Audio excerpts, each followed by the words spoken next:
Get that exported. Also, good morning, everyone. Hello, hello. Starting our day off with doing some work on the Dragone. So we're just gonna keep pecking away at getting this character made. Right now, we left off trying to work on the breast physics of the feminine form. I think we'll just have to pick right back up there. So let's make a empty. We'll call this Fizz Bones. Unfortunately, I did lose my prior Fizz Bones. Which is a little annoying. Let's say tail. Change it to PB tail. Wings.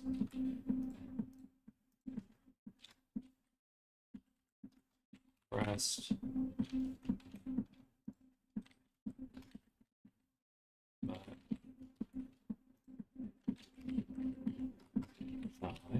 That should be about it for those. I'll add a Fizzbone component. Do a little save. Oh, is the music coming through? A little. Hopefully not too bad. That is a little bit. Okay, let's turn it down.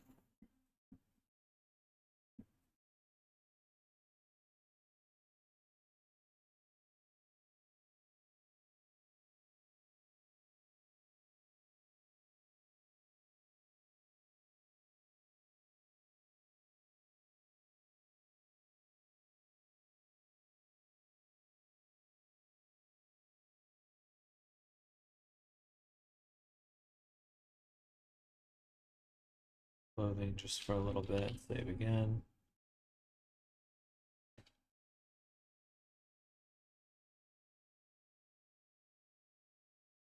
Sure all of them have an endpoint of 0.1. Something like this for the tail. A little bit of mobile. Angle limit. I'll actually adjust this curve a little. Just bring it up a little. We want a little bit of rotation, but not full amount of rotation. We'll actually set it to 90.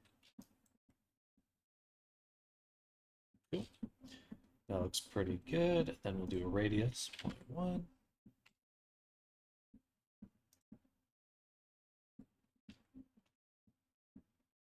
Okay. And a collider. Or sorry. Not a collider. Curve. To this one.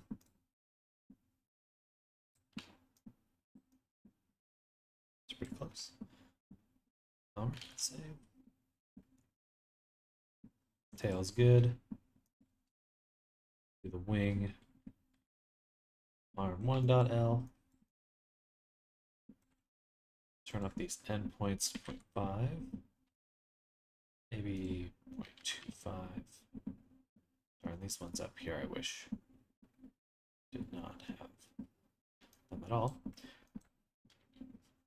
But that's okay. We'll switch this to first. That should give us that bone too, which is good. Do make them a little firm. Something a bit more like that. Limits will also be angular.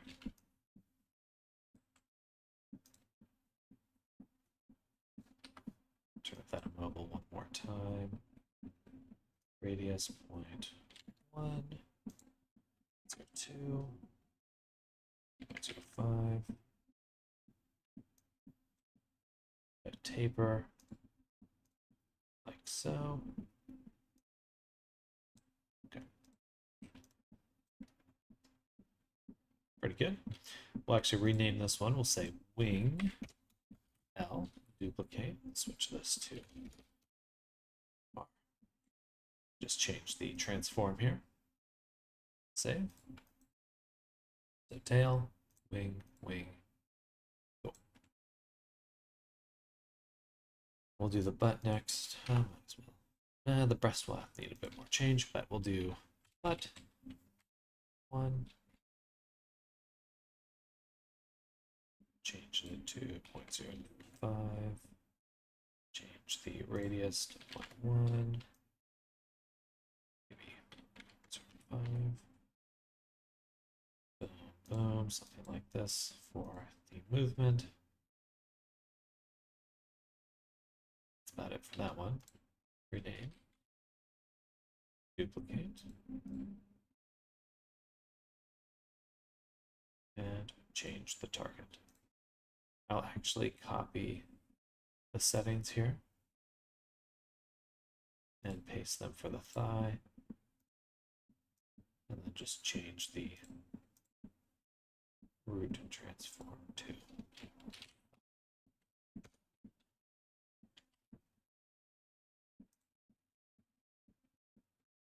and that really didn't copy much, did it? I thought I copied component. Oh, I just pasted it down here. Gotcha. Okay, I see what I did. Bada boom, and just say radius 0, allow collision false. Because that one's a little weird. Don't really want that one to be interactable, because then it'll catch fingers and stuff like that, which is not ideal.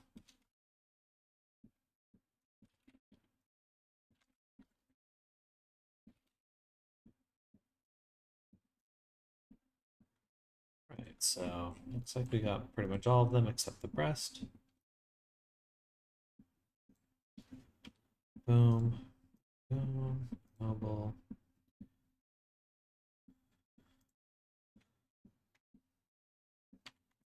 One, it's way too much at the start.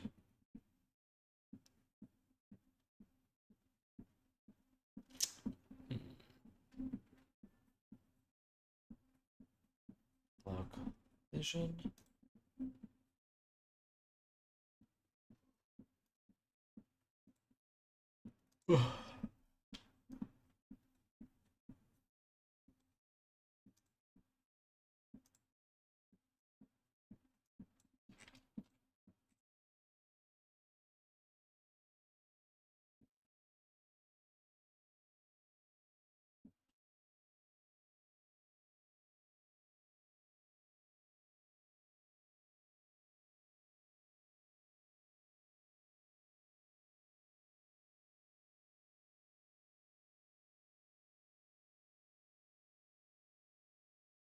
All right, something like that.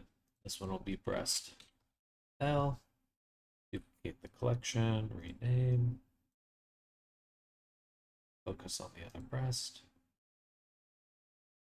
And all right, so now we've got all of our fizz bones for the character.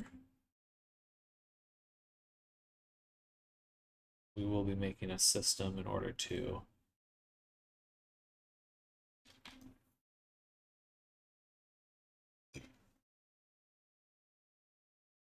tweak some things.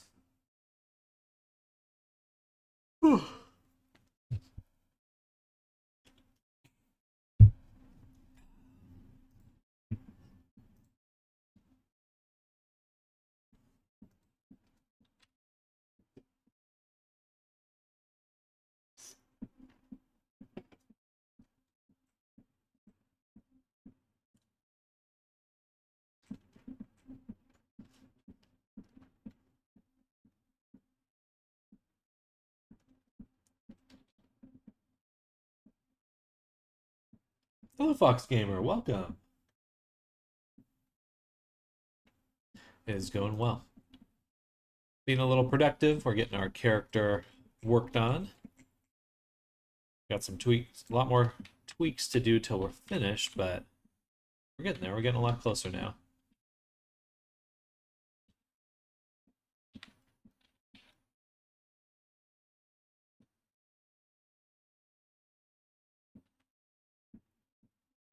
How's your day going?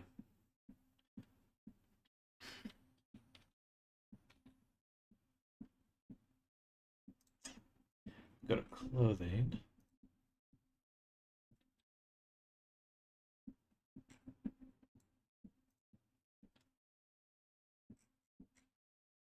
Should be rigged already. But we do need it to derive updated weights, so we'll do a data transfer, I suppose from the low poly body.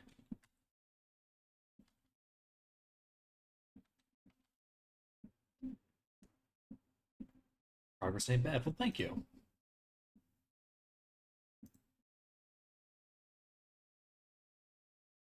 Something like this. Let's put this before the armature.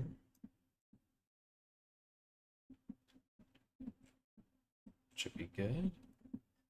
And we'll copy that to the pants. Checking in, see ya. Enjoy your day. Have a good one.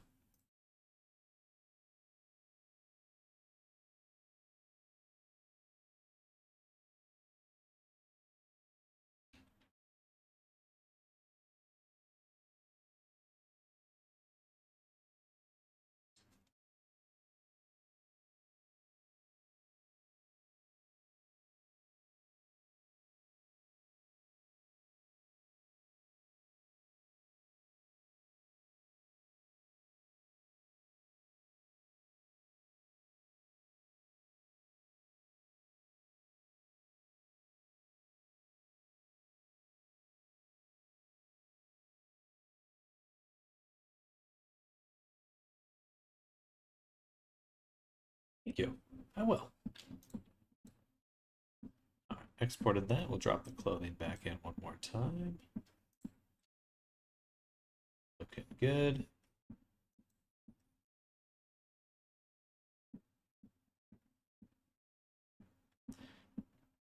Interesting. We did lose the connection here. So I need to remove this. And then add the toggle again. Actually, let's remove this. Copy the component. Revert. Copy. Remove. Paste component as new. It's a really goofy way to do that, but it will work. Drop this here, and then I want to save this prefab.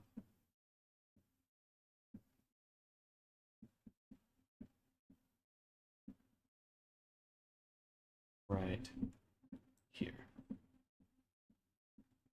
That way,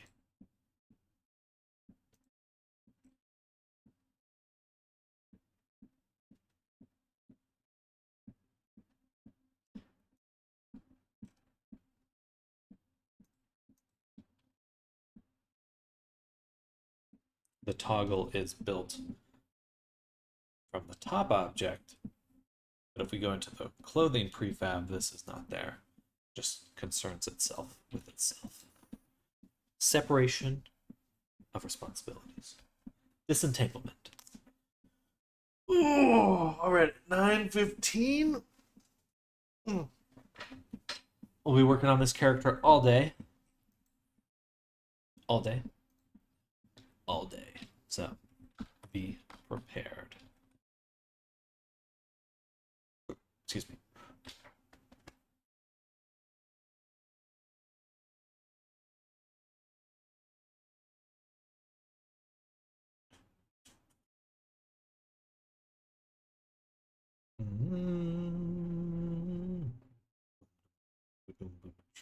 Okay, so when we go back to the clothing low poly,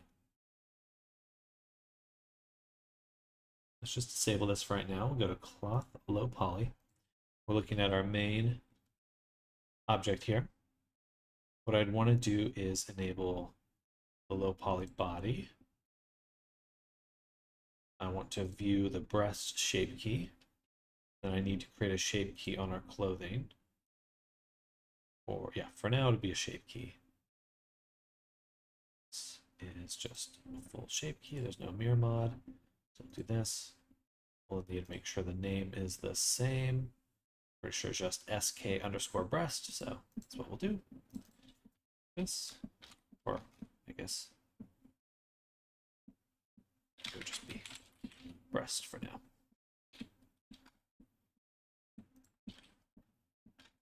And we'll enable it.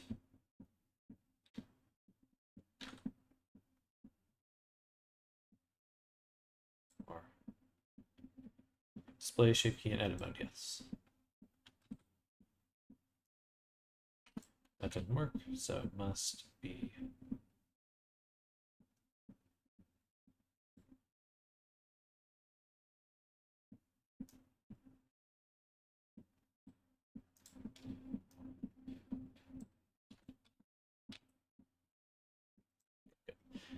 there we go.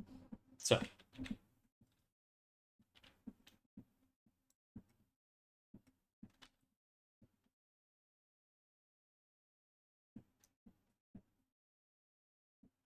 we're gonna have to move the clothing to accommodate the breasts. It's actually how you pronounce it. Breasts. Doesn't say.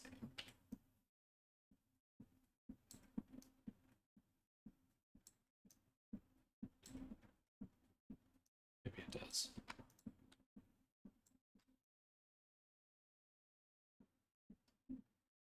Might need some additional subdivision here because that is very polygonal.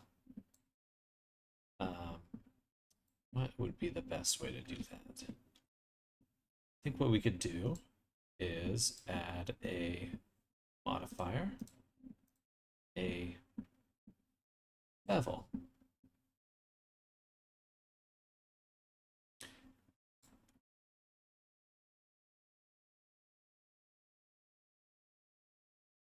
And we'll use a weight group. We'll call this one bevel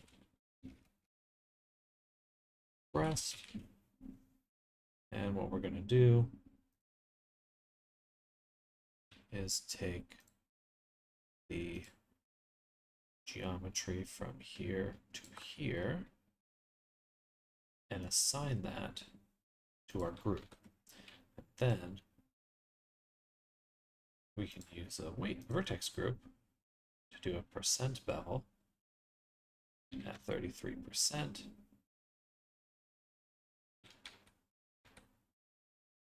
Should oh, then we have to actually give it the correct vertex group.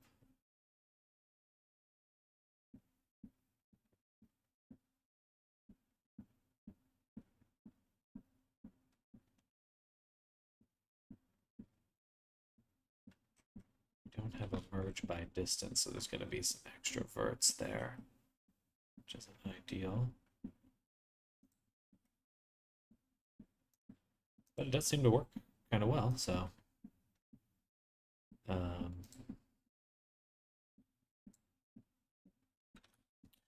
we can't apply the shape key. That's fine. We are going to turn it into an attribute and then drive a geometry node with that, so be able to test it both ways. Go back into sculpt mode really quick, turn off the bevel, and I want to use the slide relax. So wherever it is, just kind of even out the topology a little bit more. There's just such a stretch there. Not necessarily working amazing.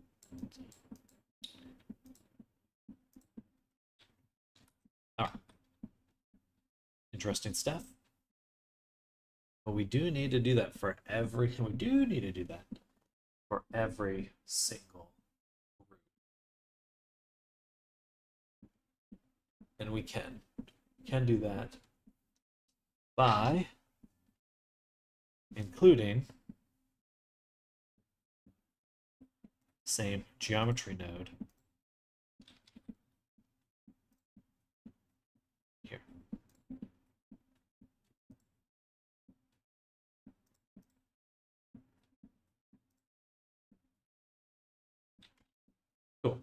that's actually pretty cool. And both of them are going to need that, so copy to selected. Bada boom.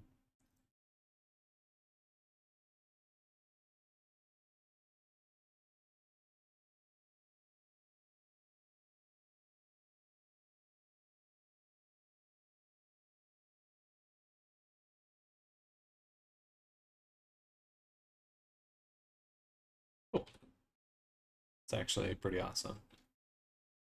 We'll need to do something about the spines on the back. Start writing this down on my Trello board. Boom.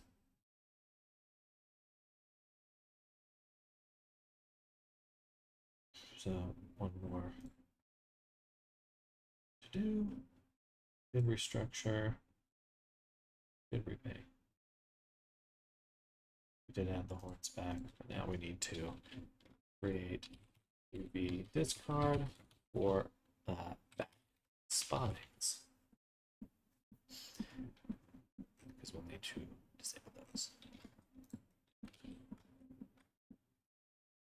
After the restroom, I'll be back.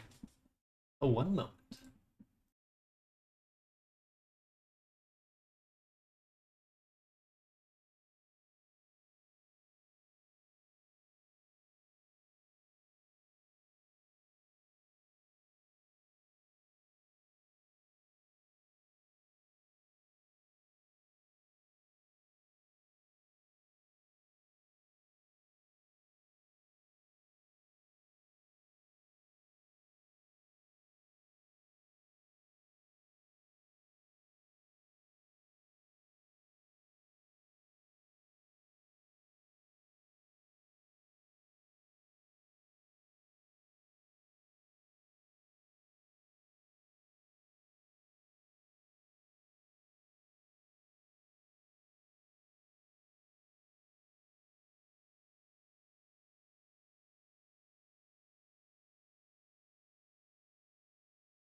I'm back.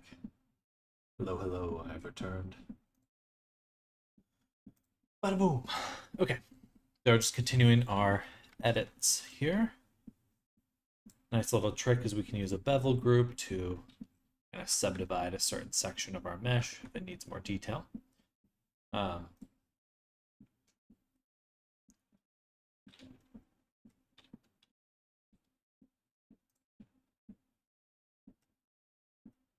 Something's wrong with the material, it's not loading.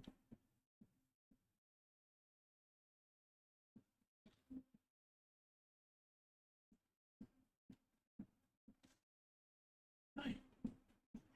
Yeah. You want to say hi? Oh, yes, you do. Yes, you do. I'm just a little kitty cat. Just a little kitty cat.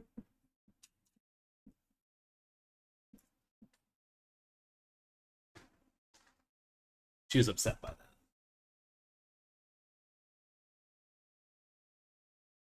that.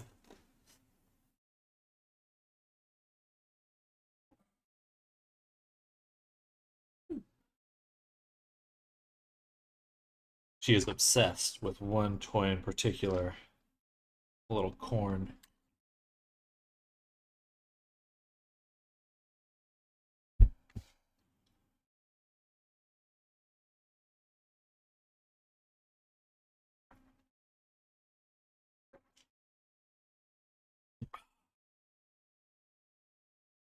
Okay.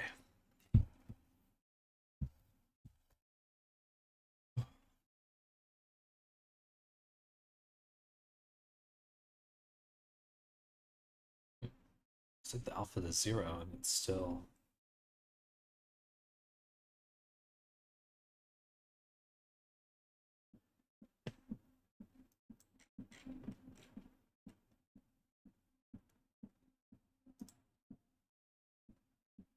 I understand that. A little annoying.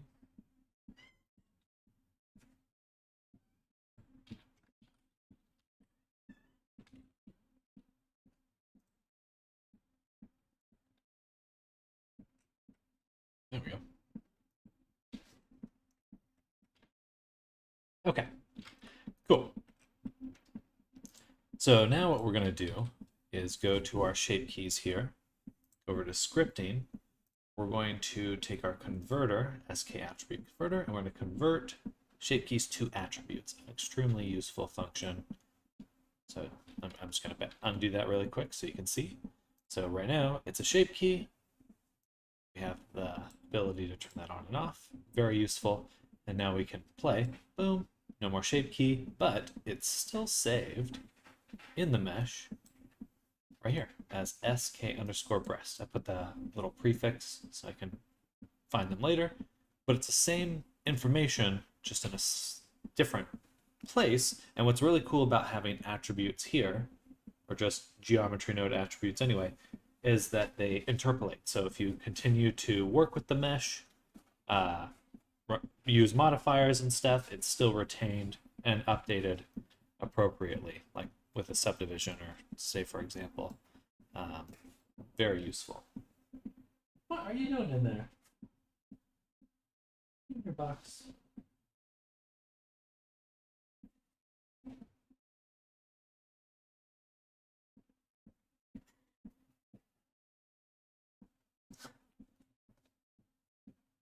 Okay, now that we've saved that, I still want to have access to it. So, but now it's part of our something else broke.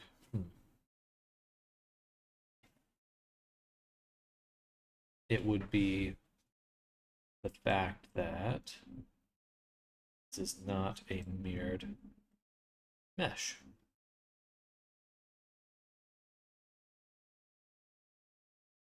And since it's not, we will do a switch here.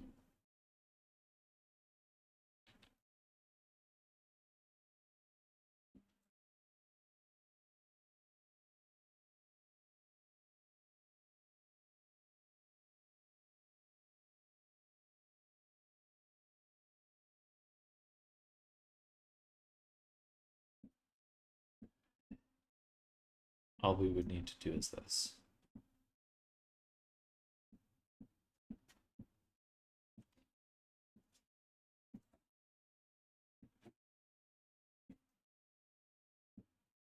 We'll move this up here, and we'll say pressed shape key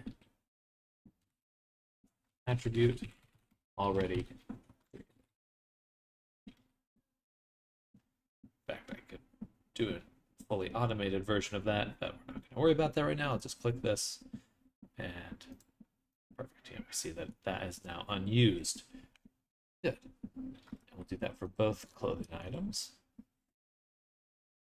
Yep. All right. Beautiful.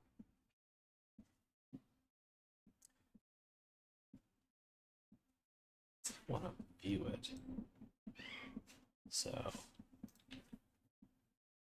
let's say set position named attribute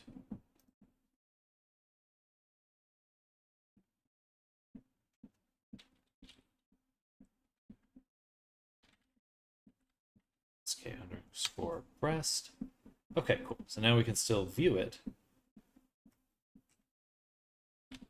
which is awesome, but we'll add one more switch, which is view breast. We don't set the position. Set. Okay, so now we're using it both, but this one already has the shape key included. Awesome. There is one other GeoNode I want to add to this, which is very simple. Merge by distance, and that's exactly what it is. In fact, they may already have that.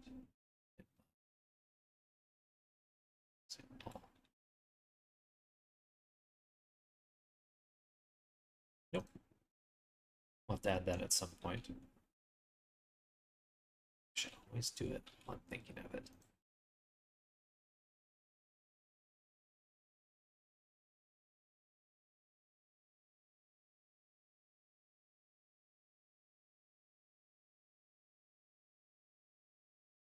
And what we'll do, make a plane, hit new, by distance,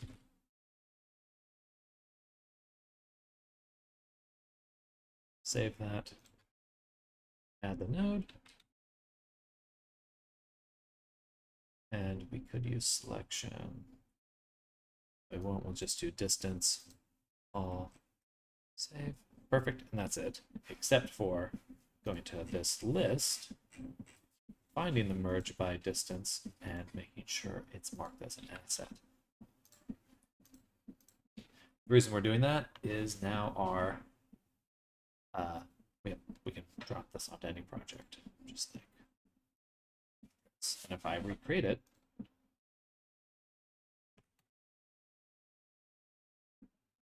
or update it, all those updates are propagated. It's super useful. We'll do the merge by distance right after the bevel. It shouldn't affect anything. Bada boom. Little pop star. Been a while. How you been, Sam? I've been doing good. Hope you've been doing good as well, Popstar. Thanks for coming by. We're working on our dragon still. Just doing some changes right now, and some kind of finalizing. And enjoying it. Hope you're having a good day. Yourself.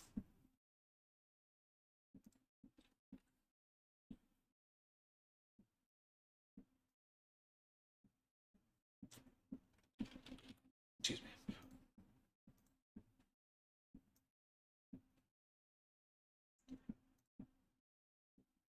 This is awesome. I can update them. Let's re-export them and see how it works with our... What is this XP thing for anyway? Is that for Twitch? No, you're on YouTube. XP? What do you mean by XP?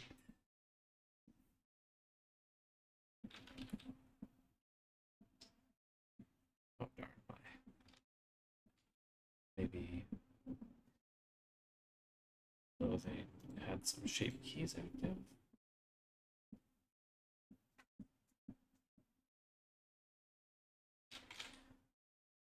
I think it's disabling one of my modifiers was disabled.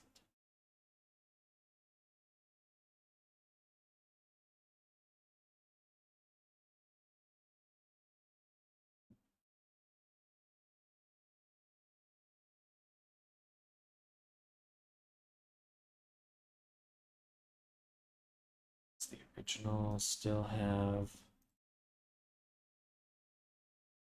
Then we're good. Boom, boom.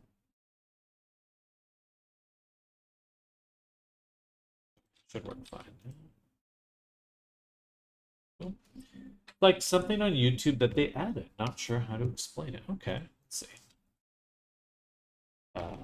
YouTube XP system.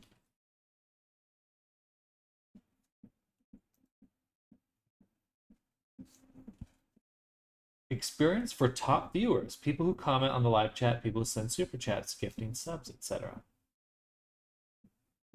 So it's like a cosmetic thing, just on YouTube's side. It's kind of cool. If you have a question, it's related to substance. If it's okay with me asking, absolutely. Absolutely.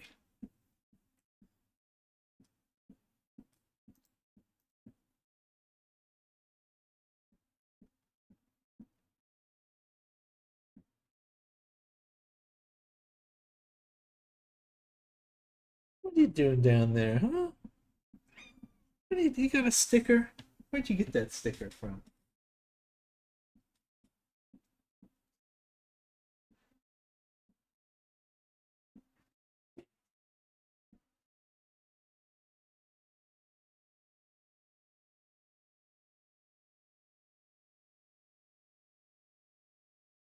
I don't have any of those enabled.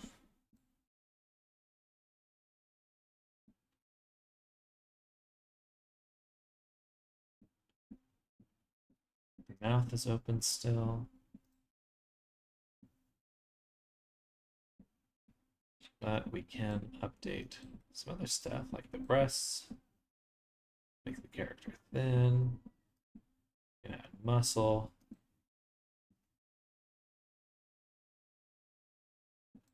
Increase the thigh size,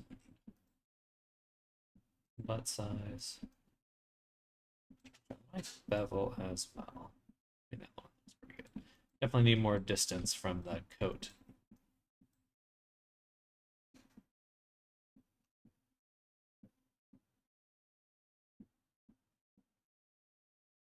Interesting.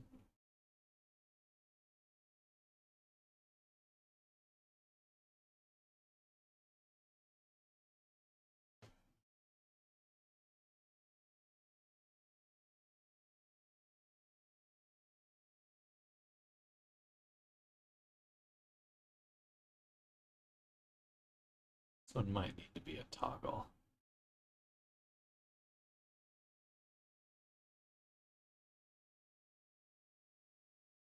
Extra. Need to change that shrink wrap there. I want it to fold a bit more exactly. It's kind of goofy there.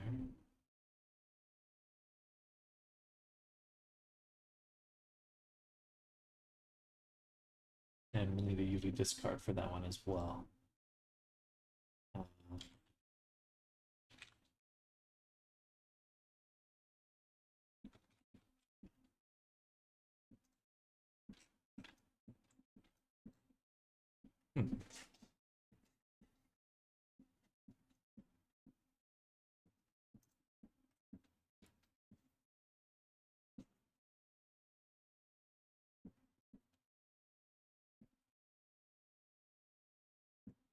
Frill.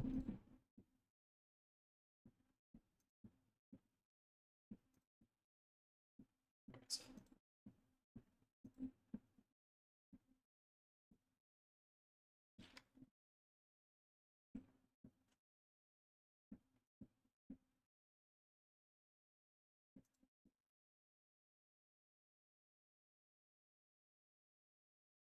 Yeah, I think I will just add a data transfer. The body, low, vertex data, vertex groups, nearest face interpolated, generate those layers.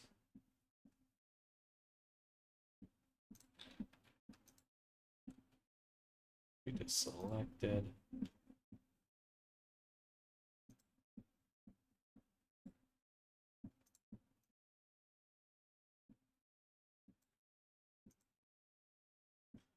Generate those data layers.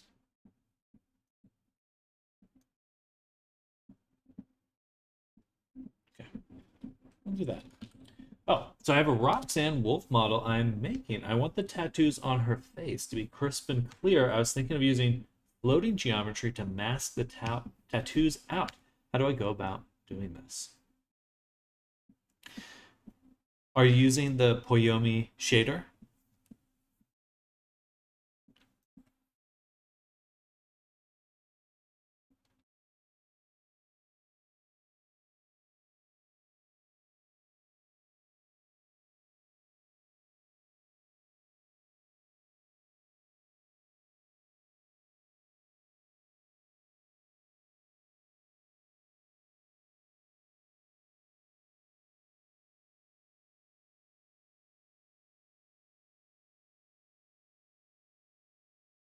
Chin might not. Let's see.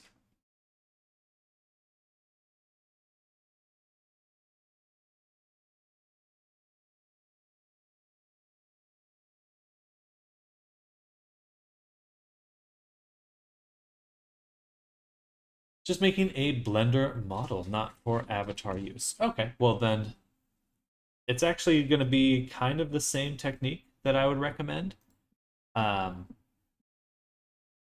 Poyomi allows you to be able to do something like this, but what you want to do is if you're going to be doing something that should be the same model, like you can imagine it being part of the same geometry, what you would want to do instead is create a another UV map. So for example, on my model here, you can actually see that I do have some additional UV maps. So you can make as many UV maps as you want. And what that allows you to do is have two different textures that you can then combine in the material. So your geometry is sampling two different UV maps, and you can use that as part of your material. So in this case, what all you'd really be doing is getting a mix. Let's say we have an image texture.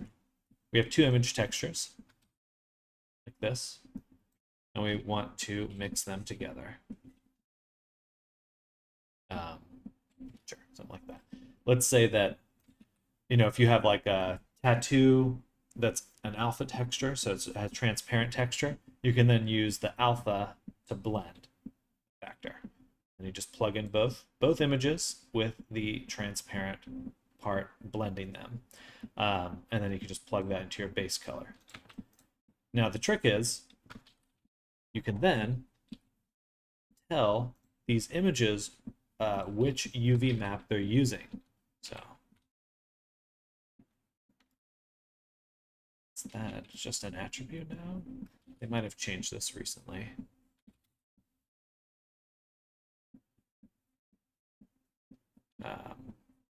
It still work the same.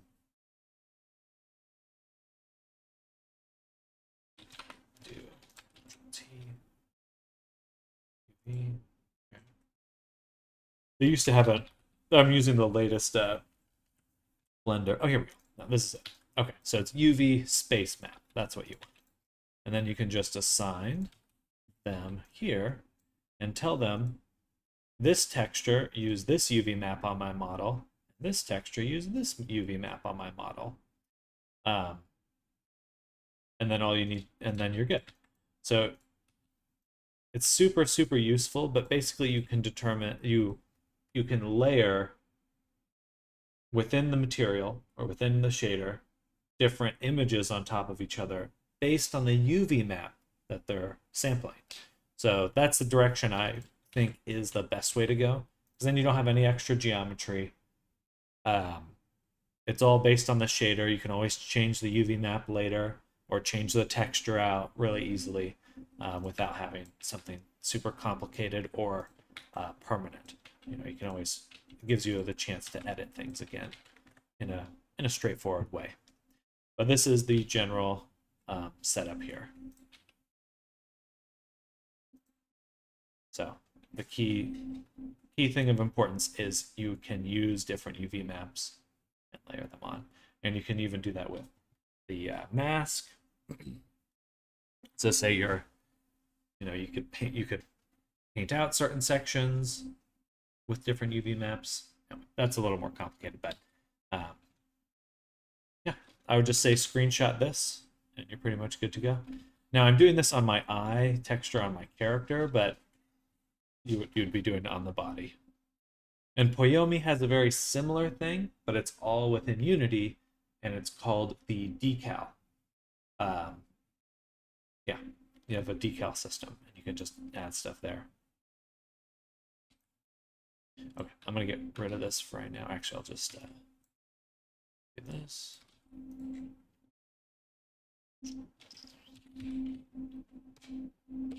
Oh, there was no eye texture anyway. Okay, good.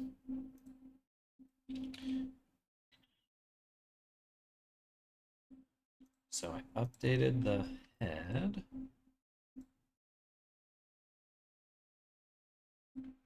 But yeah, hopefully that answers your question. You can feel free to send any other questions if you have them.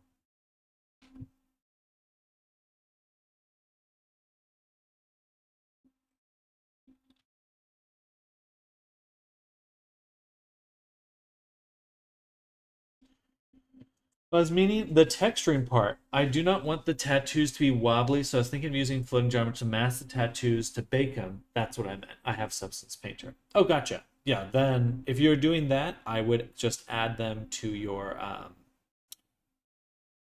You might even want to make a second Substance file for this, but you can just use the ID mask to, like your high poly, and you could just bake that shape on top of it using the standard Substance Painter baking. The reason I don't often put tattoos on body textures, though, is if you're using the layering method that I just described, you can have a higher resolution image for the tattoo than you could otherwise paint. So there'll be kind of a difference in resolution that you're able to achieve. Because, if you're painting on the face, and the face on your UV map only takes up like a postage stamp size, then you only have that resolution for the tattoo as well. You're limited by that resolution. So, but if it's a simple one, like a big diamond or something, I think Roxanne has. Well, I don't know if it's a custom tattoo or not. Anyway, usually decals are a great fit for tattoos for those reasons. We just lost some teeth somehow.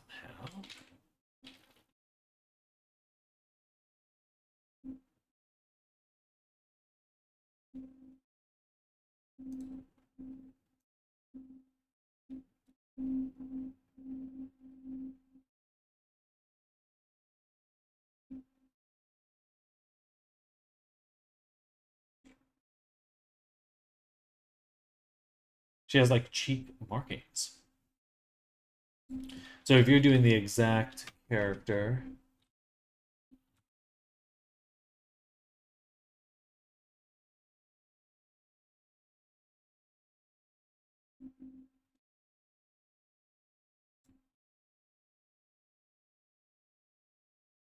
yeah, you could bake that shape with like a high poly mesh, so you just make a little floating island, and then you don't necessarily want it to affect any other map other than your ID, your baked ID color. And you might even want to make a separate file just to bake that singular mask, separate subs painted file, bake out the texture as an alpha map, and bring that back into your original one. As well, Substance just recently created path tools. So, and they've just added the ability to do like radius as well. So you can draw out a path and then scale down the edges or the tips, and you would get something very, very close to that. So I don't know if I have a good example file ready to go, but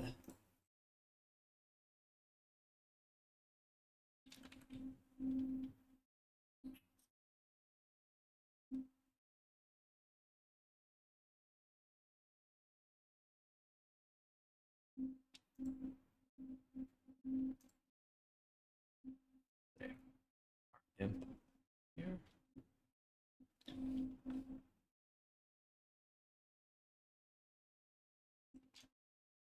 This is my disassembled imp character.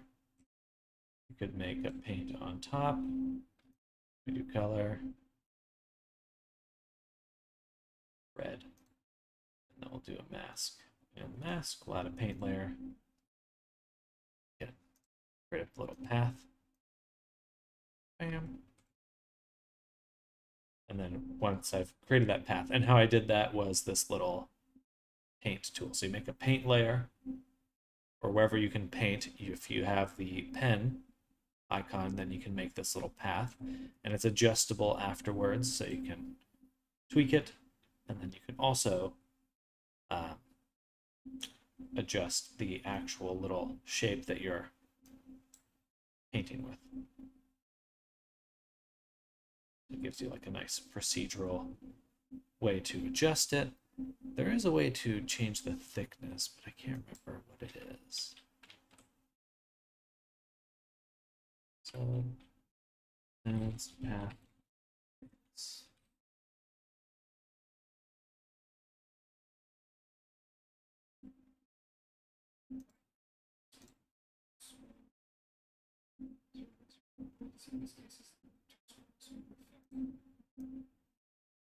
Oh, cool. And it looks like they actually have a whole set of features in the latest one.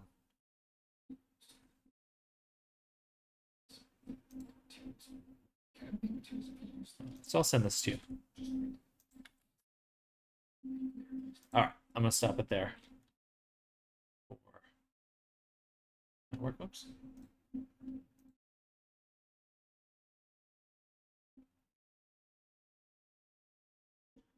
Is it Alt S like in Blender? No. But yeah, I just sent that video there in chat.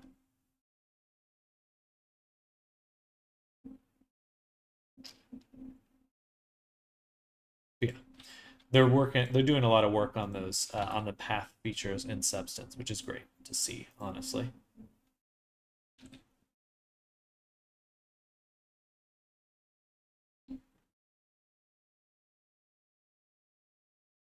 All right, something's wrong with the teeth now.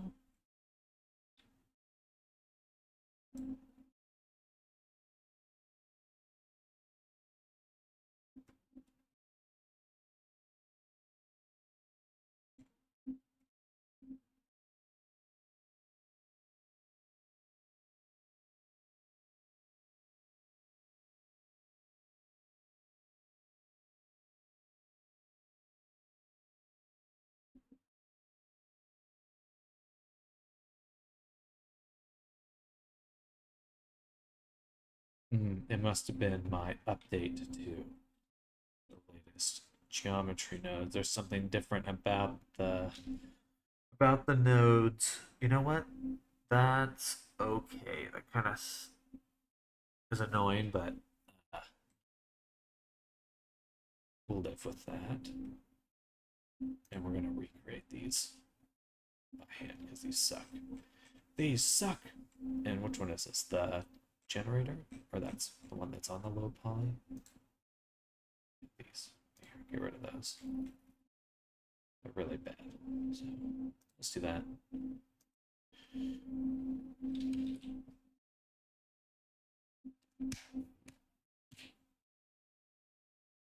Well, I'm just about to buy Subspader 2025, so I'll do that today and experiment. Okay, heck yeah.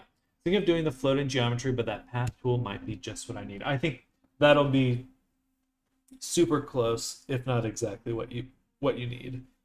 I still think that mm, if you're doing any more complicated types of tattoos, definitely look into the material stuff I was explaining. But this will work just fine for this particular project.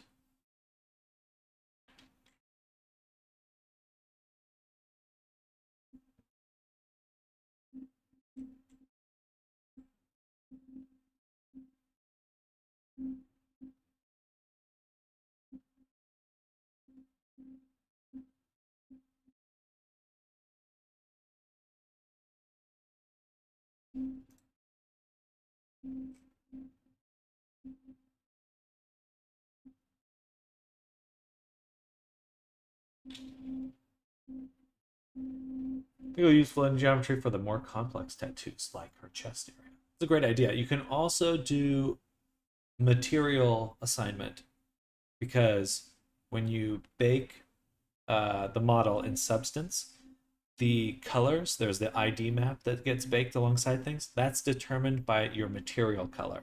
So if you already have a shape and you just need to make a little selection, that might work for certain things.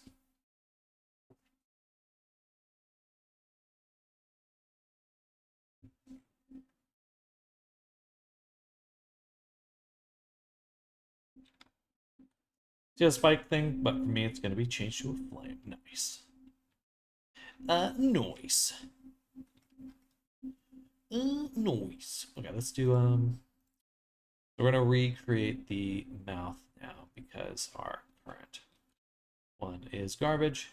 It's really bad, so we're just going to do it from scratch.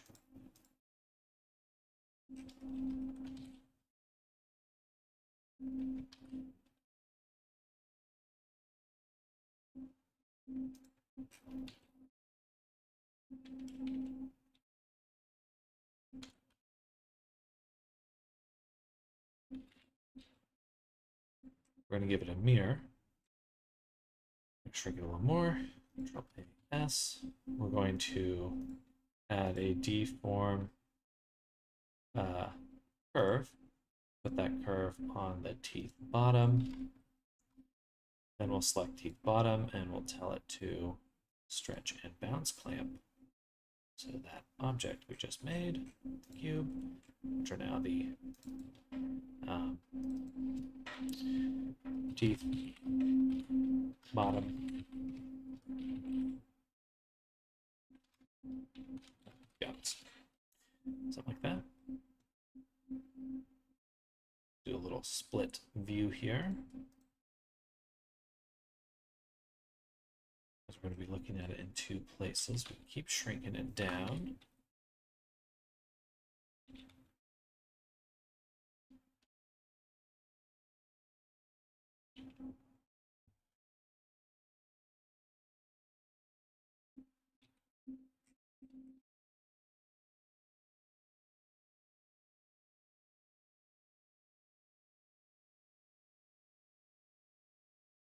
Doesn't like that.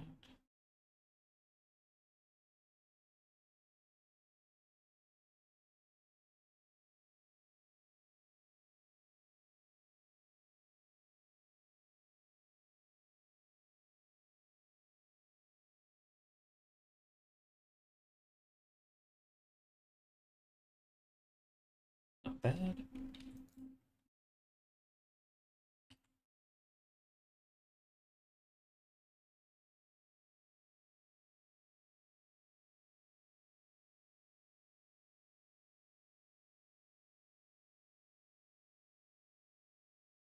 Like that.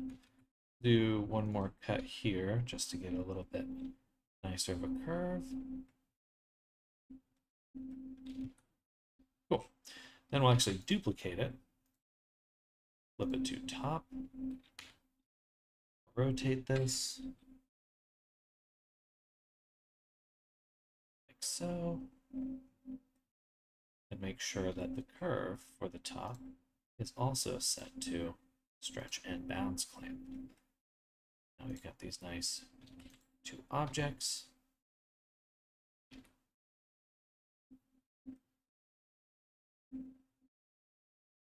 Let's look at the curves too. I'm going to hide the body. Just a moment. Now both of these we can just shrink a little.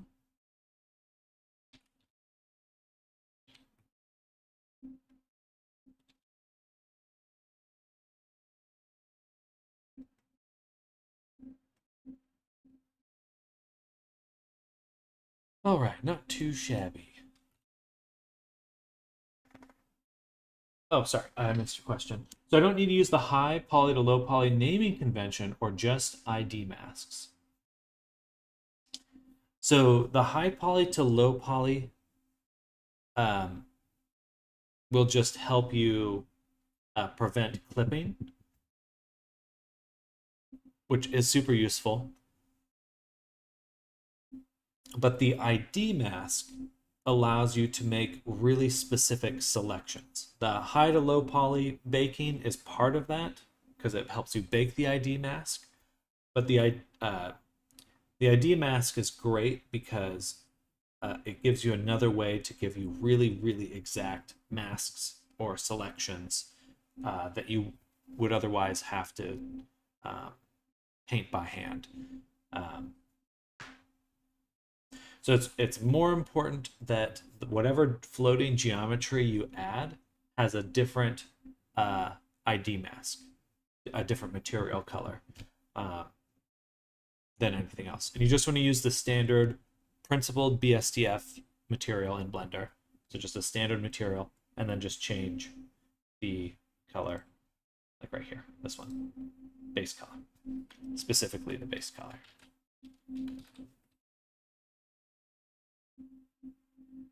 Into pieces. Separate the body into pieces and name. And yeah, for that ID mask, let's see. Substance painter ID or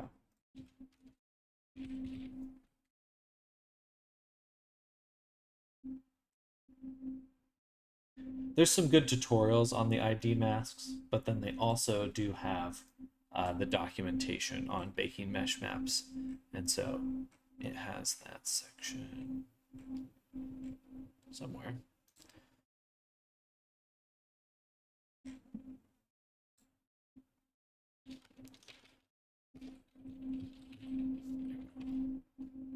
There we go, matching by name. So let's paste that in chat. But this will give you the exact process on how to name things. And there's a few other little fun things you can do. But the easiest way to group things, so if you have like, you have everything named body underscore high or body underscore low, you can still add another underscore afterwards, like, body underscore high underscore horns, if you want those to, just so your naming conventions get a little easier and you can still find things. That doesn't affect the baking at all. That's just purely for organization. See right here. Will match with high poly, even though this is body high underscore top, leg high underscore top, etc. So definitely take a look at that if you have any questions.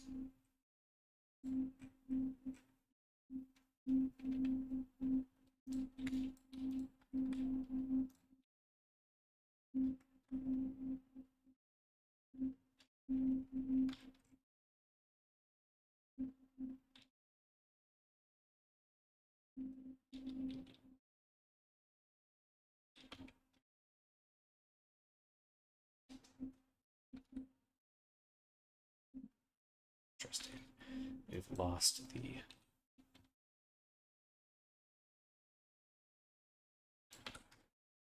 map.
So separate the body into pieces. Pieces name them something like Roxy underscore head high poly, head tattoo. Use ID mask with different colors, and then bake in substance. Is that correct? That's the general gist of it. Your name, the specific names you chose, you'll want to make sure that it matches the documentation I just sent you. But basically, yes. Now, the one thing to keep in mind is if you're baking a floating piece of geometry, the normal bake and the ambient occlusion bake might get picked up. So you might get a little ambient occlusion around the edge of whatever geometry you put. So that's why I was saying you might want to make a separate substance file just to bake out that specific ID. Alternatively, you just bake it once, save that ID map, and then rebake again without it. You can always export your the piece as a separate file so that in Substance, when you're selecting the high polys you baked from, you can just remove it from that list or add it back to that list of high poly meshes whenever you want, whenever you need it or don't need it. Now, I know that's a lot to throw at you at once, but hopefully, that'll help.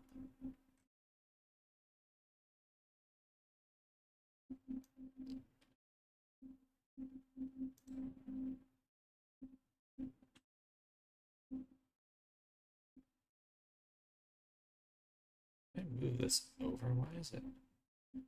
Column size.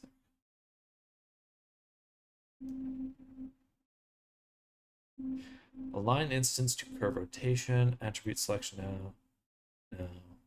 No. Curve to mesh fill position instance on curve. Trimmed and start points. Let's try this one. So we'll put that there and remove it.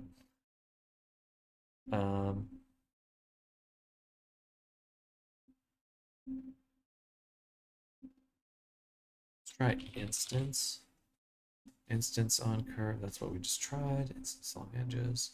Okay, so I think we're gonna go back to GeoNode master really quick, and we're gonna make a little example for this. We'll go to layout. We'll go to a new scene, and we'll call this curve, whatever.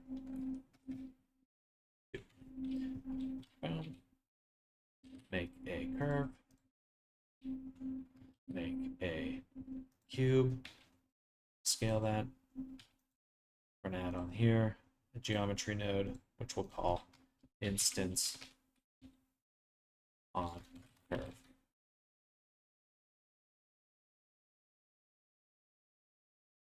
And we'll we'll take the curve. Object info. This. Instance on curve.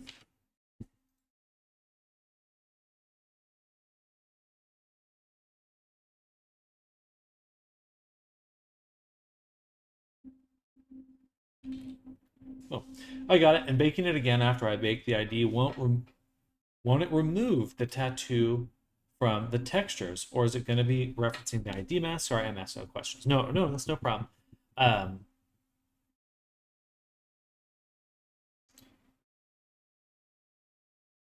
It's really only if your baked normals and ambient occlusion, if those are getting affected by your extra geometry, the floating geometry, then you might want to rebake.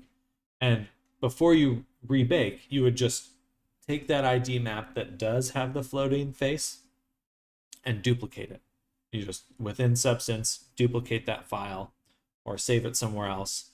Save that ID map separately, and then you can rebake. So you extract that ID map from your baked files, then rebake everything so it's gone, but then you still have that.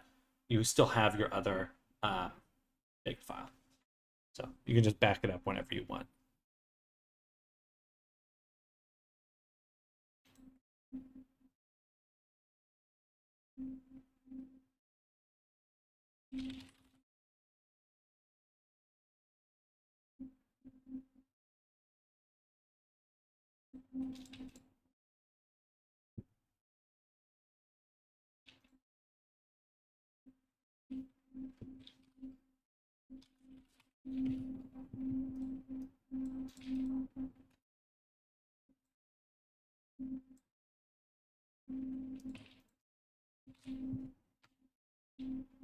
Okay. Perfect.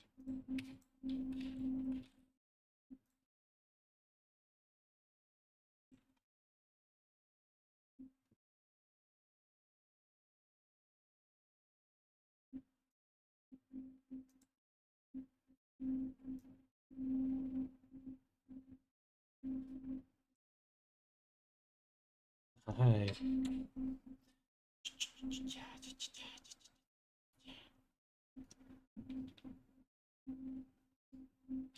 Yeah.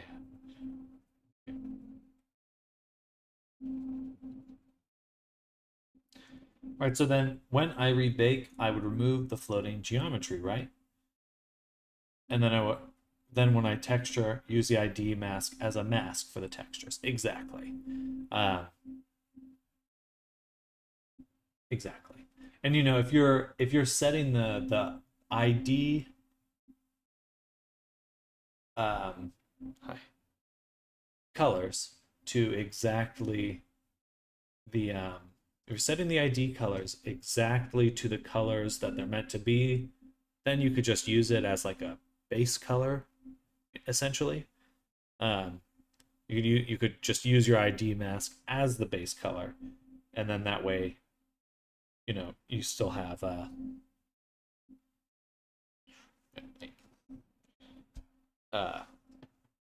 that way you don't need to you don't need to make a bunch of masks. Like if you're doing this for a bunch of objects, then just make the ID color exactly the color you want it, bake out that ID mask, put it into your base color or on a new layer.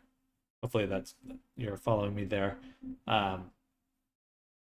Then it's a little simpler in some ways.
What?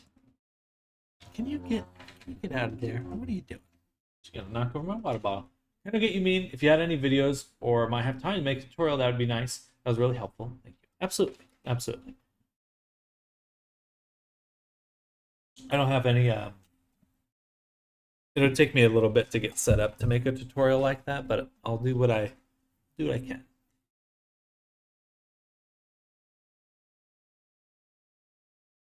Maybe make a little YouTube short or something. I would move that along. Then we are taking the rotation. I don't need the scale because I should just be able to scale this however I want. Like this.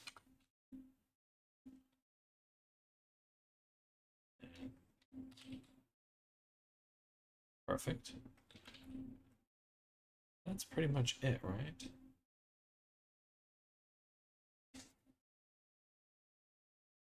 Yeah. Alright, so we'll save that. Instance on curve. And then go to our nodes.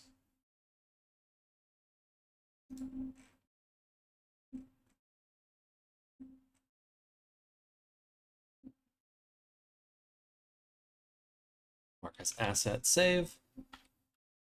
Return to here. And now we can add that instance on curve. Bam. And we'll sample this curve here.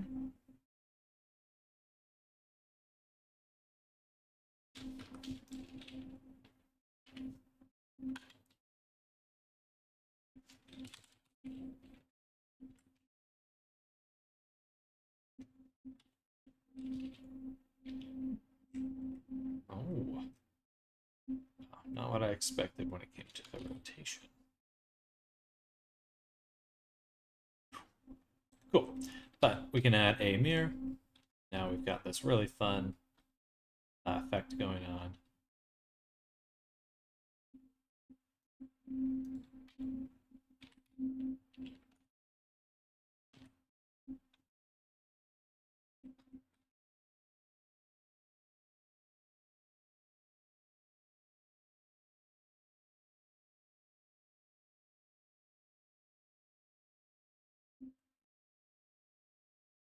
Thank you. Best of luck with your avatar. I'm considering learning to make avatars, but I haven't decided if that is something I wish to learn.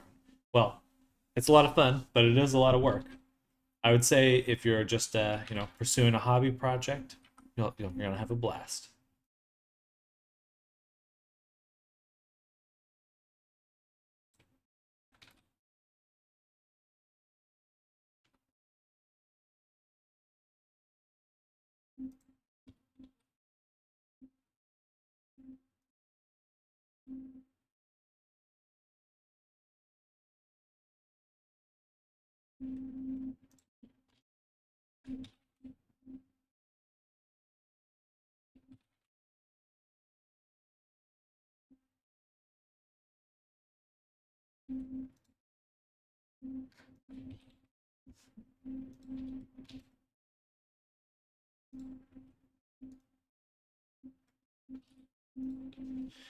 Cool.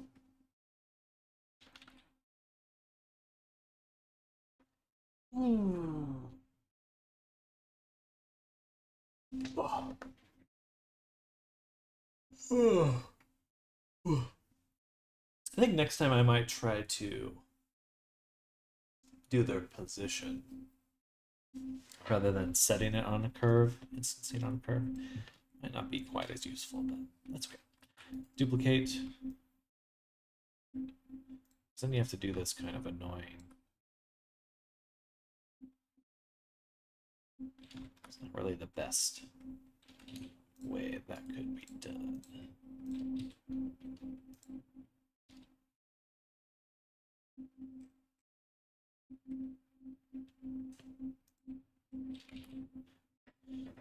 Well, I might start trying once I finish with retopologizing the glam rocks. I haven't decided, no idea how many triangles got through quality inspection.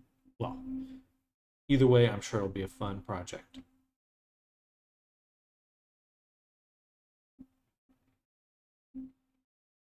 It is, I do think that VR is so rewarding because you can share your work so directly with people. There's certainly a lot of value in that. All right, we're going to go back to our little setup here, and we are going to redo it. We're going to make it up. This instance on curve, we're going to, we have that saved. We're going to duplicate this by X offset. So this is a little different because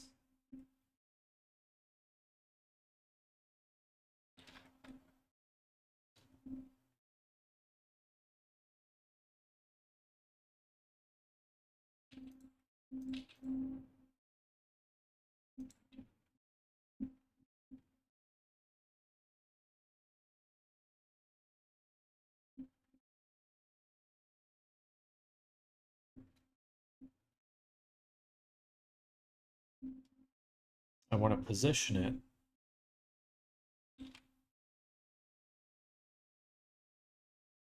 based on where it is on the X position. So if I go here, let's say,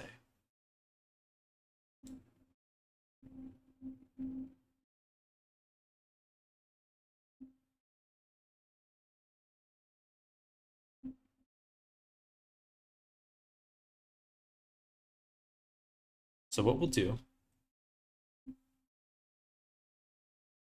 is take the relative position. No. Should be relative here.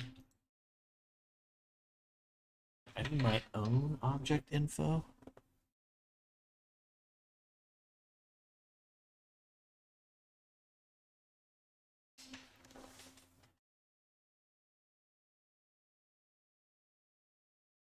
Self object. Yeah, exactly.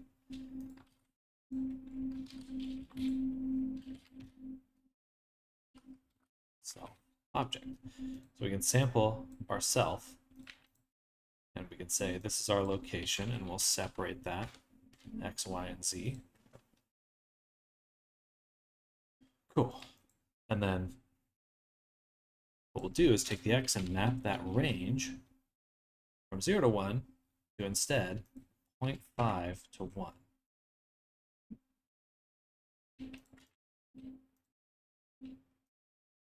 And that's where we trim.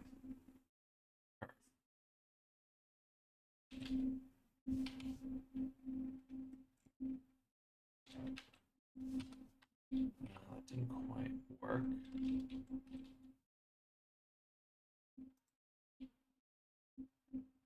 Okay, so it's the X position here. Okay, good. So now we can move it, and everything else just works just fine. Cool. Save. Back to Silver Dragon.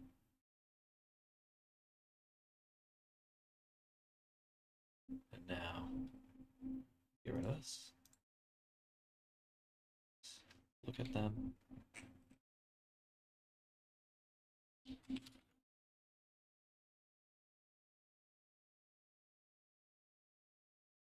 And save.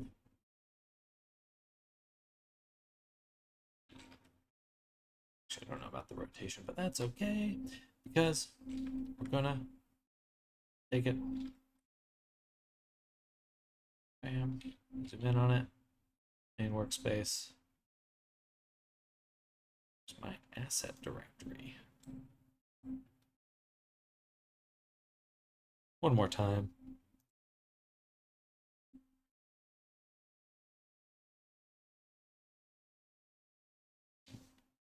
Went down the VR chat. I was a little scared to try it, but you convinced me it might be fun to do, so I might ask what I might need for it later. Gotcha. For some reason, I just assumed you've already spent some time on there. It's very fun, but just be prepared for trolls. If being around a bunch of jerks isn't your cup of tea, then VR chat will have a bit of a learning curve because you're going to have to learn how to avoid them.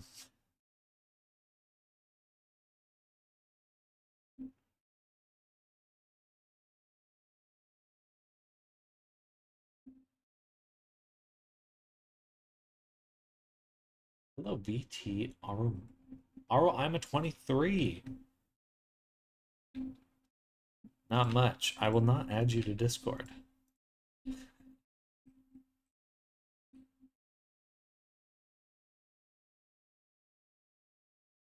All right.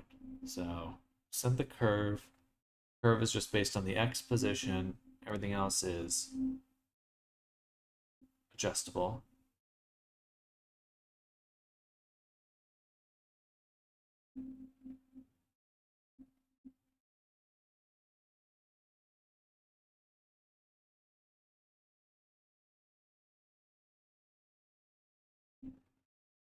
Right. Boom. We'll do this. Okay. Pretty beautiful work there, doing the position. I wonder if we could have...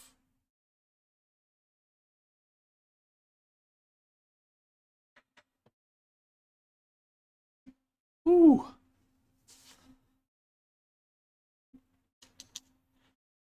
Might do it just to learn to make avatars, so I might ask what I need for making them later on. Have fun making an avatar. Thank you, Popstar.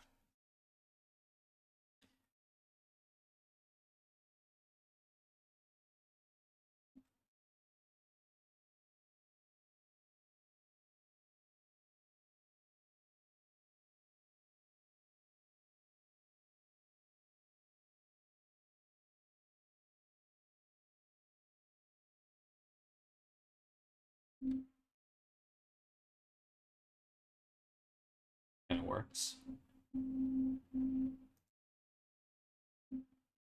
All right, I needed to add them to the asset browser. I need to go to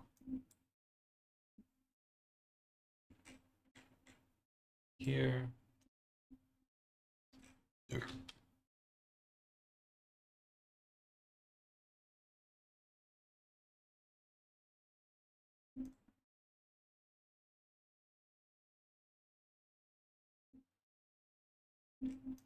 Okay, so instance on curve by X offset.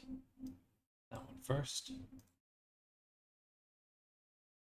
We just need the teeth bottom.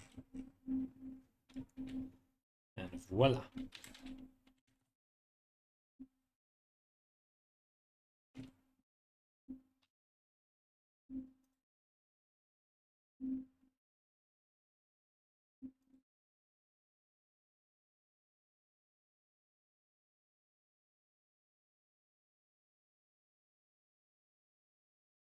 If you stream again, I'll definitely ask, but for right now, I need to eat and get Substance installed. Heck yeah.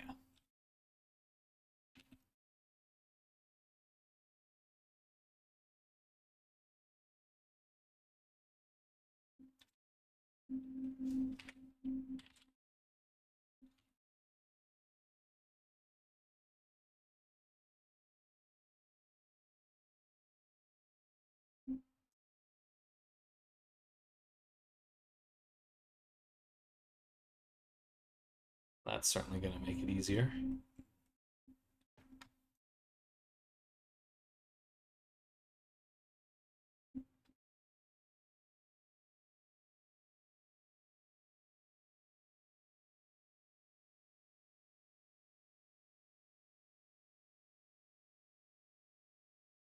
That might be too many teeth.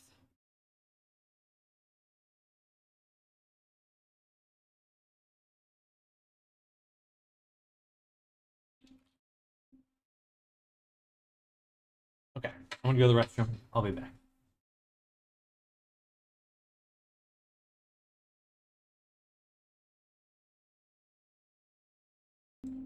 Oh, I appreciate that, but no worries at all. At the moment, I actually should get rid of that Nightbot thing because at the moment there's no there's no classes going on. So yeah.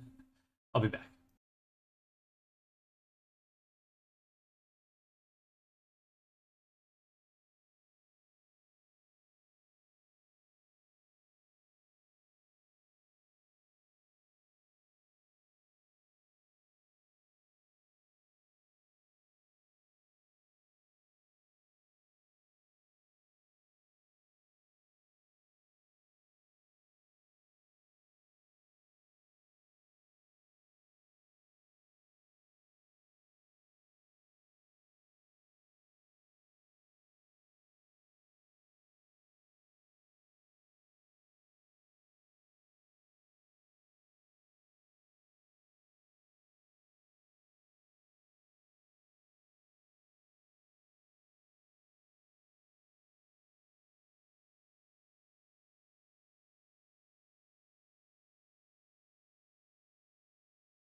All right, back again. It was time for some food.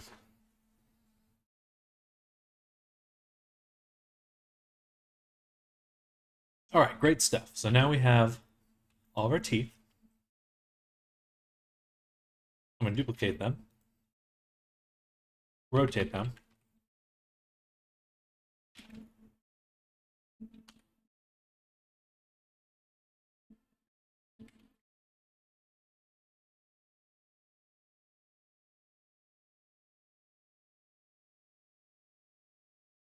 Oh, I kept rotating them by 90 degrees. I need to rotate them. Maybe.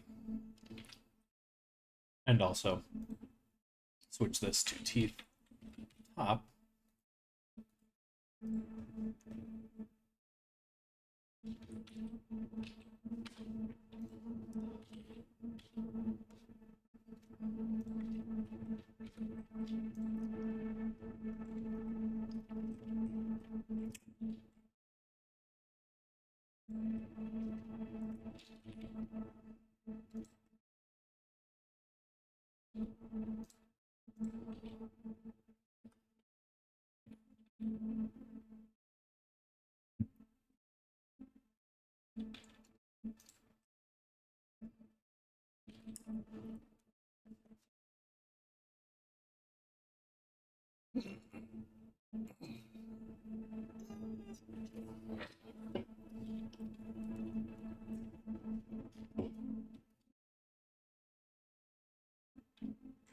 Okay.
Cool. Basically recreated it right there. It's nice.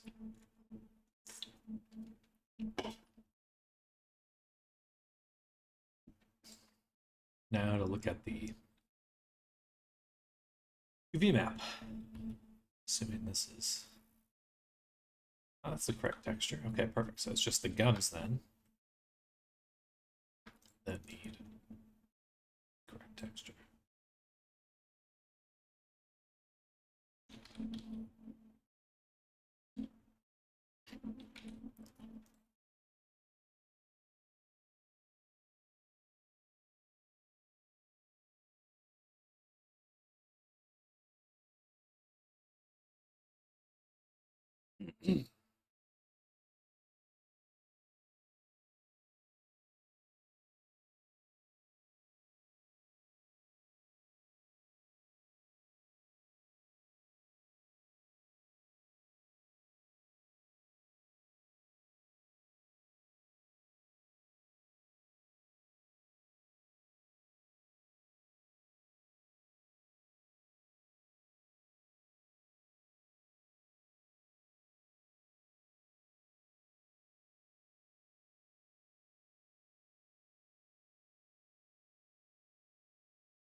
Question is, where were the gums before?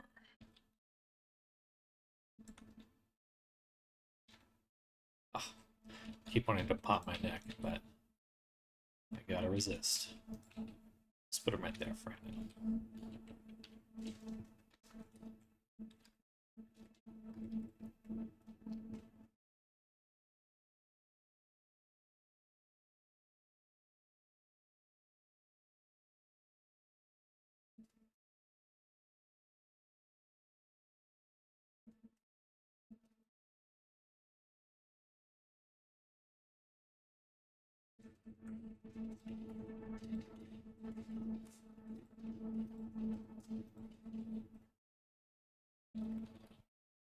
What are you doing?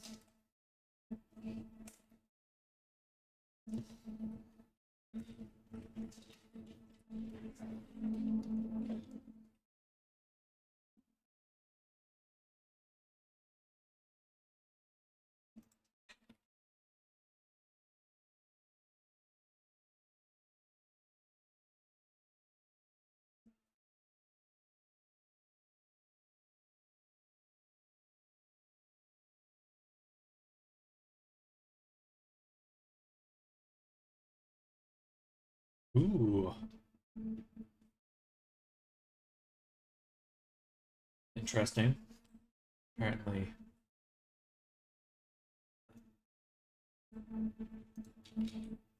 what's going on? Meta got Kodak avatars running real time.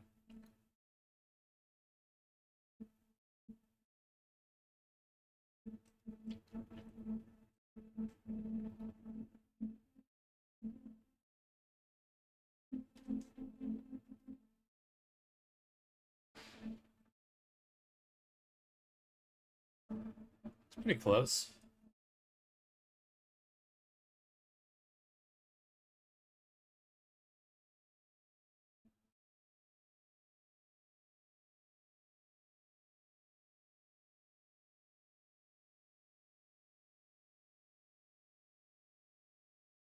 All right.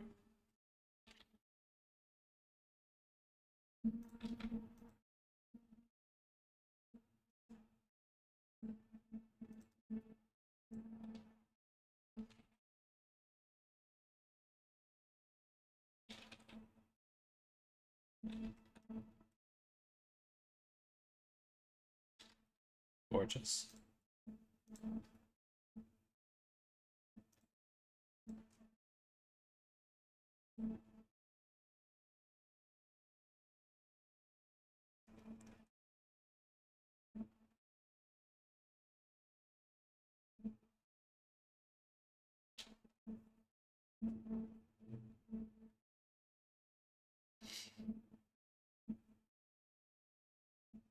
Hmm. It's just a shrink wrap target for one. There's no reason I couldn't have multiple of these.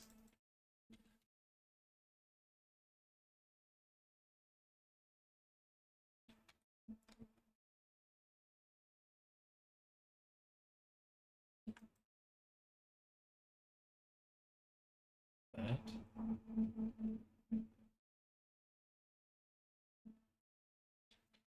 Okay, I'll call this one. I might as well just label it.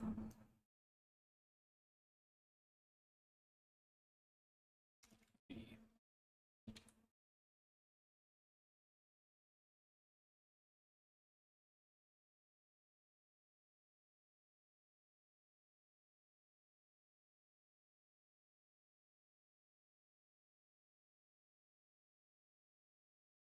And lastly, C.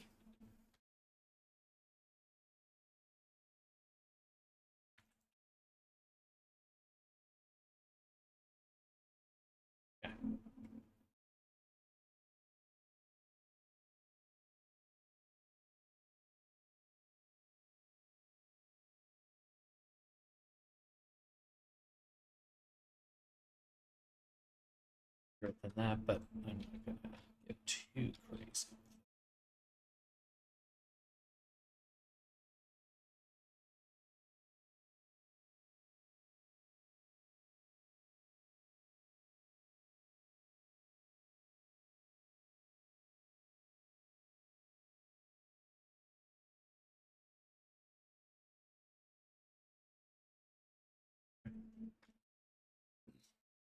So now these are using that morph chin generator, shape key generator.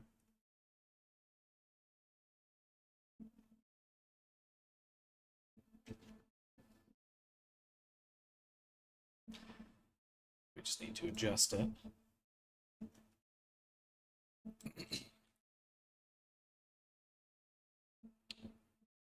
So we can use a different object.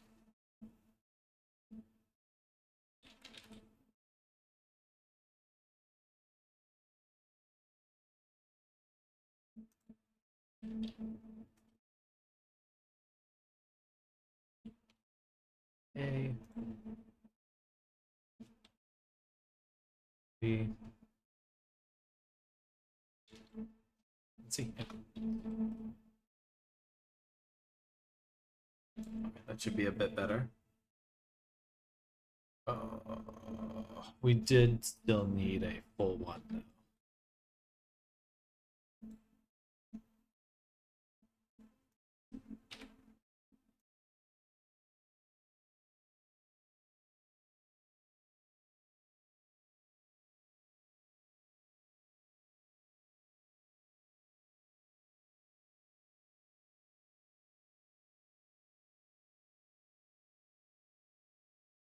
And that's what we use for the full frill.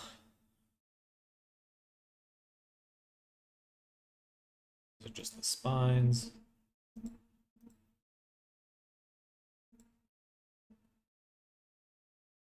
This one. Full. Okay. Beautiful stuff.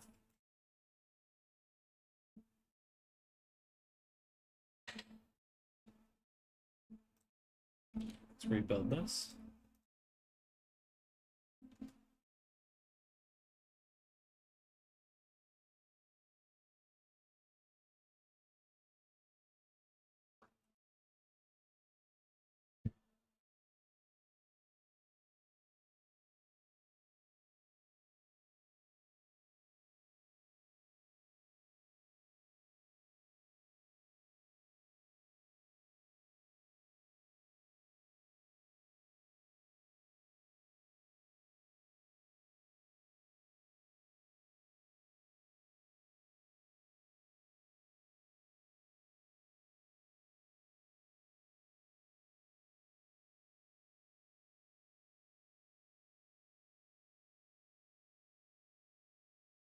That didn't work because we're not actually including the teeth in our compilation.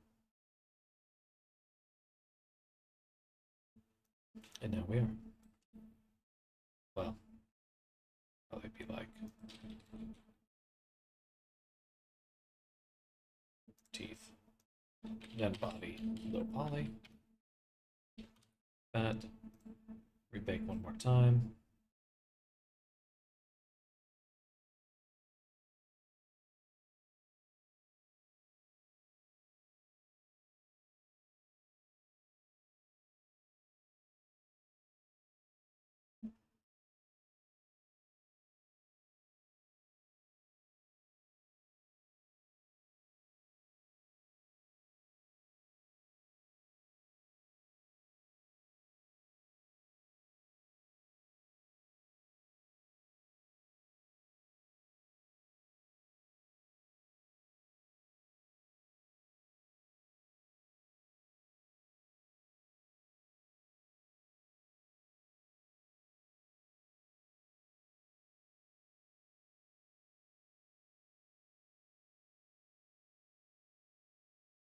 All right. Now, I know that the weight painting is not working yet. Just want to make sure everything else was in place first. So now we have to go back to our teeth.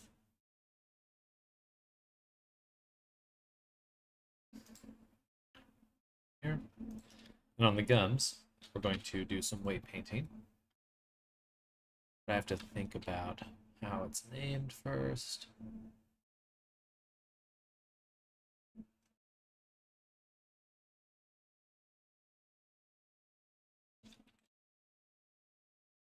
Take a little screenshot of this.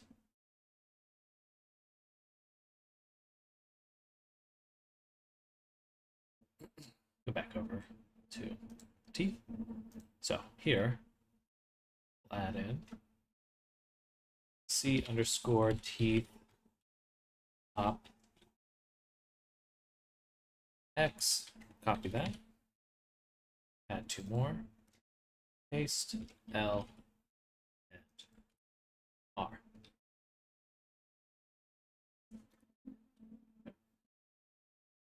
Now we can start our weight painting and do the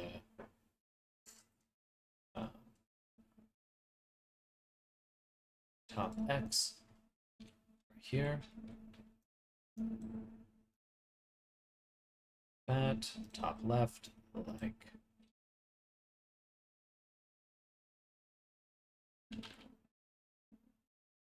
so.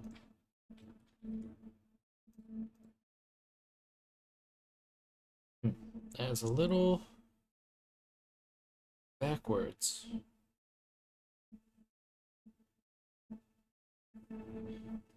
But it won't matter. Okay. A little bit backwards, but nothing too crazy. Say bot. Boom, boom. L and R. Weight paint. Boom. Smooth. Then bottom R. Smooth. Cool. All right, those look amazing. Now what we'll do is just select one of these teeth. And at the bottom, we're going to add a modifier. We're going to add a geometry node. Nope. A data transfer, vertex data, vertex groups, nearest face interpolated. We're going to be sampling the gums. Then we just want to generate the data layers, and I believe that is it, because these are all instanced objects, so they should share the same group. Cool. Hello, Arctic. Welcome. Thanks.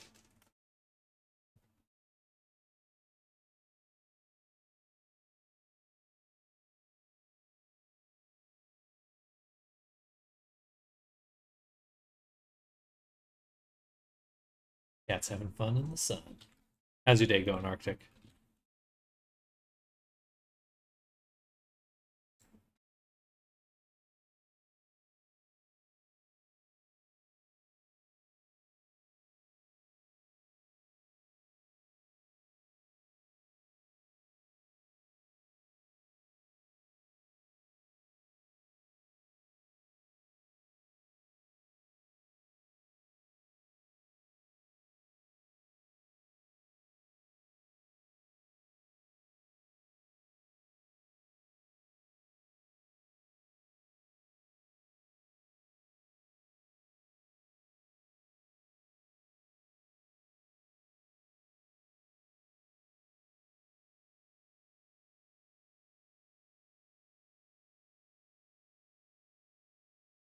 And that should be good.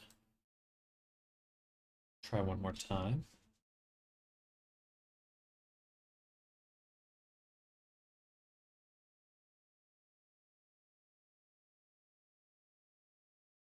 It's loading. Some pretty insane advancements in AI tech lately. Going well, been busy. Petting kitties recently. Well, good. Ideal job. They came out with like a video game style AI seems to do a much better job at remembering where it's been. You can even see your feet.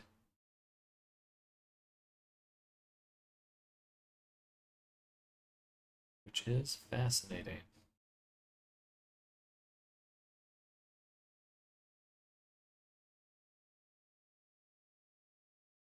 Fascinating.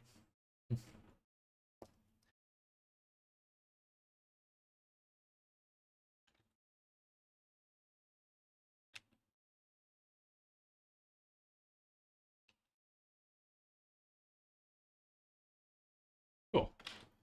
We did that. Now, just want to make sure that on our low poly body, we close mouth. Forgot to do that. Hello, Wendy. Welcome. Hello, hello.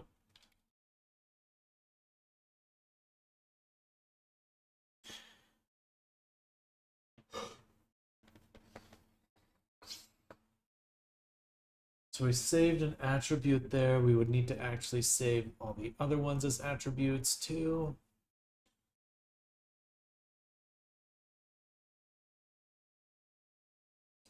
It's about damn time.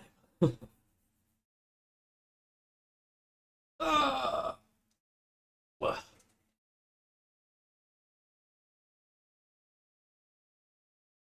If I drop something. Oh no, I didn't drop something. I can't drop something.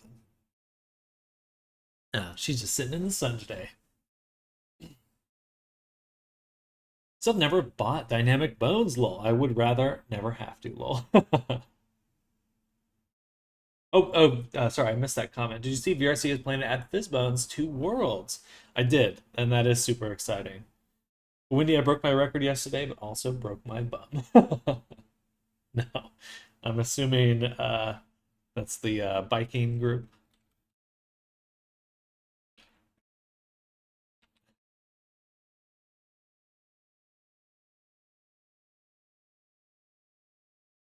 And this offsets the UV map. I want to close the mouth using the shape key, mouth close.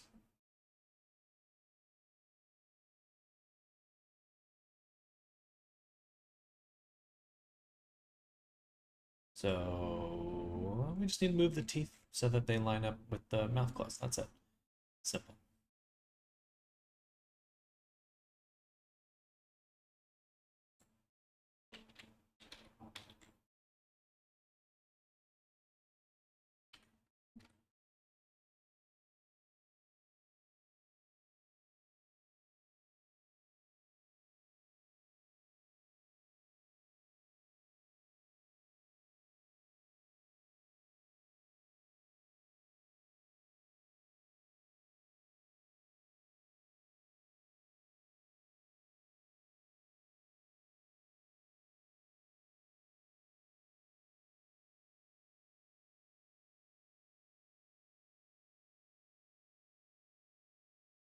I managed half an hour before I turned to jelly. Bike seats are weird. The trick is just to never sit down. You just bike the whole time with your legs tensed up and your knees locked.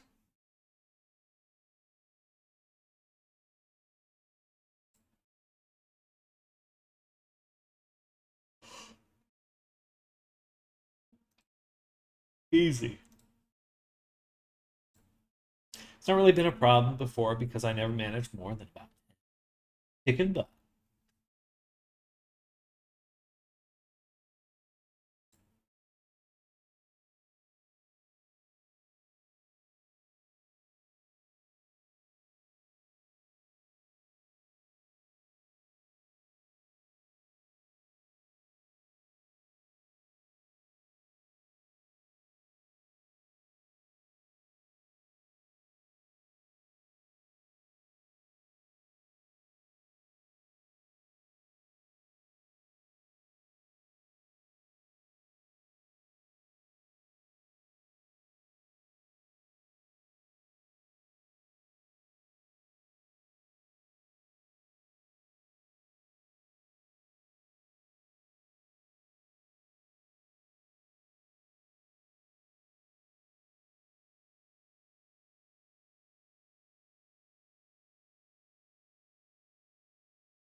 Could be a matter of getting used to it, but it could also be the wrong size slash shape for you.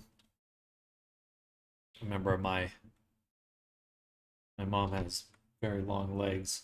Just could barely pedal on her bike because the way she had it set up is like I could just barely touch the pedals. That was me as an adult. She's tall.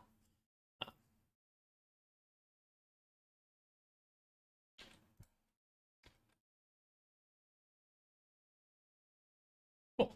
Okay, looks like everything's opening and moving and grooving. So we got the mouth able to open. We've got some the shape keys baking. The teeth gums are working. We needed a UV discard for our spines here, though.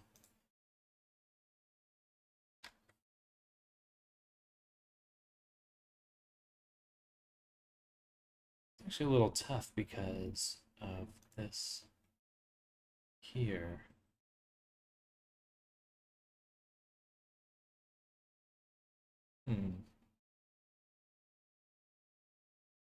Maybe I should just cover them up instead. Possibly the seat is on the lowest setting and seems to be the right height, but it's rock hard and uncomfortable.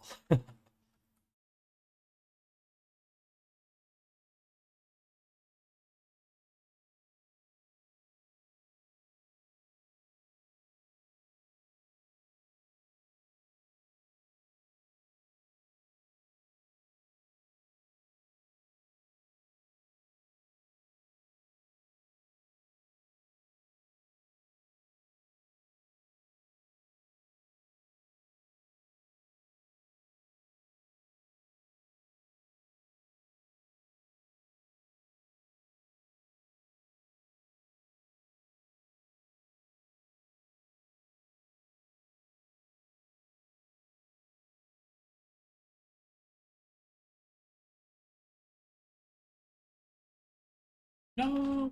Oh, darn it.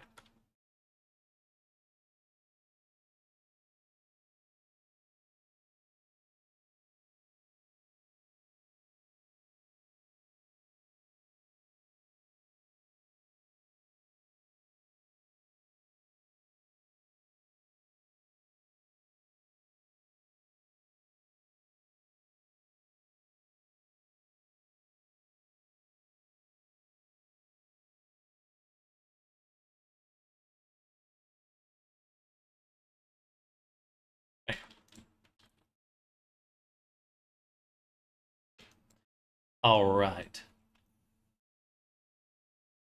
I should have tested a few things. Let's start with the major one. Our little frill, neck frill.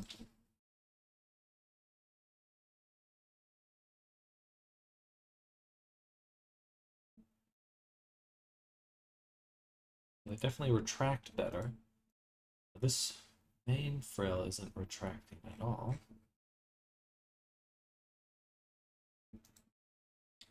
Winslow poly frill.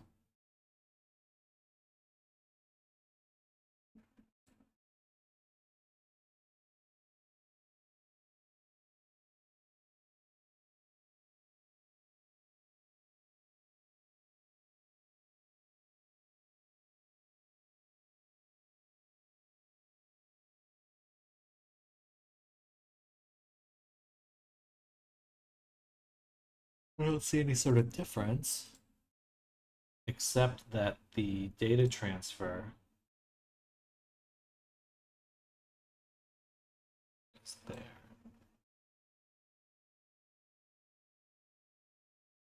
That'd be my only guess, is that the data transfer absorbs the group needed for baking the shape key.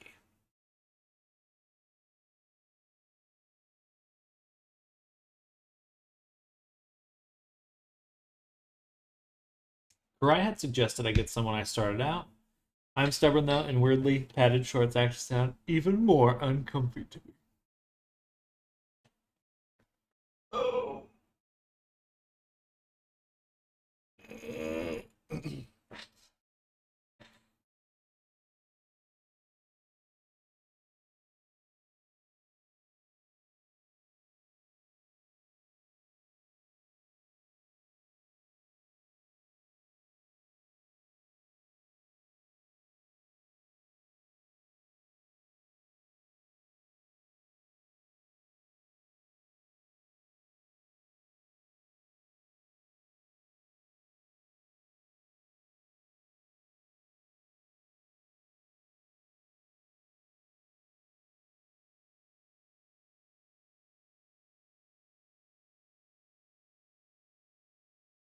Like I need to update the frill location to include.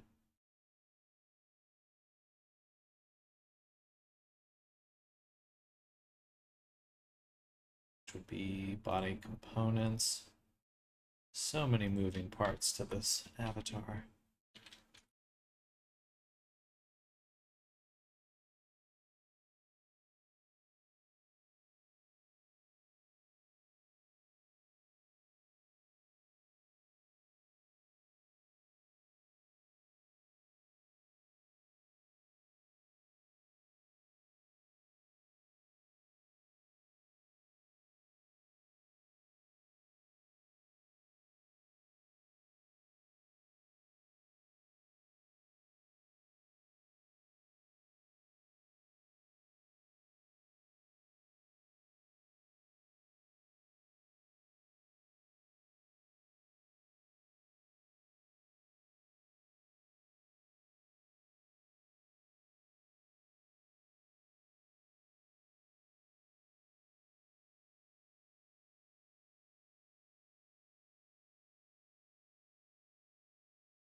Okay, that's good.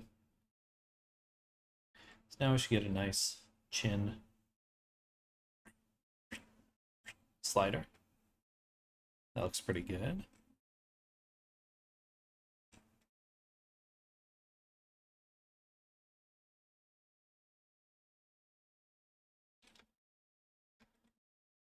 Beautiful. Okay.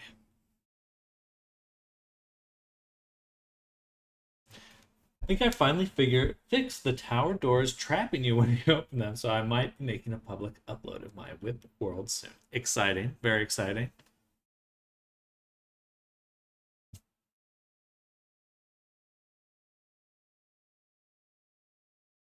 I mean, I feel like it'd be fun to put out a world that traps people.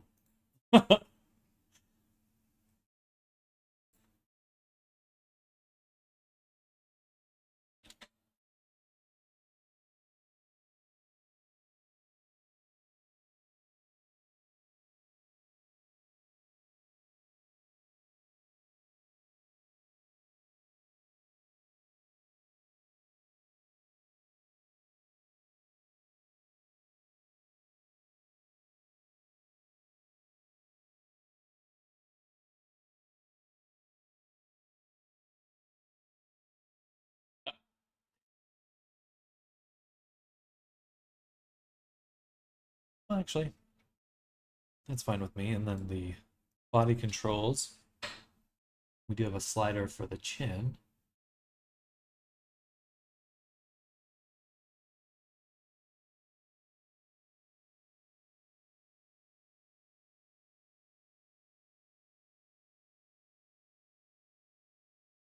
But I think the default will be at 100% because this hides it. So should mean that the default has it without.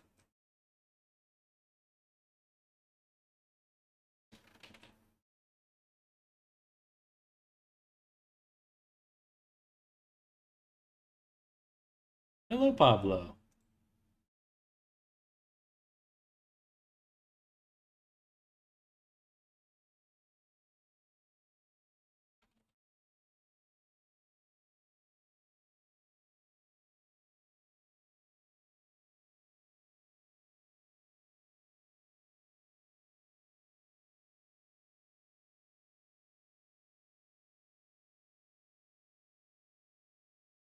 It distorts the normals there.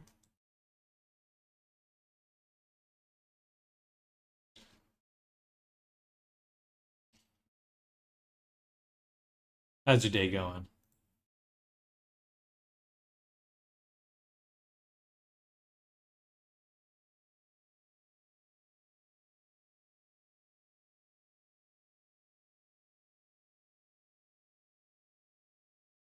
All right.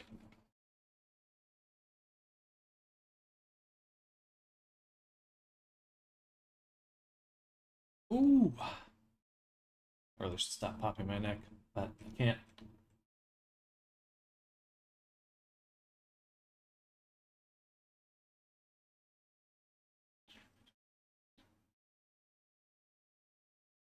I'm happy right now because I made a really weird rat. Oh, good. I don't know if I'm biased, but I love the background sounds. We had a big thunderstorm a while ago and I recorded it. It's got some proper good rumblings in it. Ooh, very, very awesome. Are you talking about my music? Or is it the music getting picked up? Or are you saying just background sounds in general?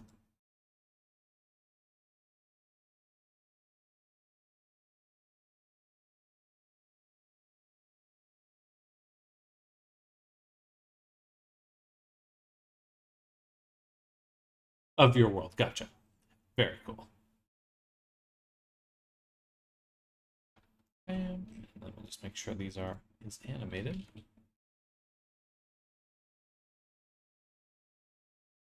Did I not prefab these?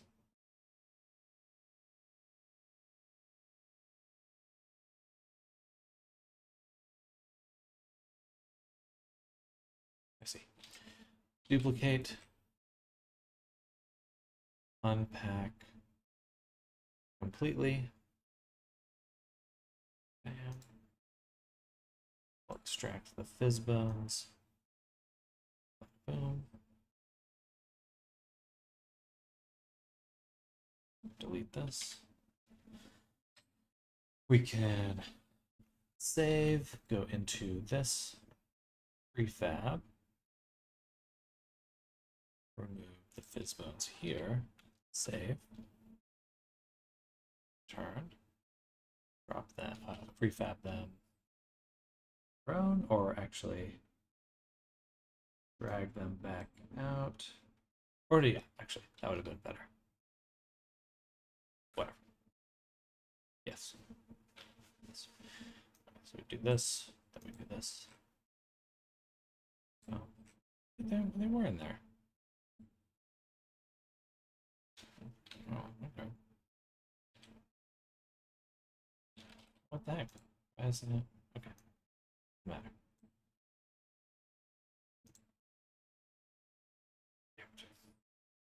Damn it. Ugh.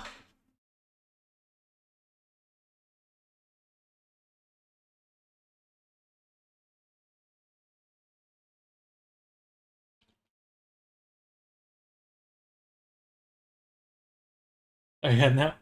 My rat needs some work though, so I'm outlaw. You're always welcome to share what you made, but enjoy your day, Pablo.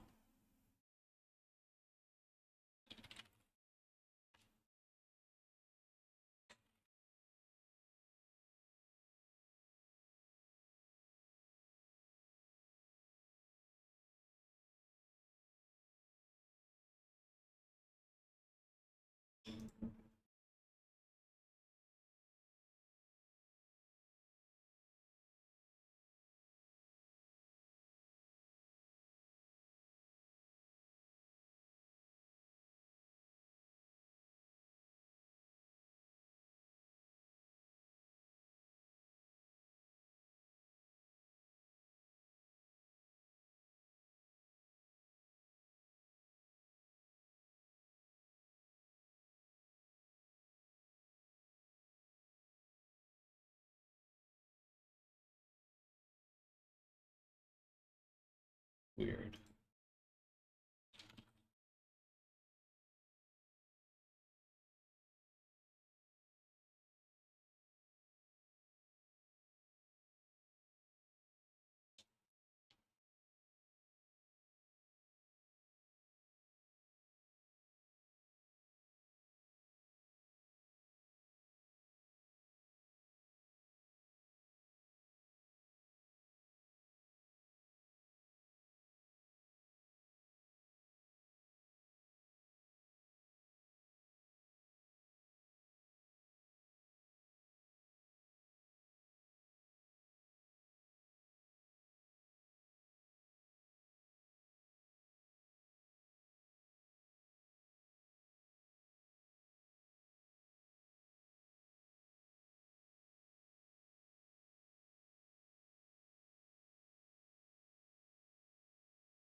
Okay, that should work. So, more things to tweak.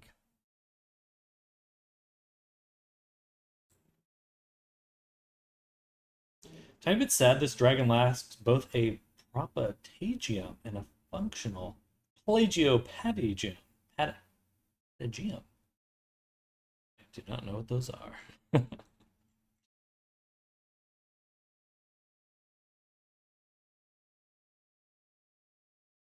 A little bit of a jagged spot right there.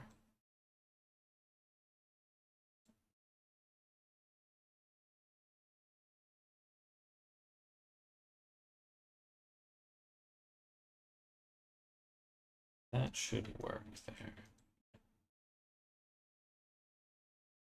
Oh no, we didn't hit the tail. Let's have a fizz bone. It's the right one. I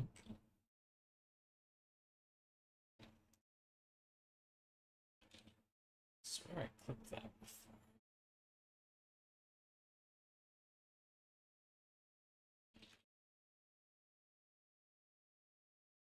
Membrane of the wing above and below the upper arm, respectively.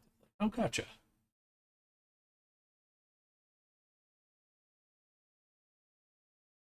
Hello, Areku. Welcome. I am alive.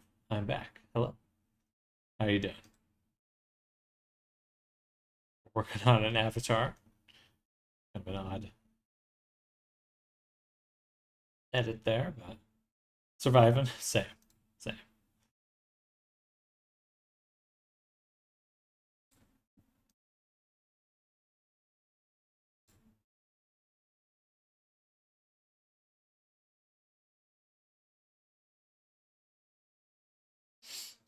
Excuse me.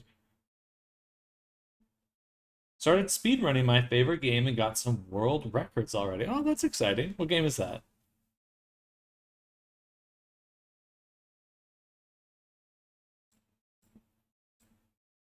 Resident Evil Outbreak. Oh, that's very cool. Is it like a specific mode or something, or just campaign speed runs? Ah, just levels. Gotcha. Still very fun. I've never played too much of Resident Evil, but it always looked like a blast. Are you still playing the with the Areku character modded in?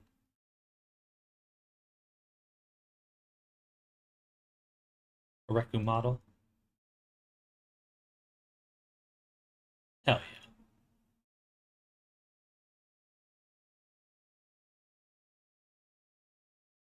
Excuse me.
That must be the pants clipping through there.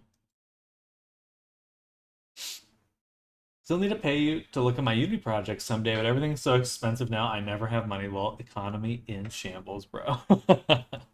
Yeah. You're just lucky I live in America.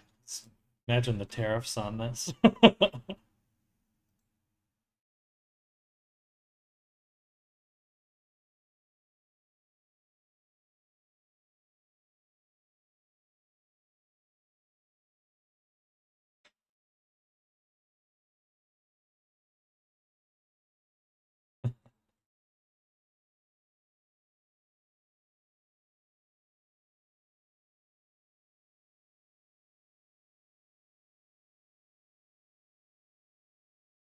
Well, I hope streaming's going well for you.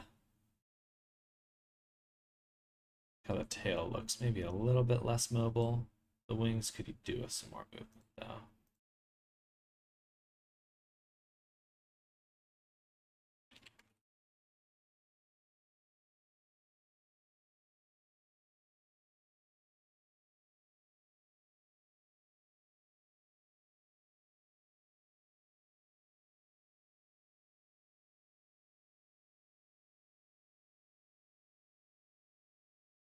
Wiggle, wiggle, wiggle, wiggle, wiggle. Wiggle, wiggle. Wiggle, wiggle, wiggle.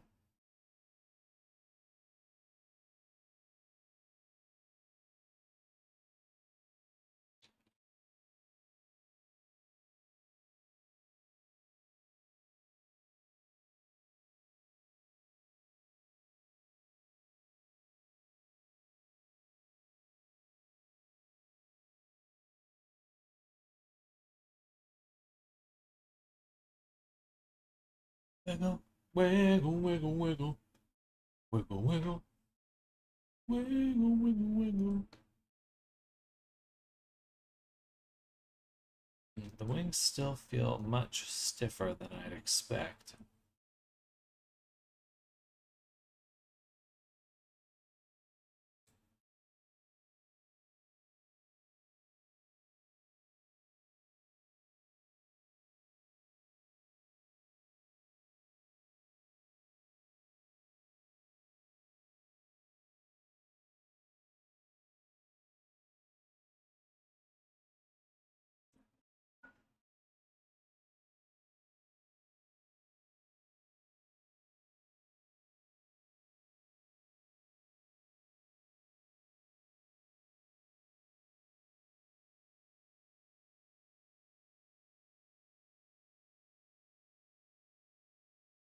There we go. A warning sign added by the spawn. Added by the spawn point. Let's turn down a mobile.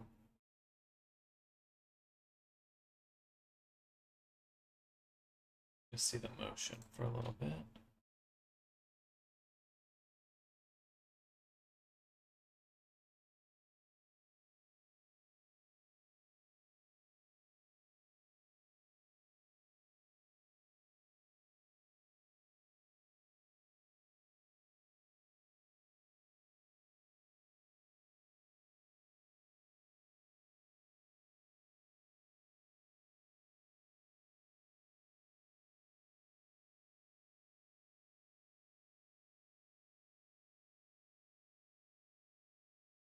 Seems like it's working.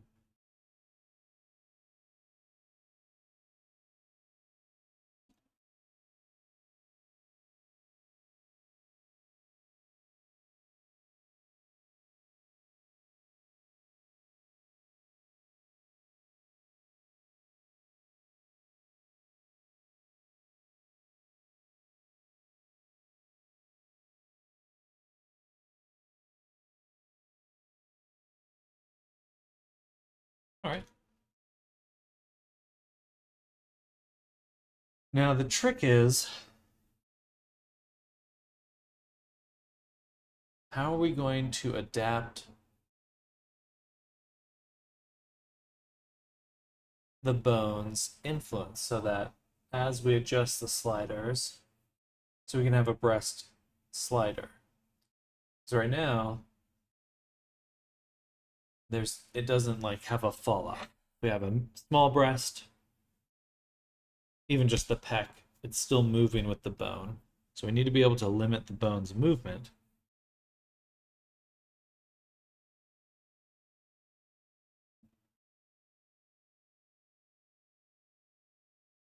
When enabled, automatically ignore transforms targeted by another Fizbone component. These are determined. Okay, that's fine.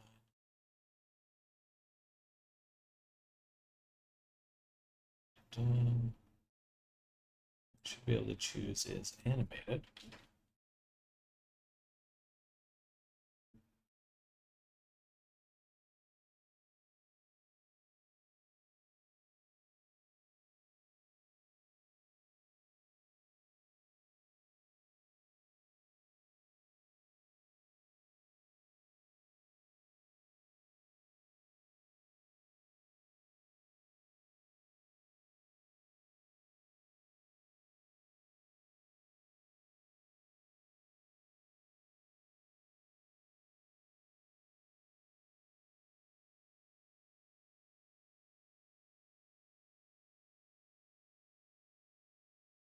I was trying this before. I don't know. I don't think it's going to be able to work very well. But I got to give it a shot.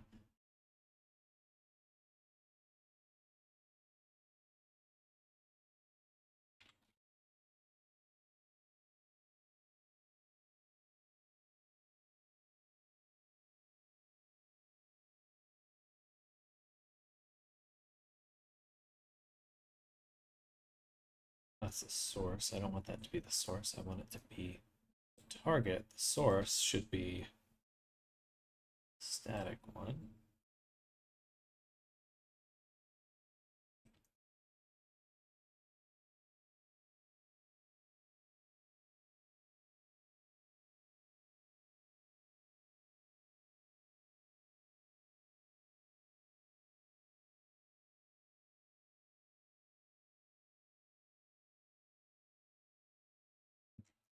And we can see that we've changed the influence a little bit. It's popping there.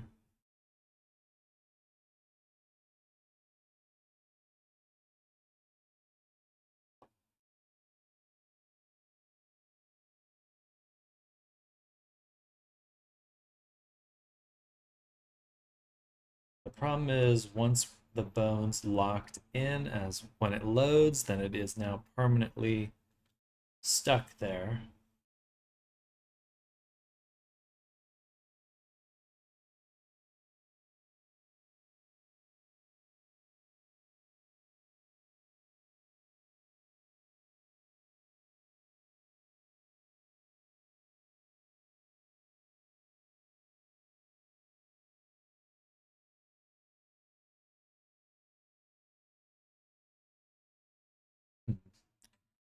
Why? What can I do about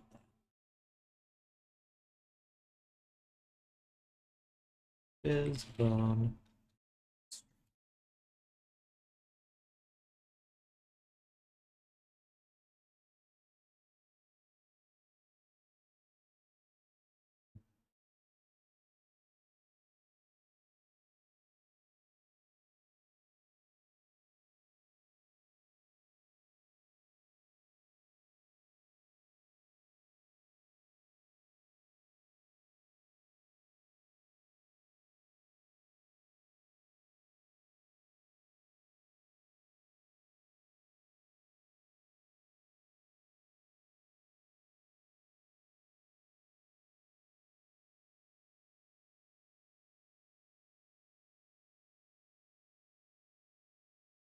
You can have a constraint and a Fizbone component affecting the same game object.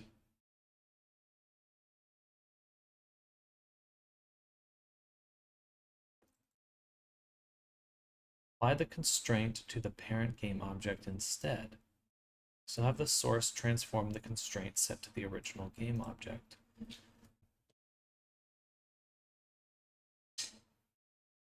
Ah.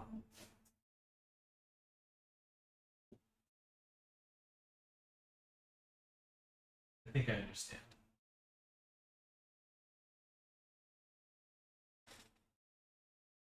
Should have a constraint. Apply the constraint to the game object parent.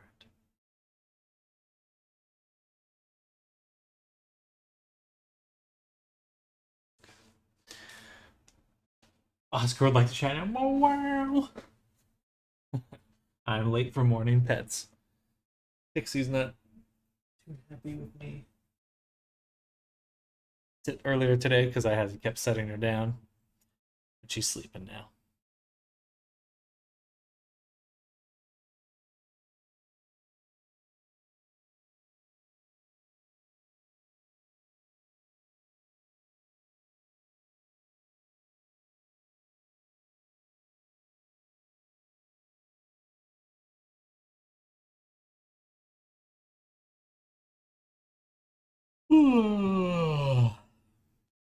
All right. So let's imagine for a second a different setup here. So what we basically want is a bone, but we'll actually have a parent bone for this one and a parent bone for this one.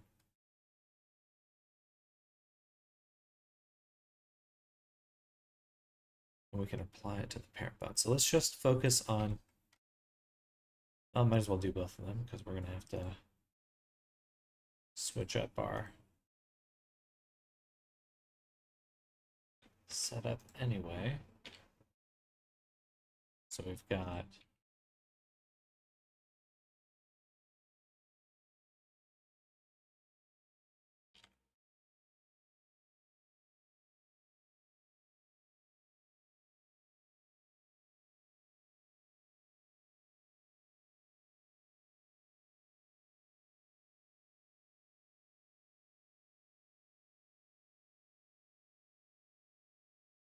them static.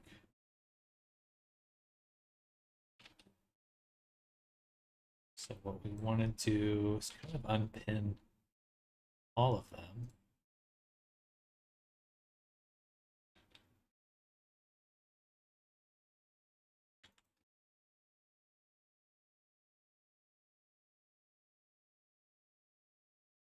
Just going to kind of shrink them a little bit so we can get some easier views here. Something like that. Okay, so this will be parented to this one. And then this will be parented to this one.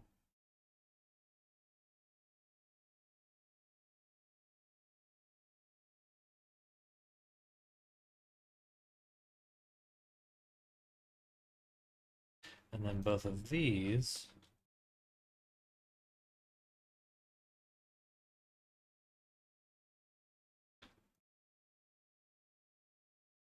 can be parented to this one.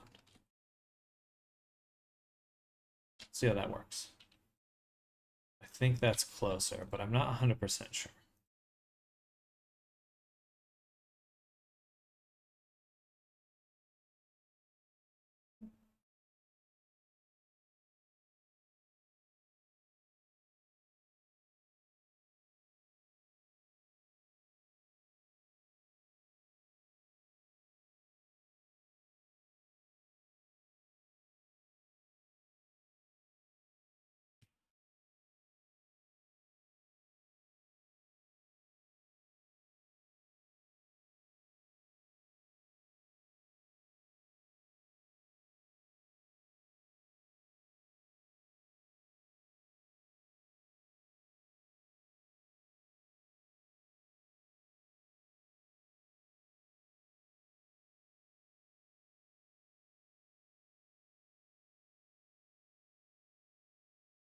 Okay, so these have been opened up because I think what I need to do is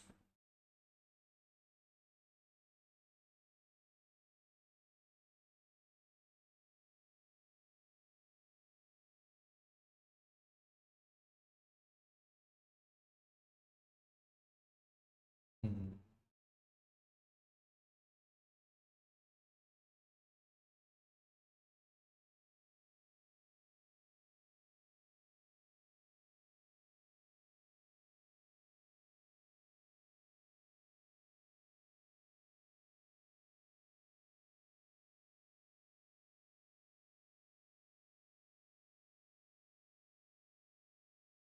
some reason I thought I could chain them together manually.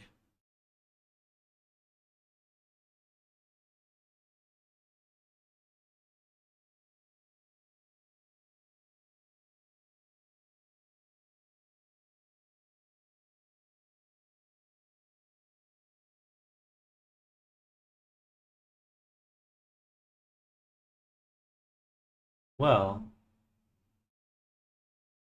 I guess technically I could use 4 components.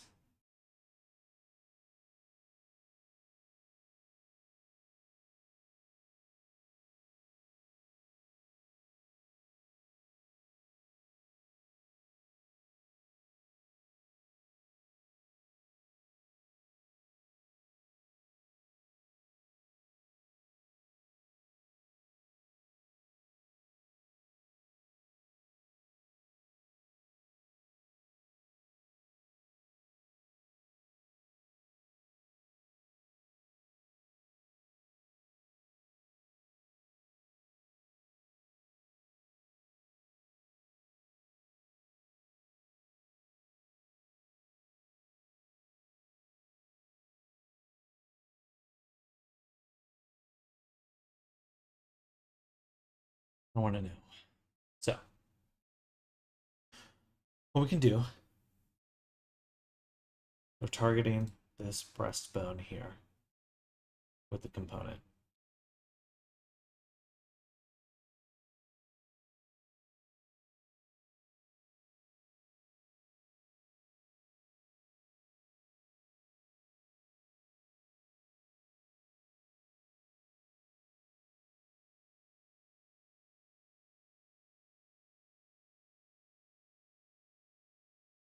No, this is useless. Okay, let's back up.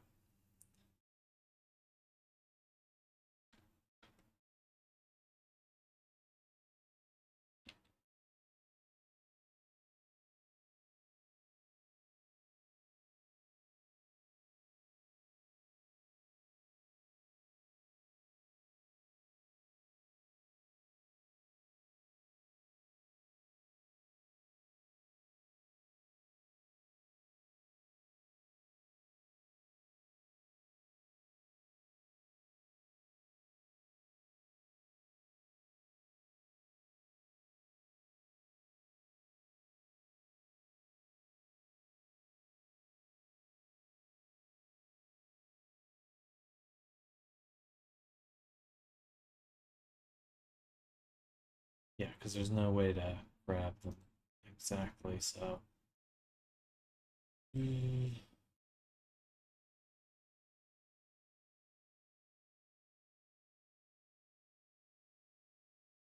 Ooh. So sad we can't adjust any of these in real time. That would certainly be quite cool.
We do actually have colliders, and one of the colliders is very interesting, in which it's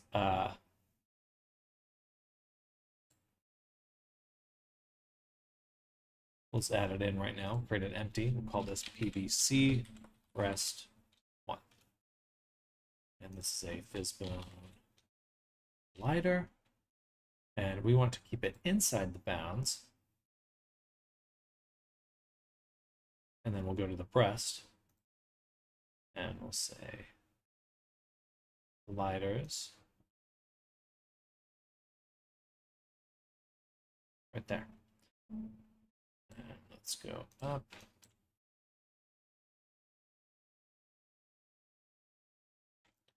Move this right here.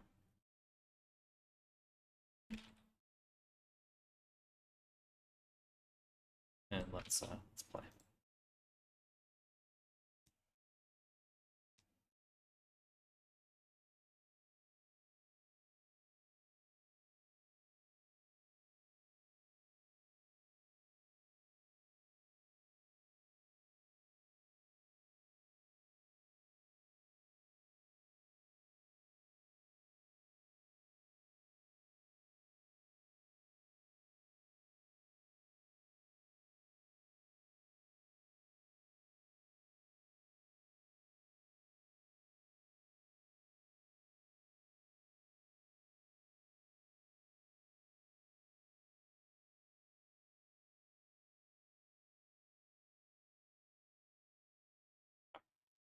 Um,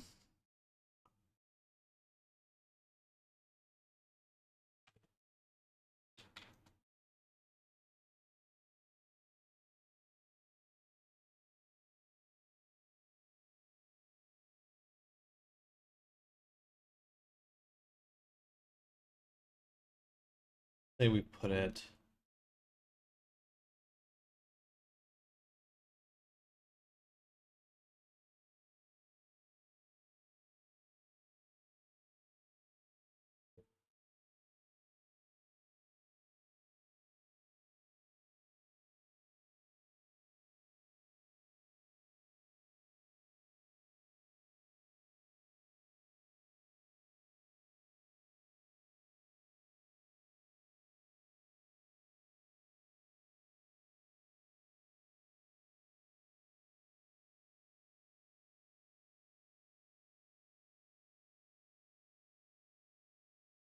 okay.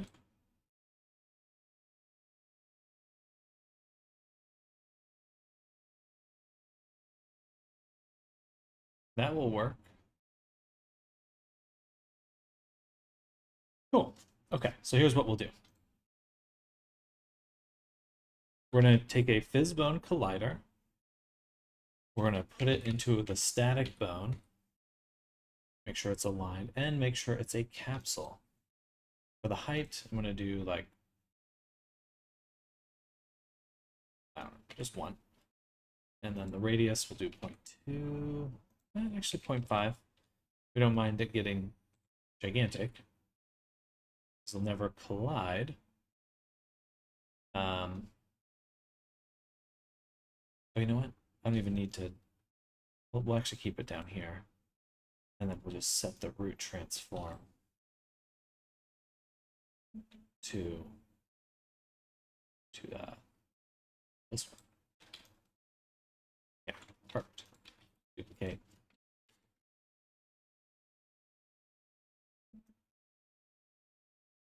Cool. And then on the breast R, we will also allow collision with this one. All right. So that's good.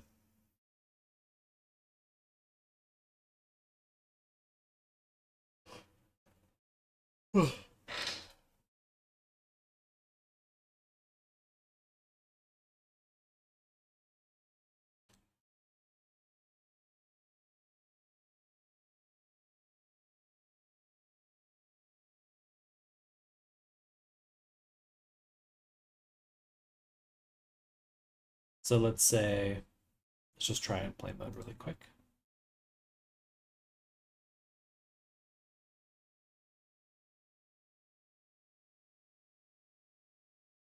We do the body slot slider, so we turn off clothing, body slider, we'll turn on the breasts, and we can see that they move. But then if we take these colliders here, and we set the radius to 0.1, now they are no longer moving at all.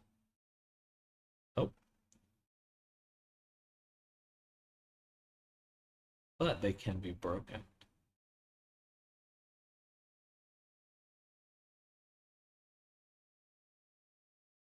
I suppose at 0, you would just want them to stop moving entirely. Alternatively, we can move them forward. So we'll try the left one. We'll say height 0.2, 5.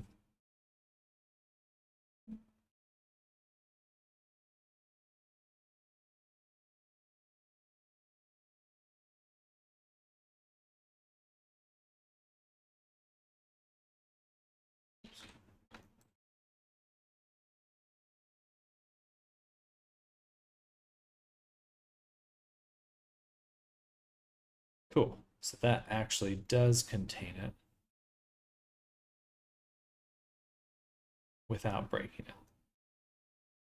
We can see I can still break the other one. Oh no.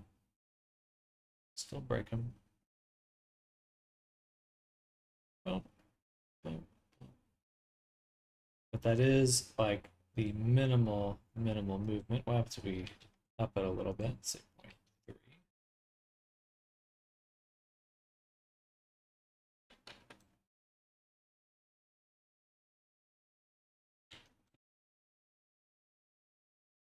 Okay, how about 0.2?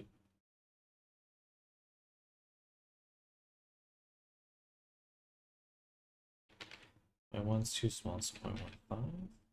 So that should just be a little bit of movement.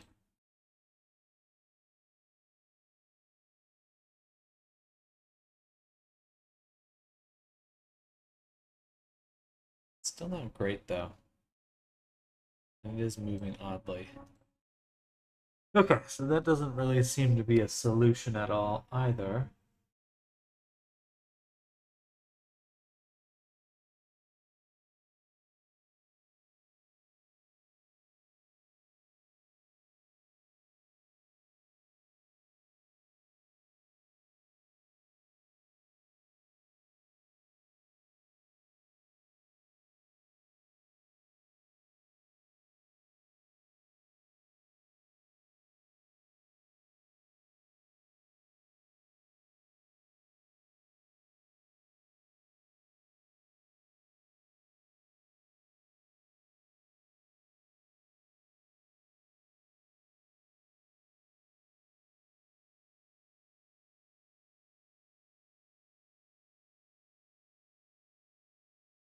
Or we have 3 bones.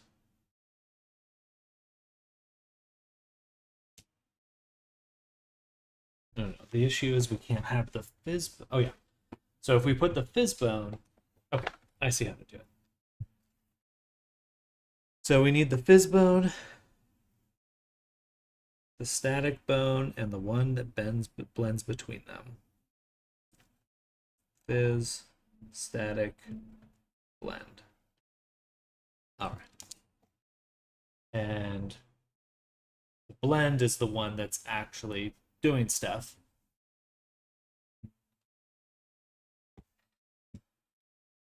So once again, into the breach, let's take a look at the deformed bones. Cool. Do Alt H.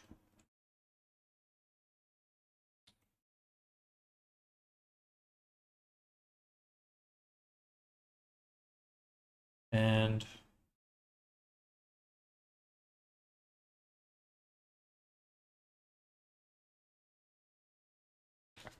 Fizzbone's going to be doing whatever the Fizzbone does.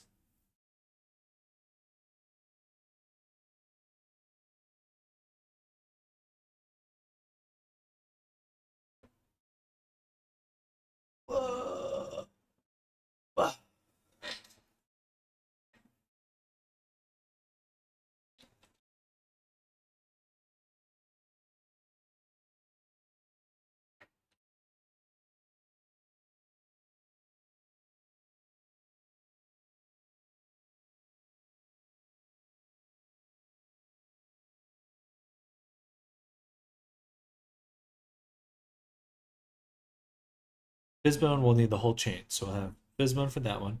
Static, doesn't really matter. So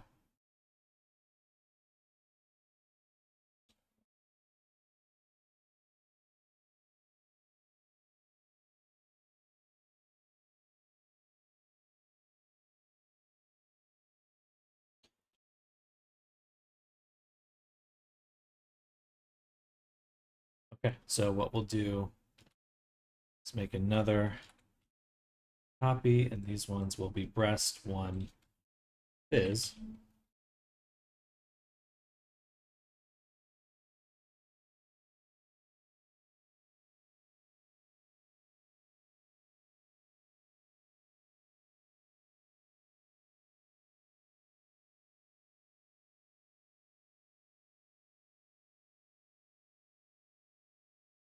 Okay, so now there's 3 sets of bones here. Kind of annoying. I'm gonna rename these or get rid of this on these. Boom. Oh.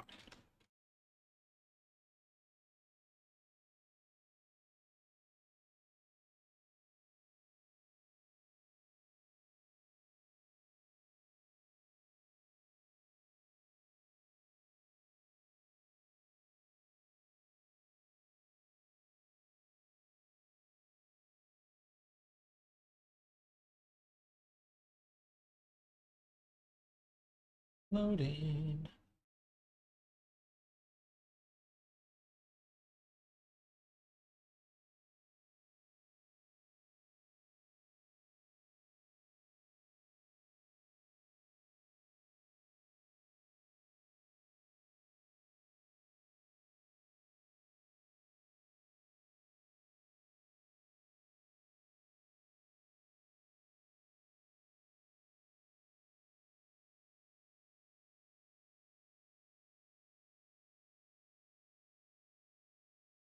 Okay.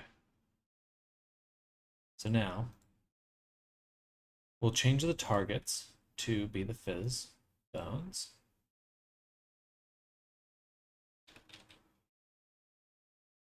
And then the actual breast bones are what will have the rotation constraints. We'll have 2 sources.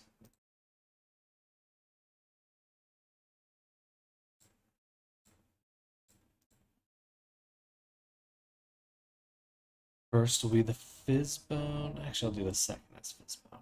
Second will be the static. Actually, I don't need a static bone, do I? Yeah. Yeah. It's like there's way too many bones. All right. I had to think about that for a second. It's always once I implement it that I go, ah, I was wrong. Hello, Kabar.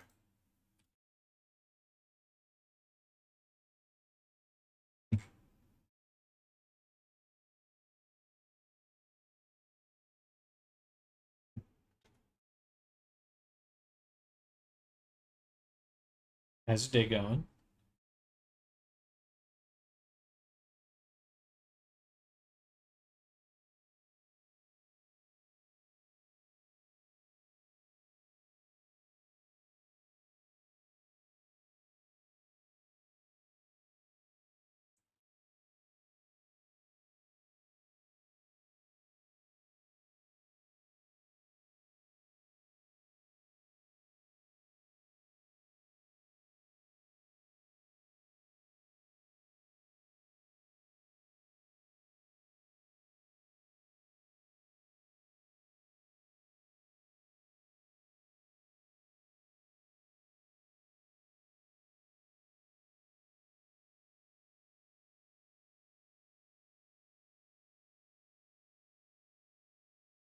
Doing very good. We're figuring out some breast physics right now.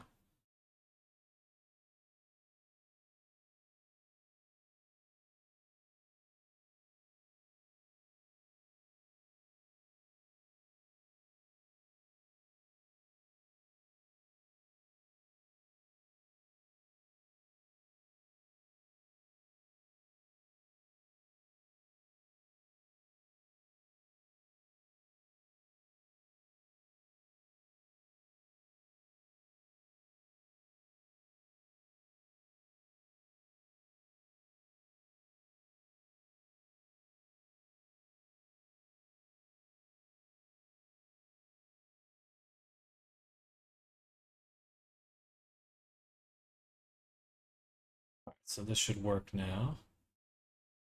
We just want to start these off at 0.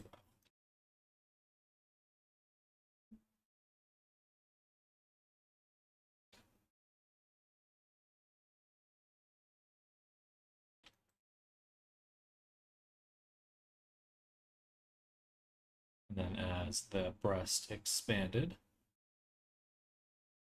like so. Let's do 50. We could set the weight 2.5. That way we would get some movement, maybe not, no movement, because that's right. So let's do this here. Activating them or locking them. Is. Hello, Reyes. Welcome.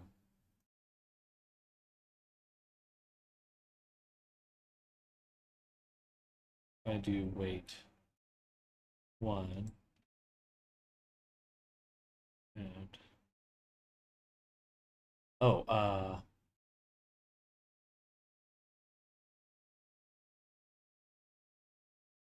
huh.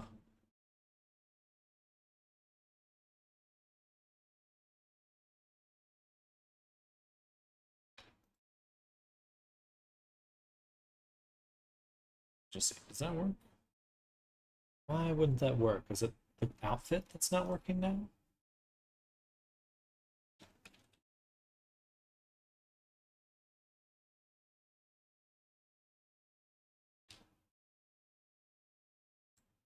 That's because the clothing's not moving.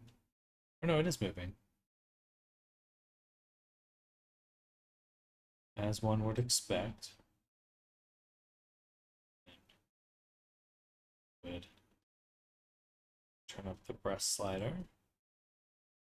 Move the breast, but we're not seeing any movement here. What's that? Must be the breasts. Collision. We do have this collider. Let's set that to 0. That might have been it. There's no limit. It should actually be an angle limit. Let's try again.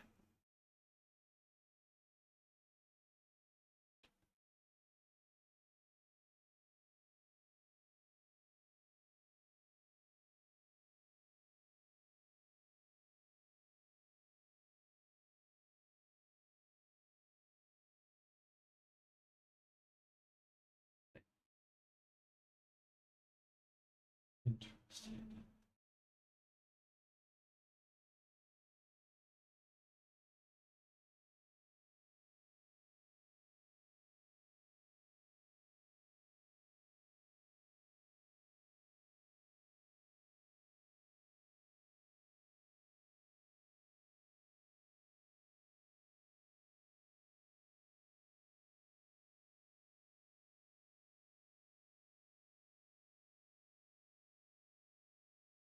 Weird. Something about the rotation still feels wrong. Okay,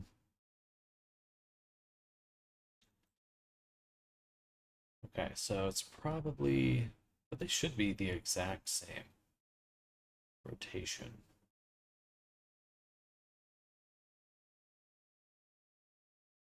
Zero.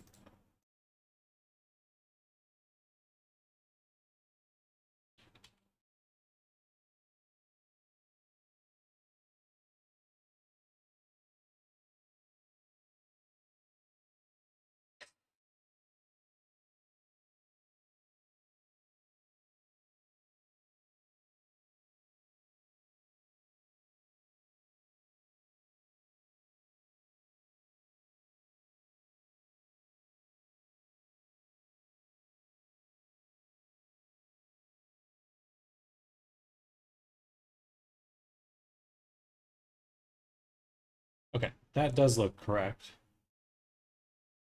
And if we go to our rotation constraints. We can just set them the weight to 0. Now they shouldn't move at all. They don't move at all. Okay, so we should be good. That should be exactly what we want. And we're going to set up the default, which is weight 0 for these. And with the body set to 0. Okay, now for our body controls, I don't think we can select the right property. So we need an animation clip for these. So go to animations, gestures, we'll create a new one.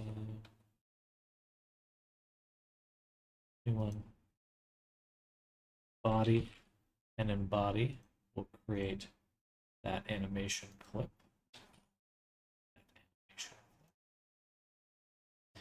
We'll call this silver dragon breast constraint.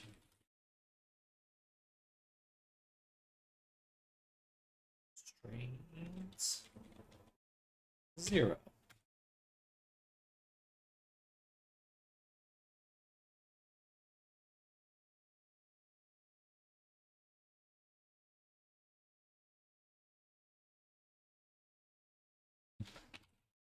Now let's create a test animator to drop on here.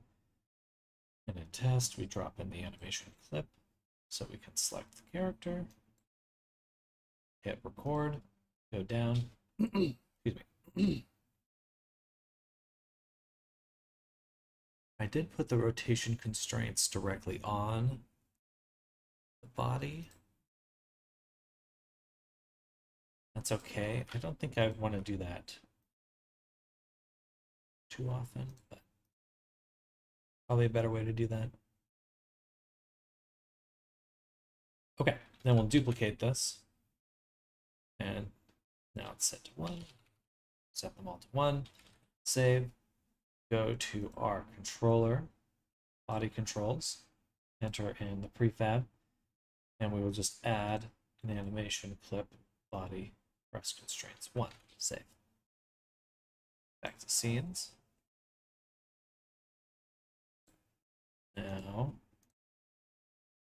Now we should have the ability to blend how reactive the breast is. Should be at 0 right now, doing nothing.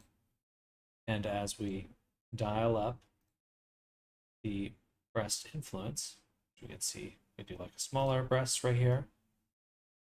There should be a little bit of influence, which we do see. And if I disable clothing, we can see a little bit of movement. And we can just keep going with that. Let's do 75. Does look good. Behavior seems correct. All right, which means we're almost done. super close to done.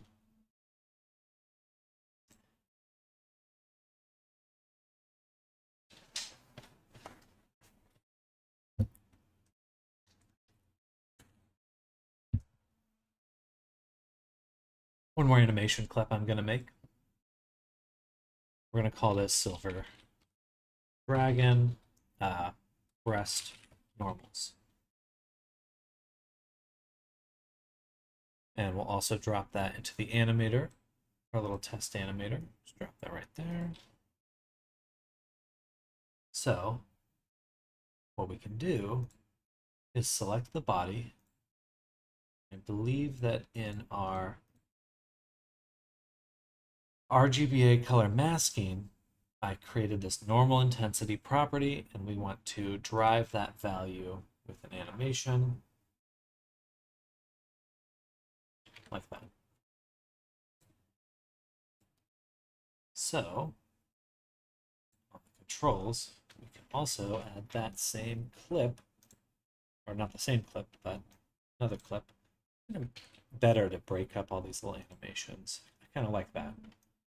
All these animations happen at the same time. And what that does is it provides much crispier details when the breast is visible or fully selected.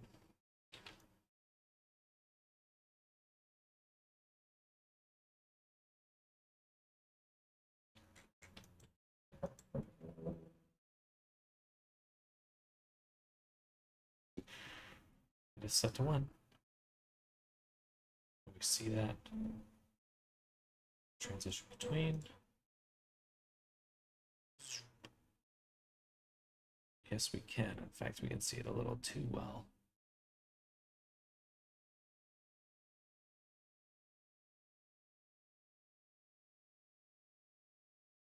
All right. That means that before anything, this should not be able to go to 0. It should go to 0.01.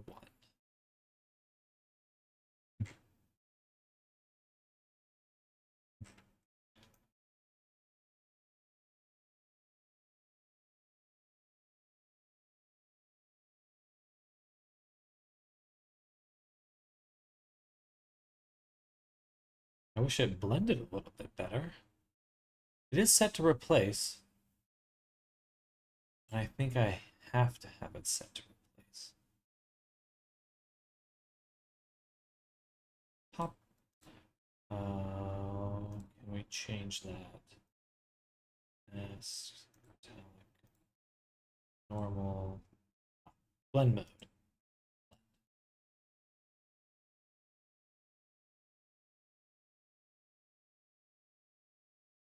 But does that look right when we have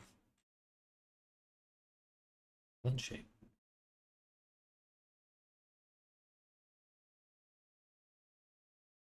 So, not really. That looks bizarre.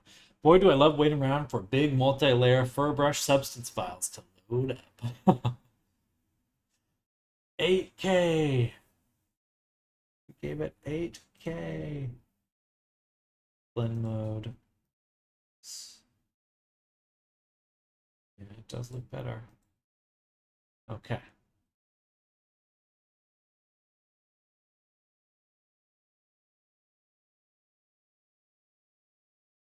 Which means to me that if we can find another way to blend that, we'd be better off. So if we go down to our global data and masks, global masks,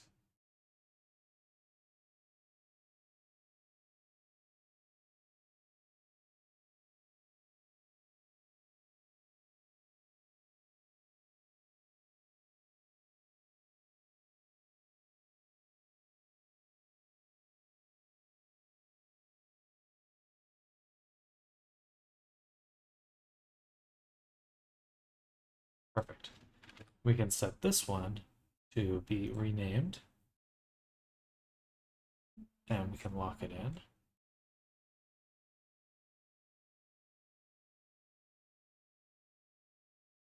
And it should actually be -1 here at the default, like so. And then the breast normal, which we can access here, we can hit record, we can go to the body, we can scroll all the way down to that very bottom shader, and we can set it to 0. And now it shouldn't pop. Can't imagine doing this one in 8K. You don't see just the hairs. You see God. So. Perfect. Perfect normal blend, no pop. Gorgeous, powerful, beautiful. Okay, so what's left with the character? We've got the expressions, or actually expressions is the main one. So, expressions.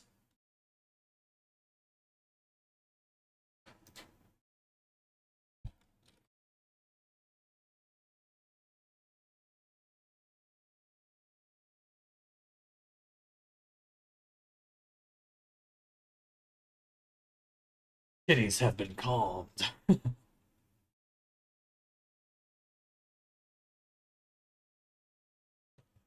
We need to make the coat, we need to make sure it sits above the pants. That's very important.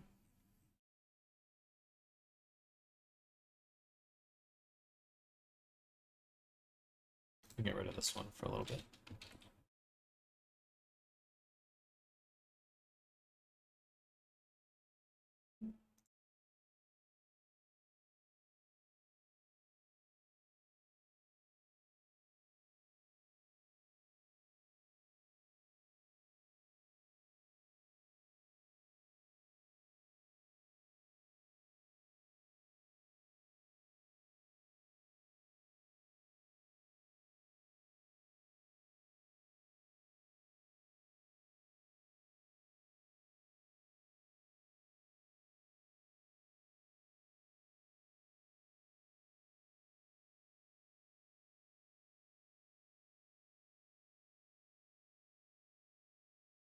Ugh.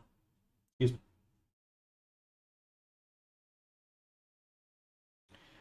Okay, so if we do Viceme, we turn up the voice and talk. There's no Vicemes playing, that's annoying. That must be, oh right, everything got reset. Everything got reset. Frustrating, but not too bad.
Save that.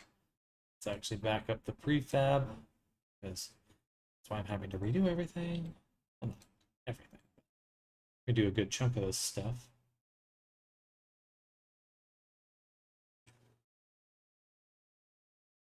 All right, save. Beautiful.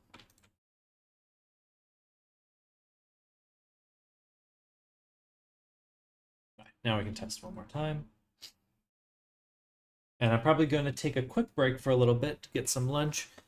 It's a bit after lunch for me, but I'll be back probably 30 minutes at the most.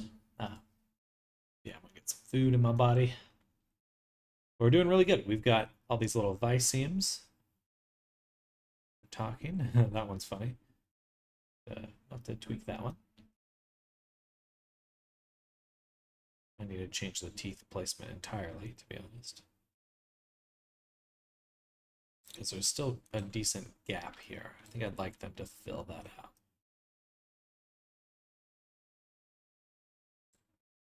Around.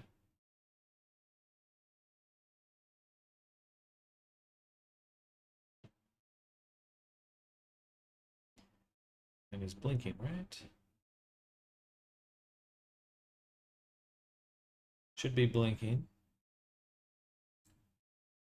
Um,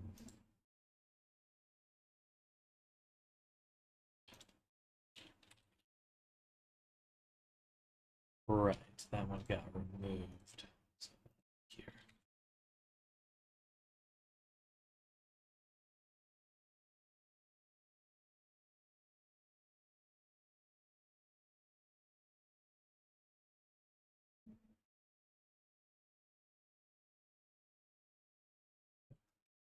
Nice blink blend. Cool.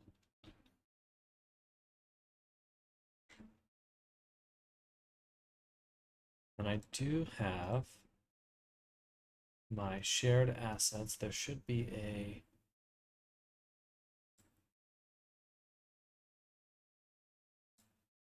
expression gestures.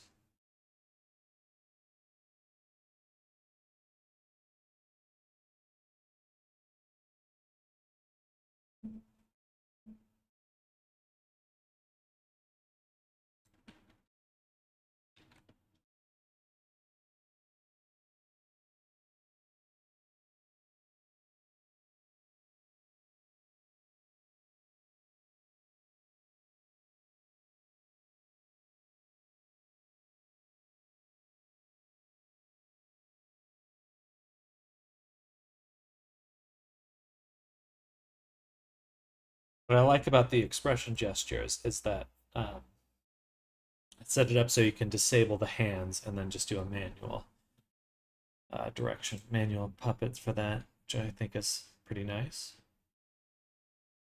We have full control.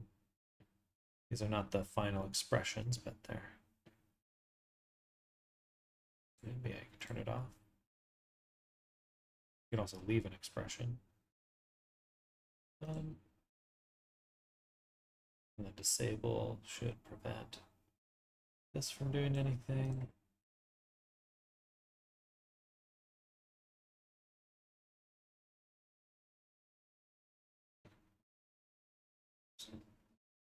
Okay, perfect. All right, I'll be back probably about 30 minutes at the most. Again, I'm just going to get some food, take a little break at the moment, and I'll see you just a little while. See you then. BRB.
Give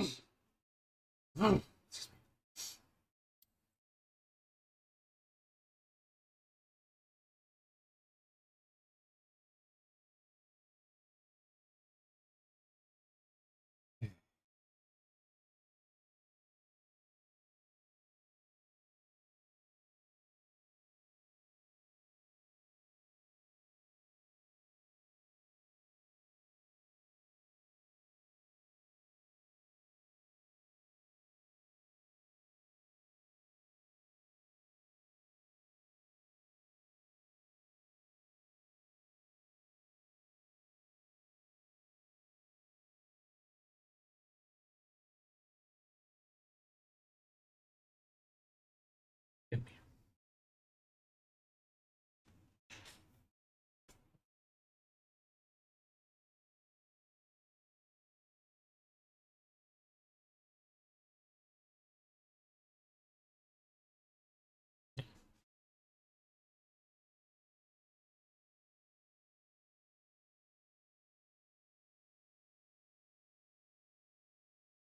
Move your little butt. Excuse me. Excuse me. There we go. Second. I want to attack.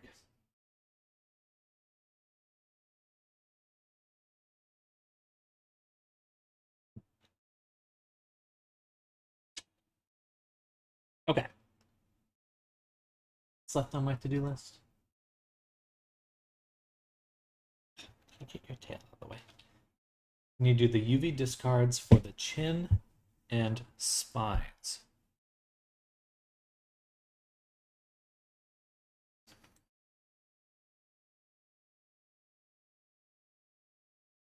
What are we at for vertex count?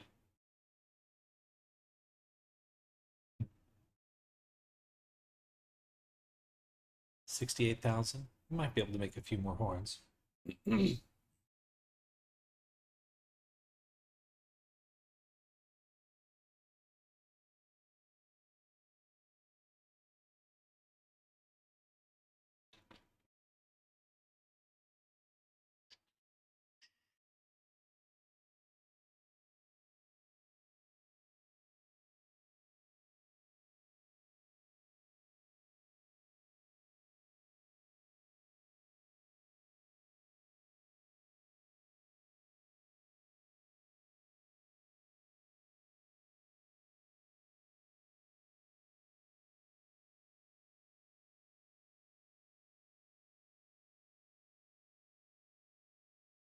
Oh, he's flopping. Are you flopping around? Flopping baby kitty. Just on my desk right now.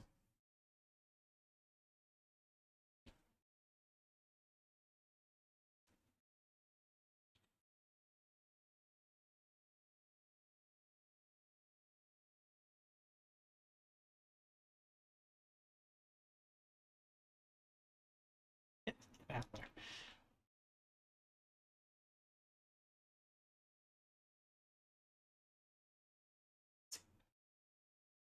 Excuse me.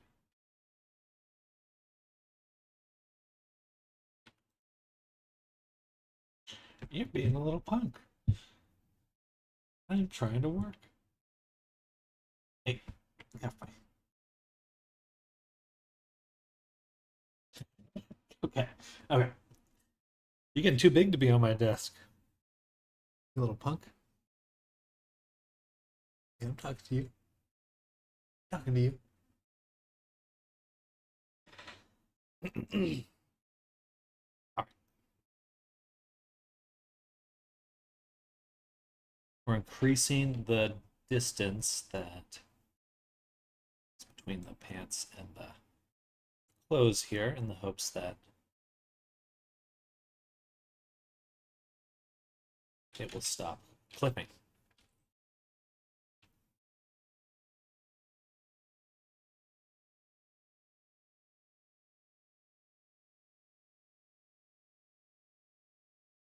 Snip data.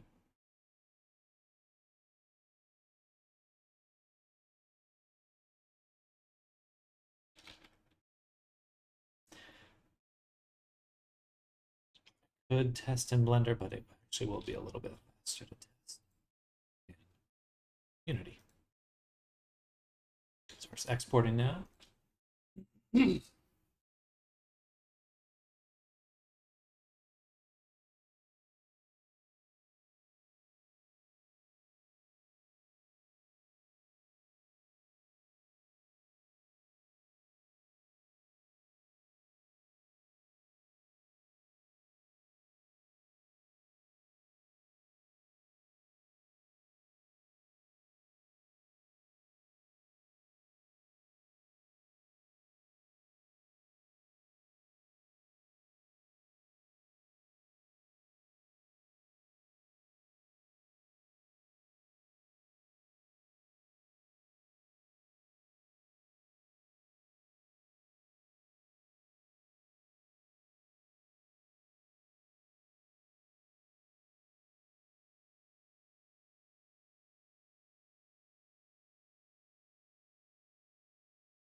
Flipping there. Excuse me.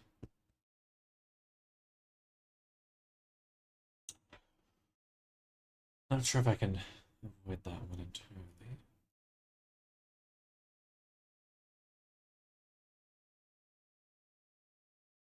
It's better, but we could probably go a significant amount further. So we'll do exactly that. Go back.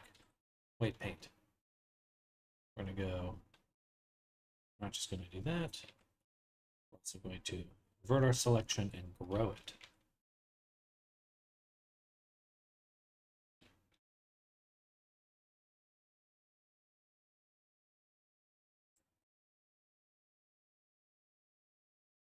One more time.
Too many buttons to click.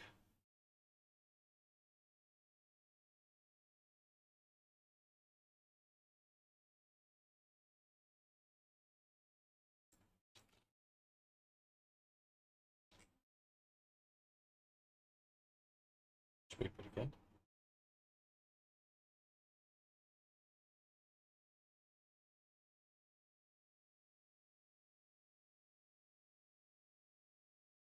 It's a little poopy.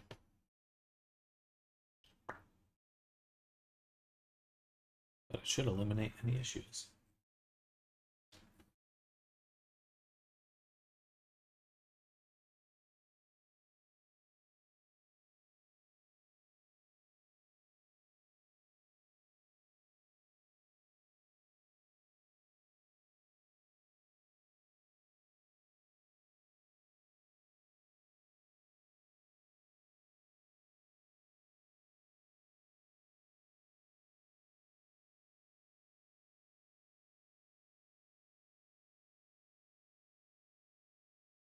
Interesting. Some of them just move so far.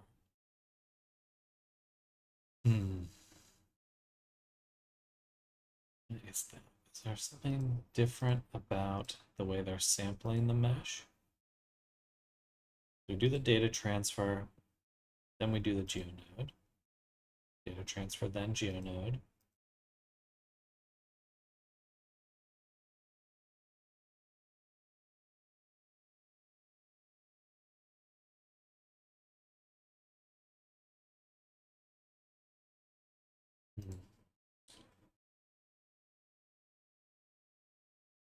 The main issue is simply that the top of the pants clip.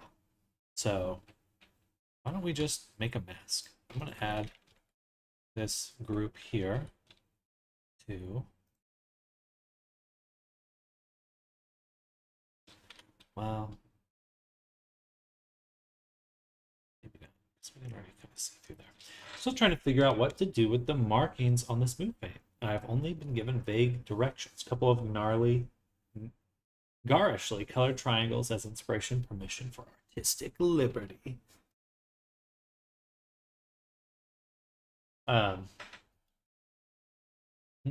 Halloween's coming up.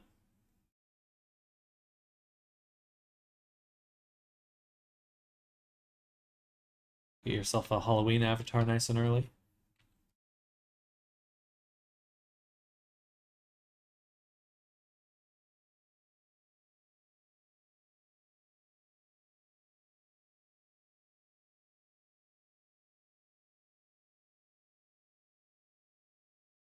Commission of sorts, gotcha.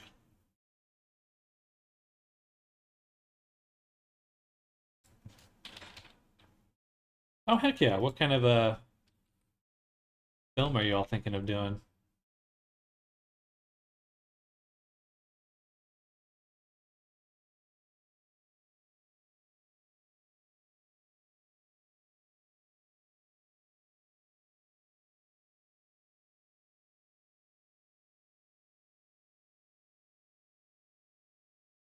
Texturing the protagonist. Very exciting. That's cool. I'm excited to see that.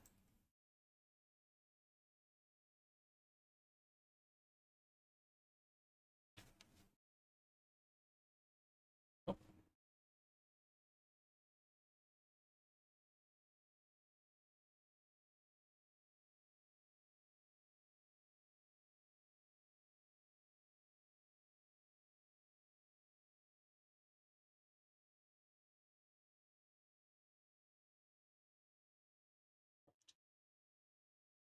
Once again, we'll give it a little shot. This should have eliminated some of the issues.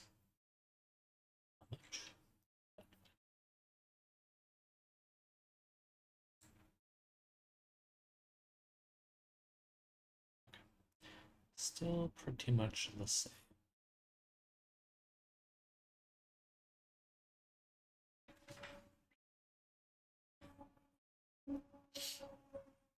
Not able to share details, but something of a reverse isekai. Okay, heck yeah. Do they want a more natural looking pattern, or can you go wild with it? Make it look like 80s bus seat covers.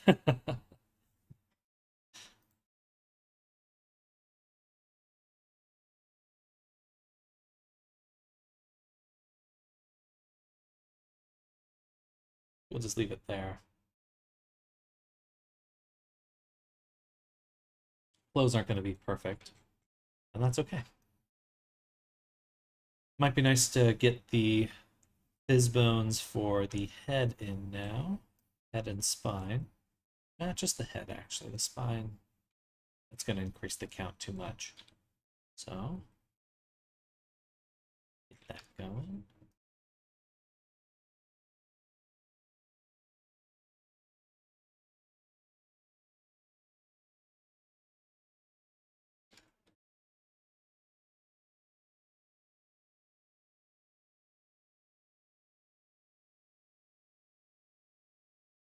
They have a lovely mix of stripes, marveling, spots, and gums.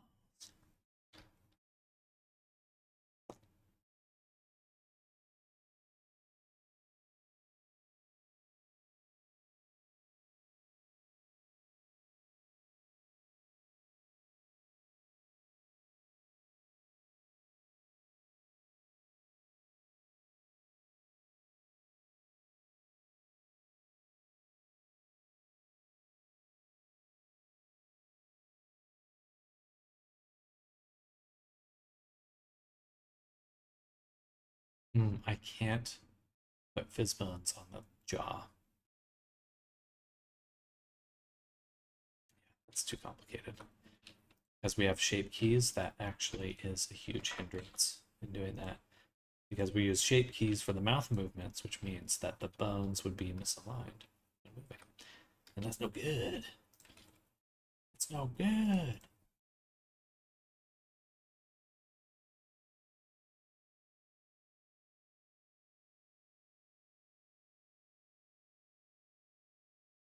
We do this one just fine. So we'll call this CC underscore spines.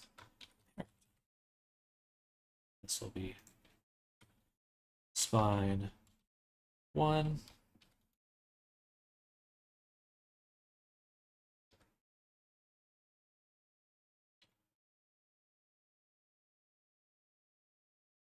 Let's copy and paste it. Oh. All right.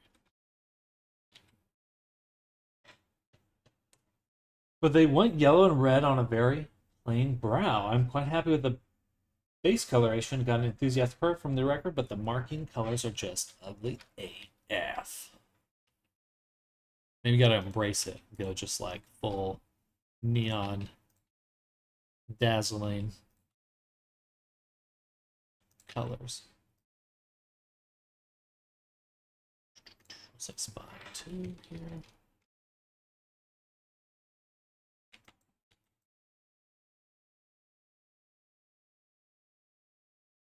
Recipient is happy, then it doesn't matter. Really, if it's a sparkle dog.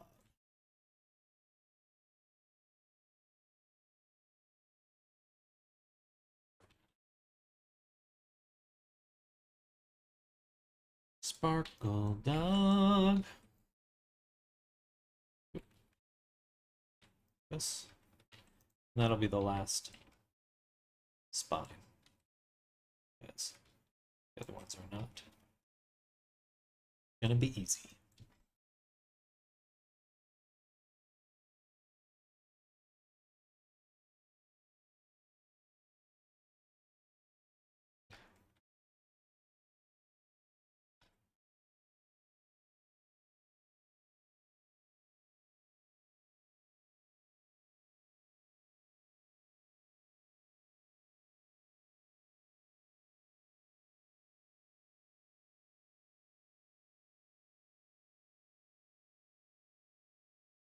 For the base color, I was told like Draco from Dragonheart, and while I upped the saturation a bit, I think I got pretty close.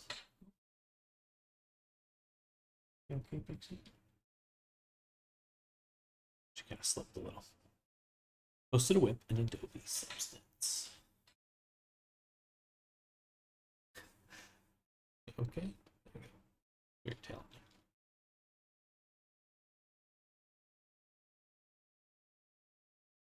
Okay, very cool.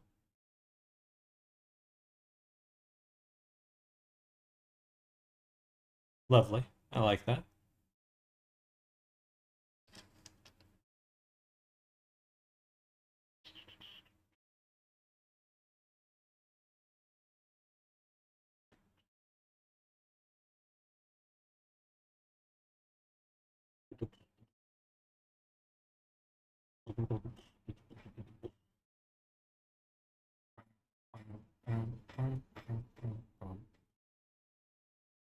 I feel like maybe just adding in some like mild amount of contrast might be kind of fun. I don't know about the general features, but I feel like you could just play around with what's there and paint over it and stuff. Quite a few iterations of stripes at this point, and I'm just not super happy.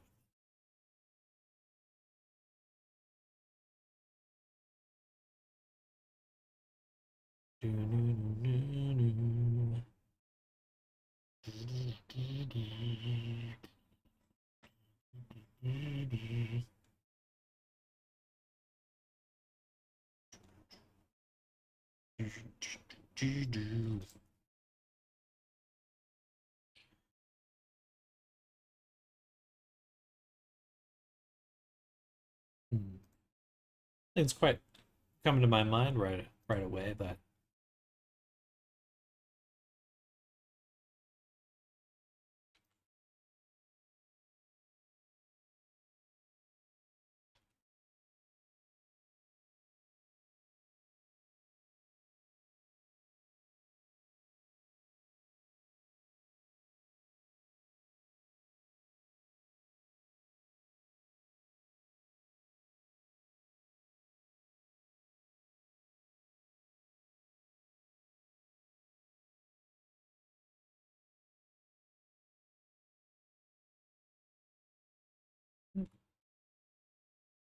feel like just maybe pulling out more of the features of the fur, making the transition kind of sharper.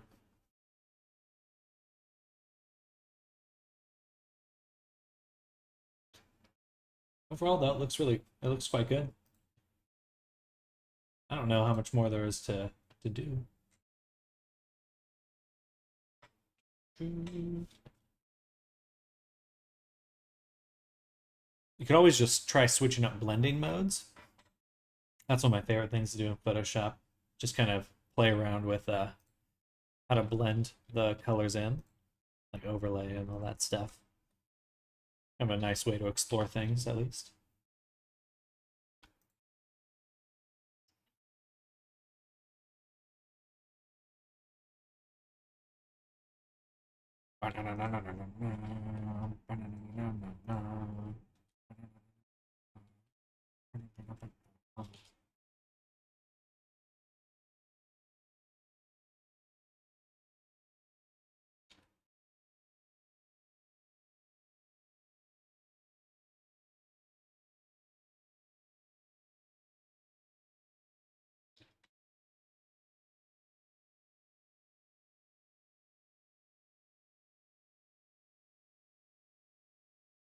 Want some kind of markings on it. 2D texture mode scrub.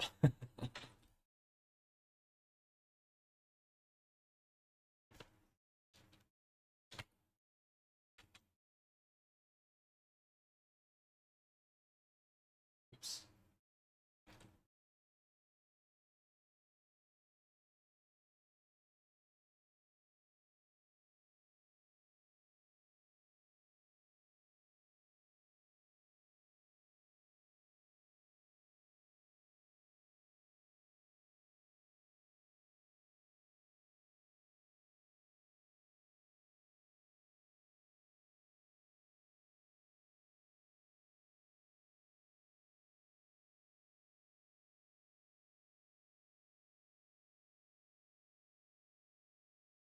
Mm.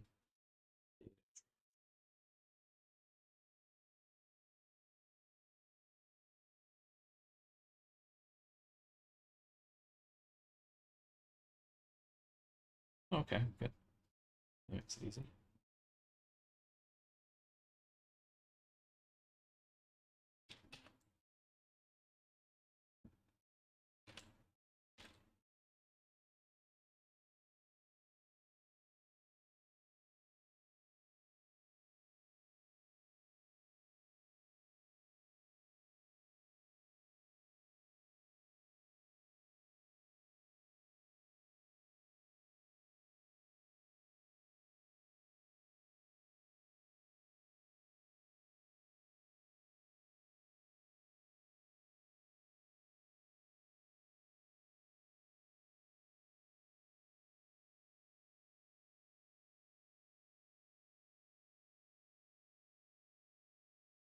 Every color that has its own layer, including the 3 layers colored add fur, all baked into filters that reference the fur data layer.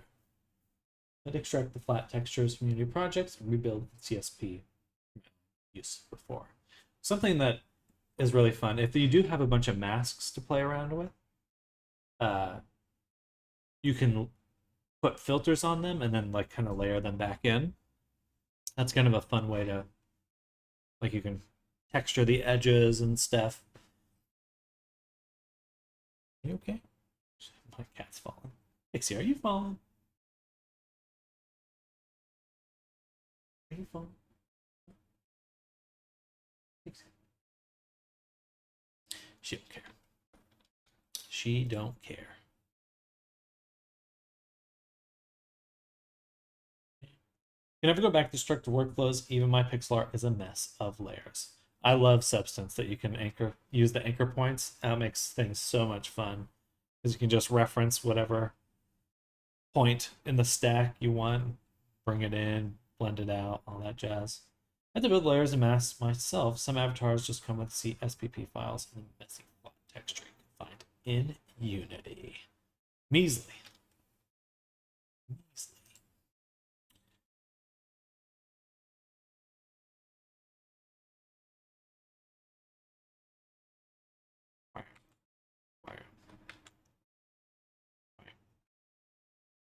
remove those.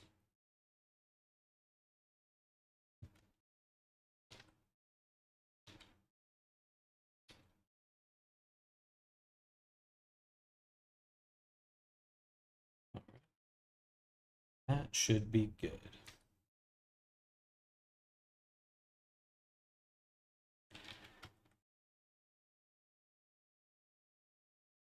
Dun, dun, dun, dun, dun, dun, dun, dun.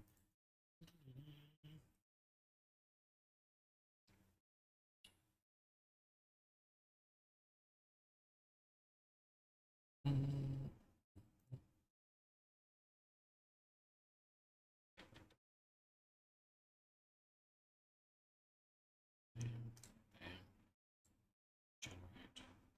Gotta get ready for the EU evening workout. Have a nice rest of your day. Same to you. Enjoy your workout. Catch you tomorrow. Bye, Arctic. Bye.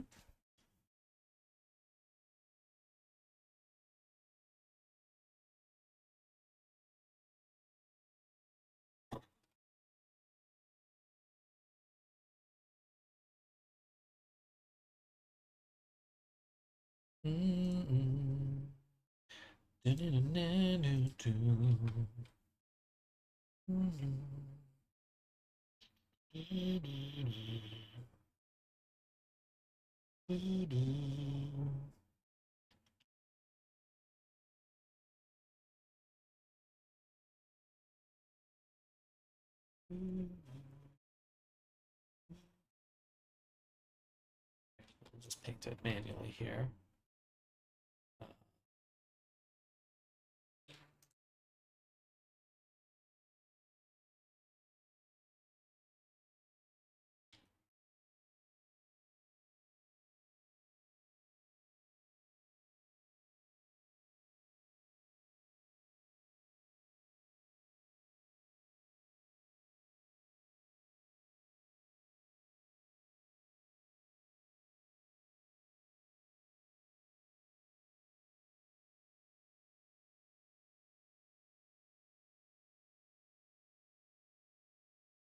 Hmm.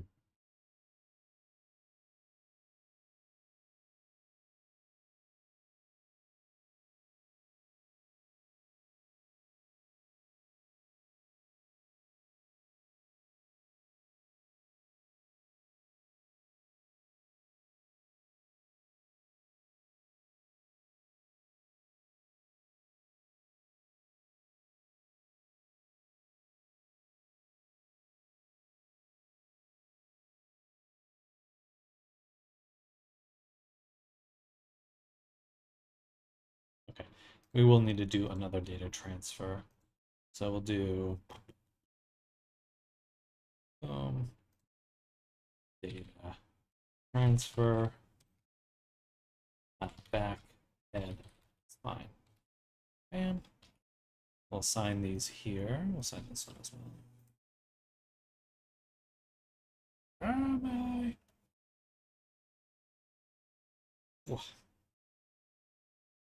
Then move it. Get a little bit less here.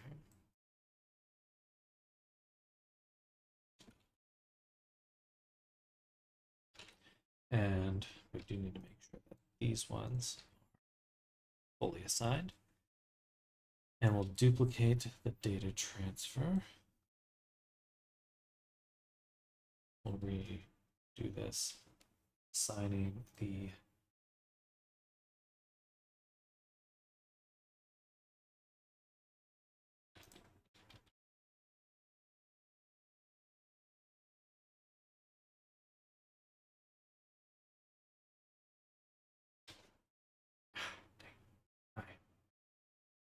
So got some cat hair in there.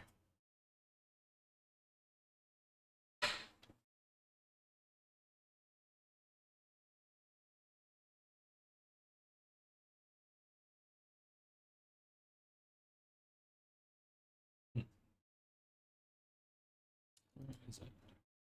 It must be.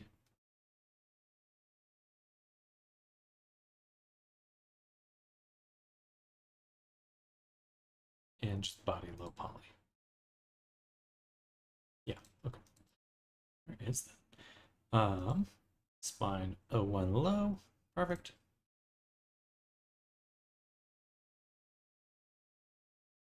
Bada boom. And we're masking it with data transfer backhead spine. So if we go here, we sample spine 4.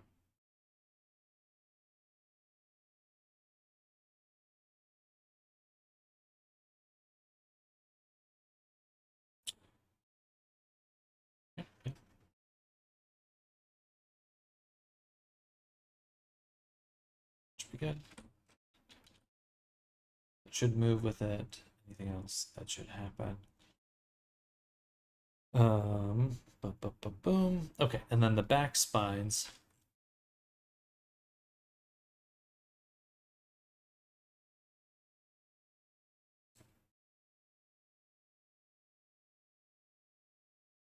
We're not going to do anything about necessarily. What we'll do instead is adjust the clothing.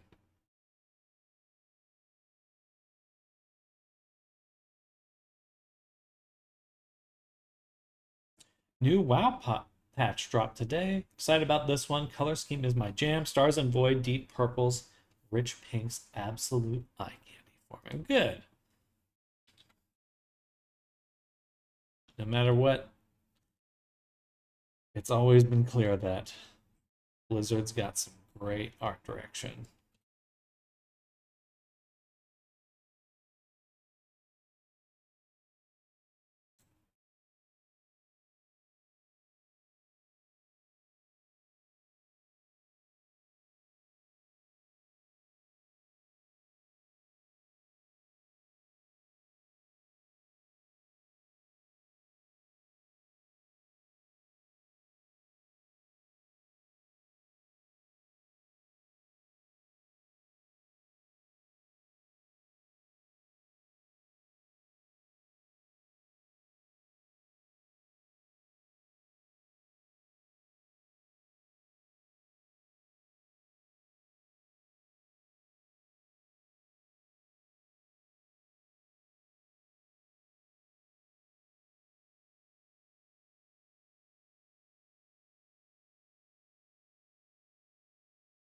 Right, that should work for that.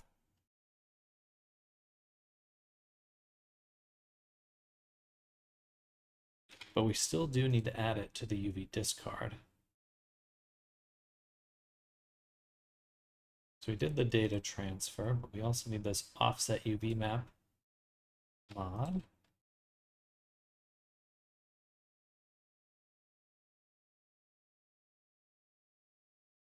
So now it's here.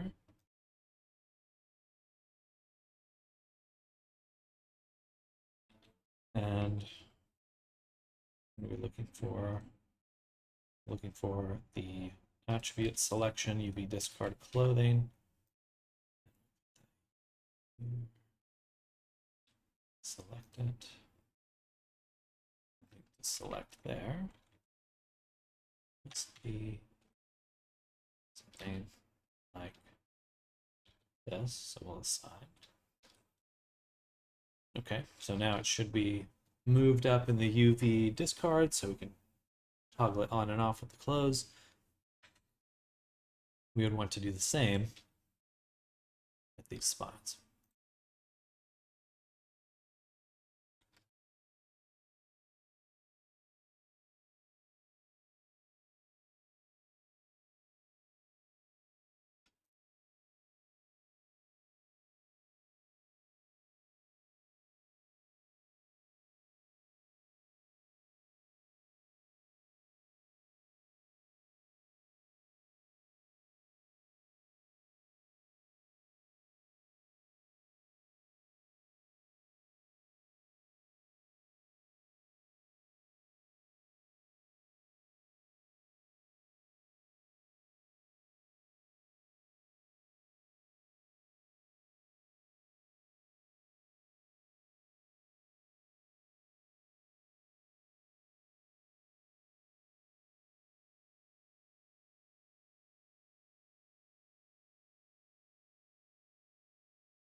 All right, that should all work. We've got the mod applied. So now they should all disable together. Except for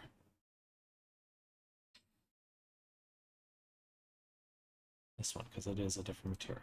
The frill material. Okay. That's okay.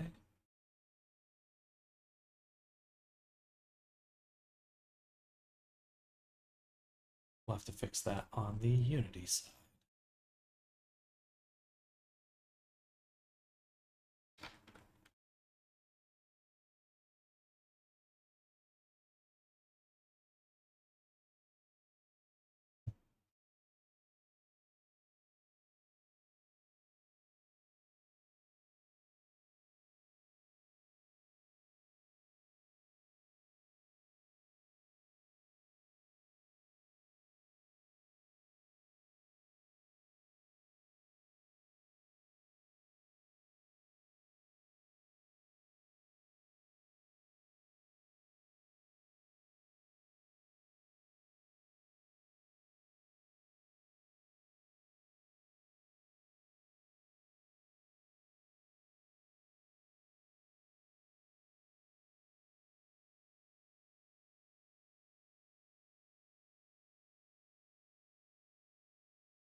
Which is disable.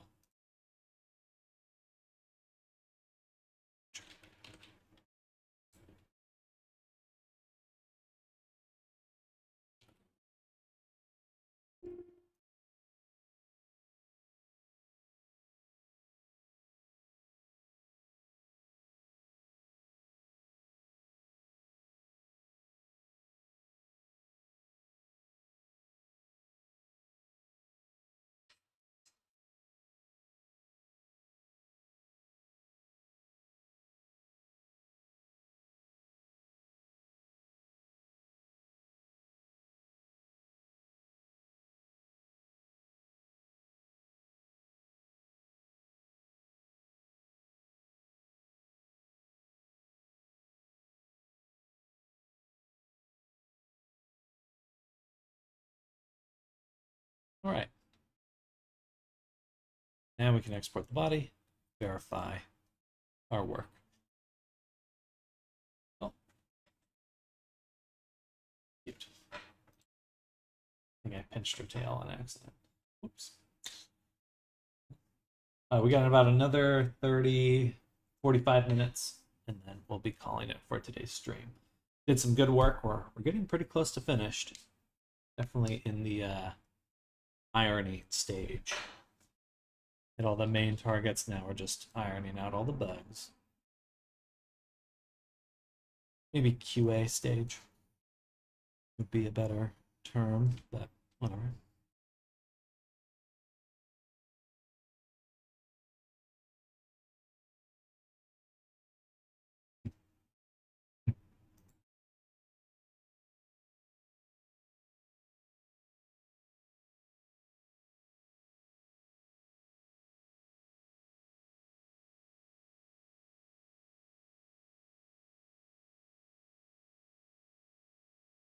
So we want the body to use this UV discard and this one. So we can see that's working, some of them. This doesn't appear to be the latest clothing. So let me make sure. Got an updated set of clothing in there as well.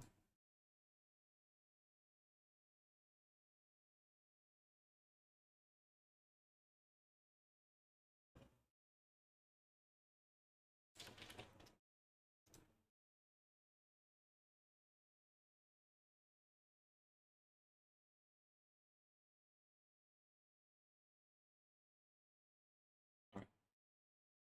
So do that.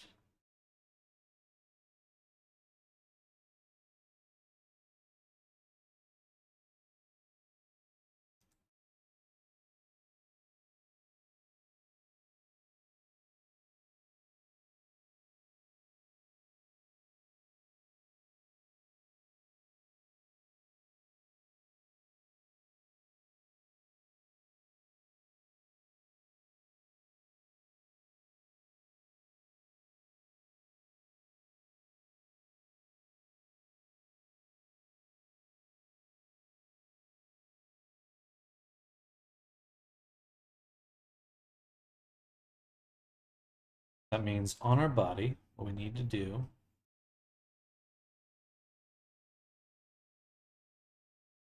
first, we need to make sure we understand how it's getting triggered.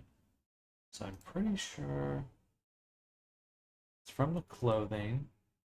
It's toggling that on and off, and then we have this Poyomi UV tile getting directly called. Interesting.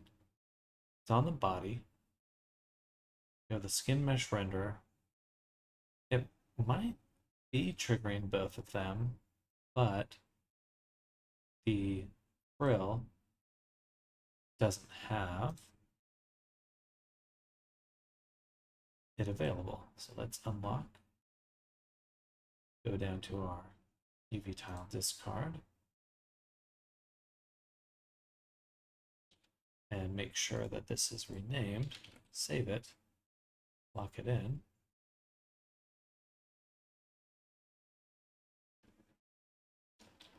Save and try again.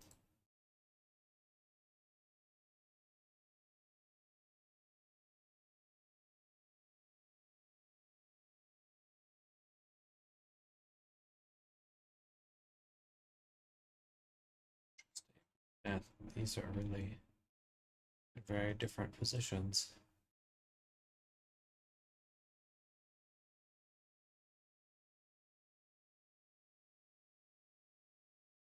It'd be better to do a data transfer on these two spines themselves.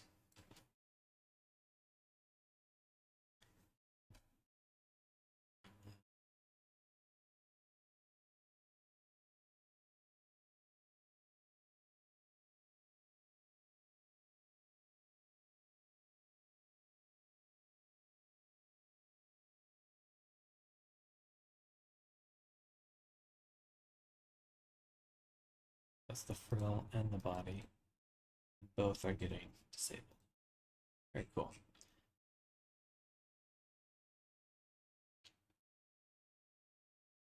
Something's a little bit off with our frill though.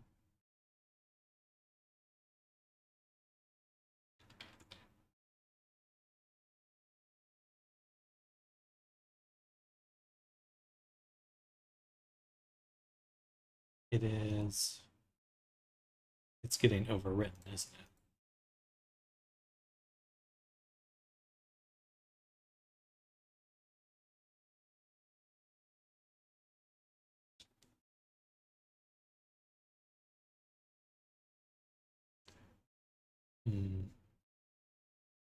So I suppose we'd want to use that exact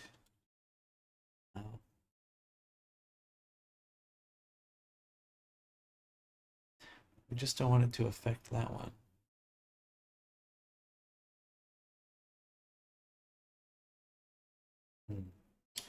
How would that work?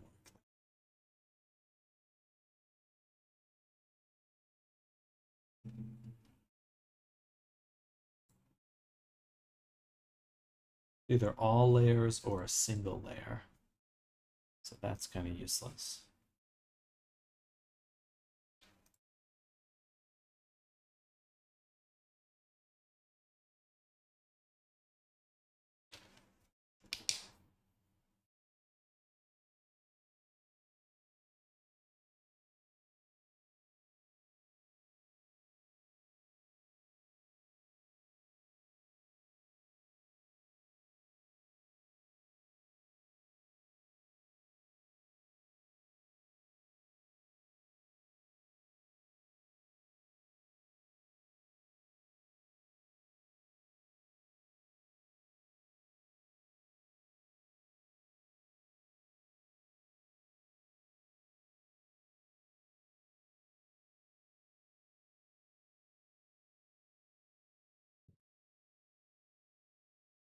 I guess I can just do it before.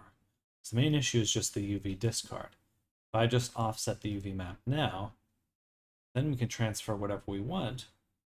We should be okay. All right.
Good stuff.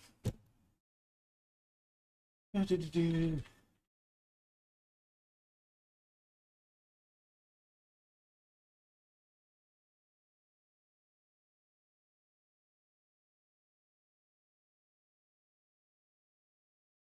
All right, I should have sent this message.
Cool, cool, cool.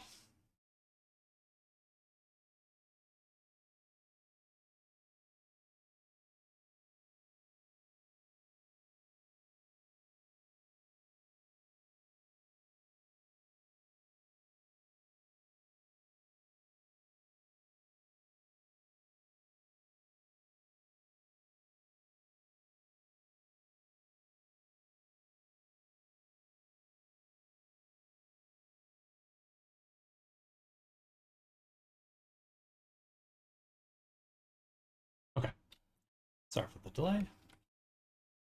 So I think we fixed the issue here. And again, that issue was what was getting UV discarded.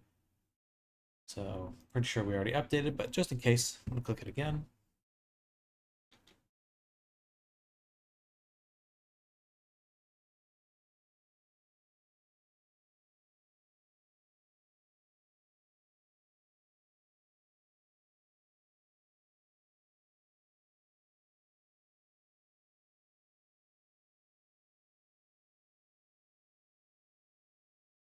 It's all of them now.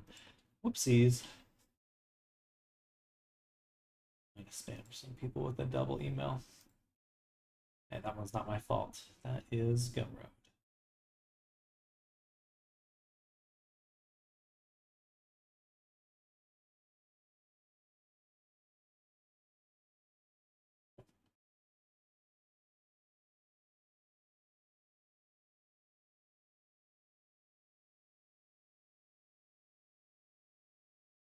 All right, now we can export again.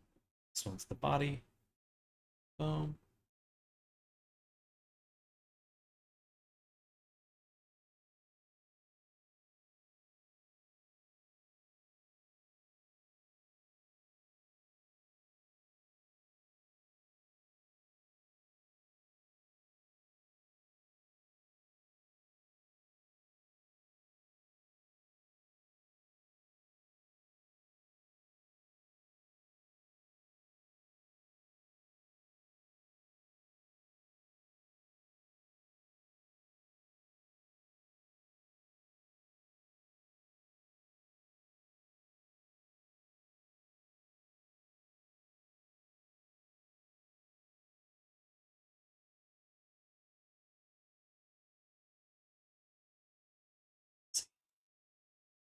Much cleaner.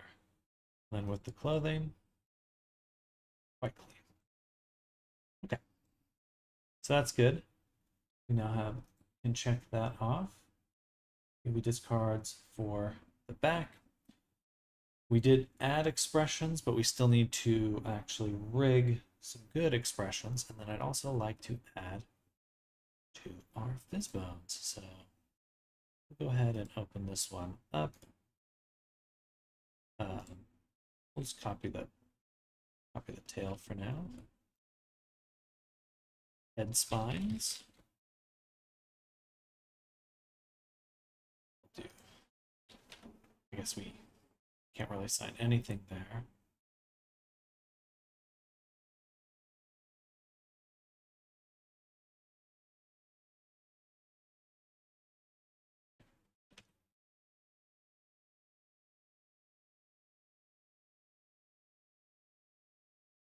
Save that. Pop back out.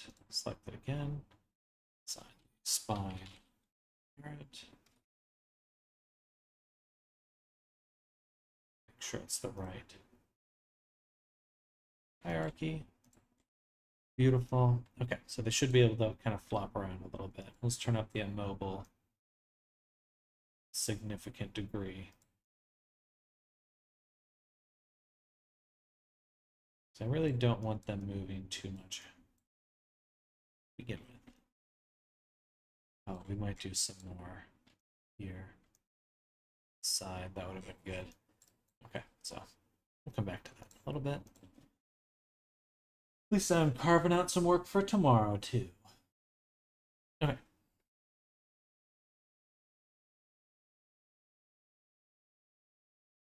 Beautiful. Spines on the head are moving. They look nice and floppy. And thankfully, they do look like they're moving together, which is the most important part. Because I didn't want them fucking up. Okay. I think we can probably make them even stiffer. So let's say there and something like that. Save. Back to here. Time for a few more head bones.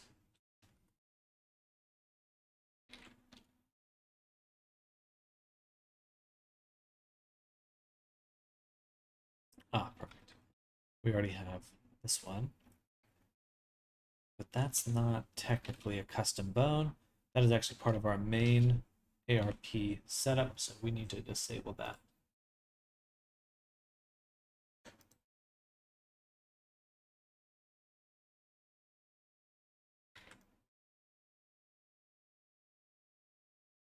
Disable those.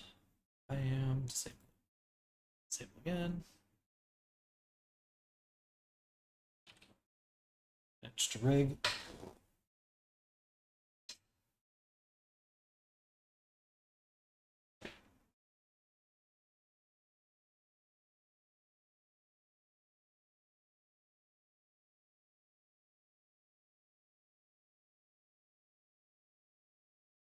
Whew.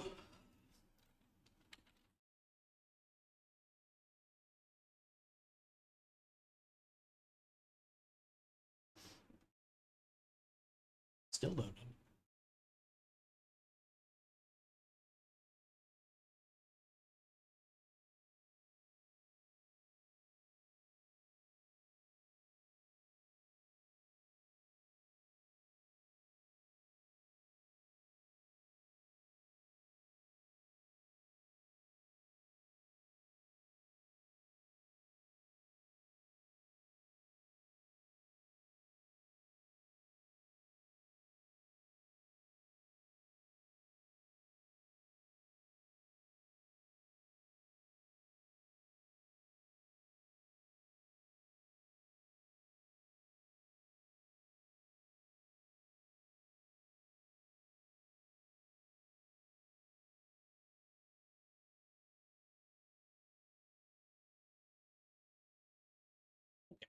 So now we have undone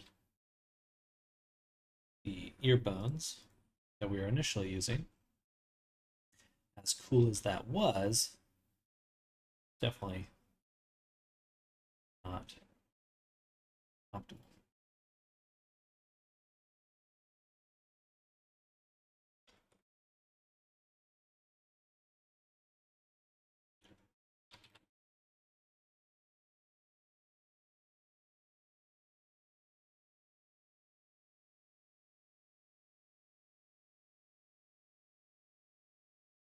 These need to be redone anyway. All right, let's just let's just get rid of the ear ones entirely because those are awful. Um, or they just need to be redone to begin with.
Okay, that looks good.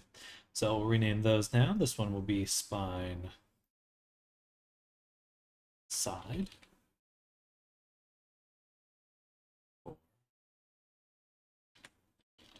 L. Copy that.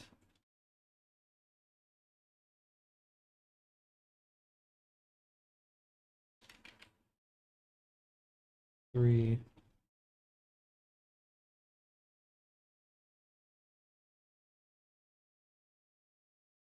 Four. Three. Two. This will be 0. A little confusing, and I'll survive. Take this. Parent it to the rig. Or child it to the rig. Reverse. Weight paint.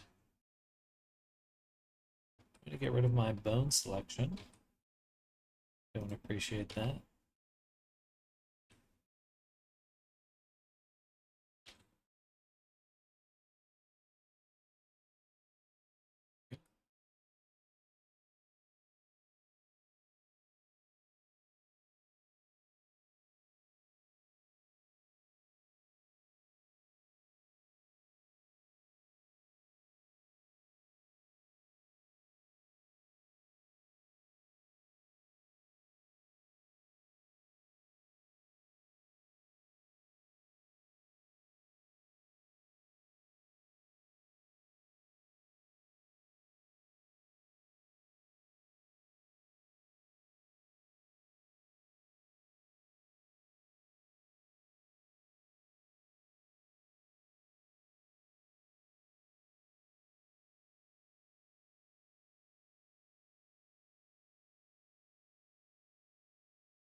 All right, save. So now we need to double check that the frill on the cheeks is picking up on that influence, and it should be. It should be. Okay. So let's see.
Okay. So now, gorgeous stuff. Fuck, I left the body. I always do that. I always leave the armature on. And that's okay. Just gotta disable it and rebake.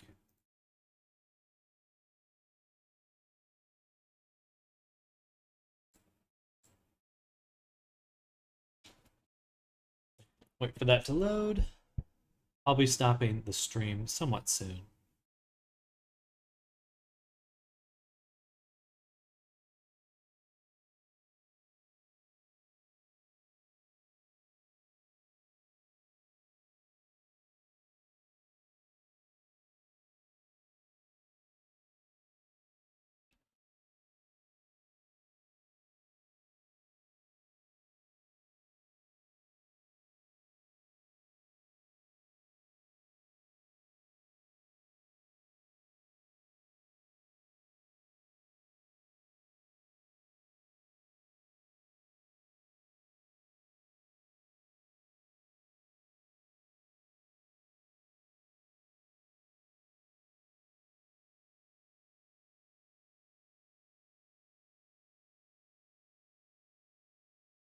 Okay, let's go back here.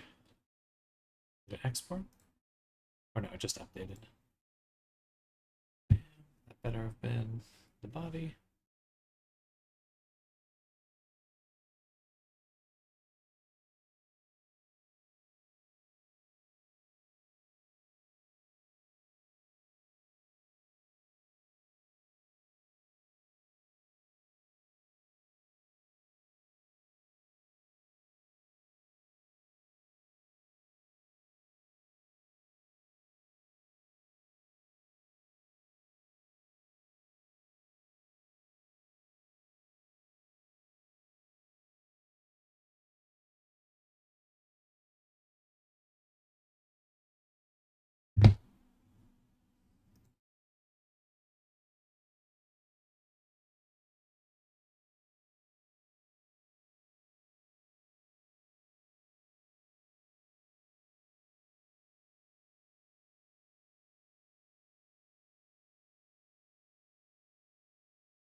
The head influence must still be quite strong. Or we can turn down the mobile aspect. I definitely don't want it too far down. That's too much. Let's try keeping the immobile high, but bringing these down.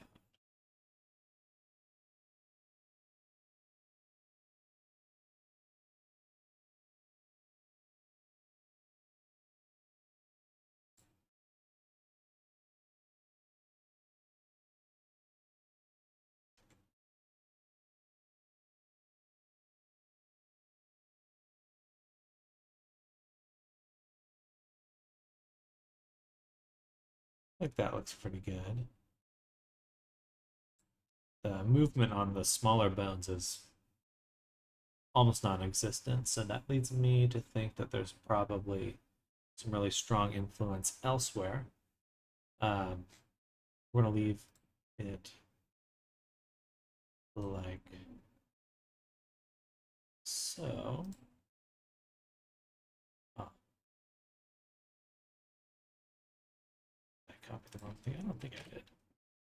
I don't know why I copied it.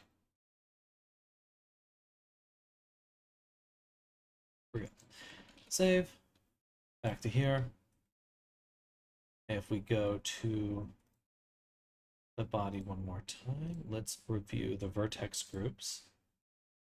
Guessing jaw or head is too strong.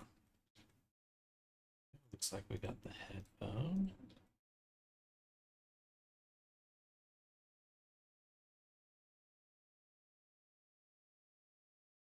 Remove.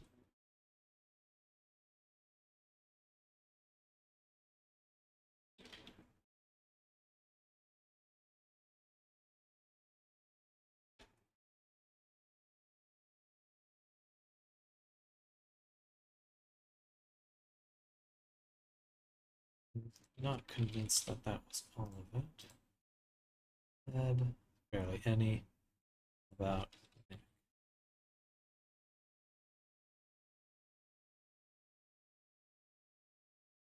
Nothing left on ear, so that should be it. Let's see.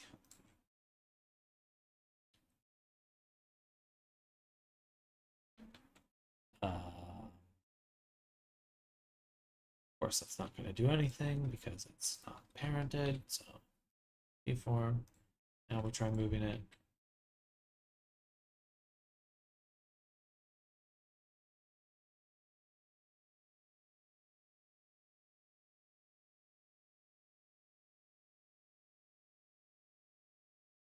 Beautiful.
Okay. Sorry, get distracted. This is the last little test, and then we're done for the day.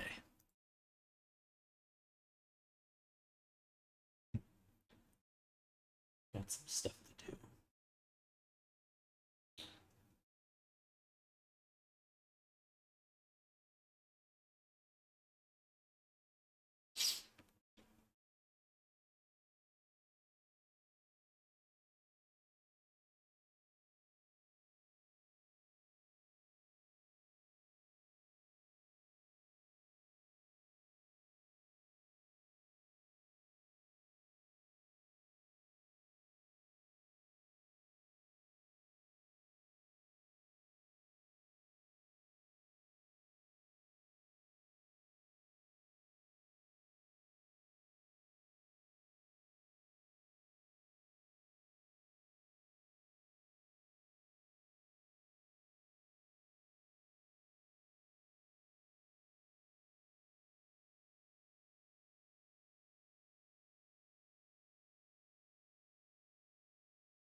Cool. Let's hit play, see what it looks like.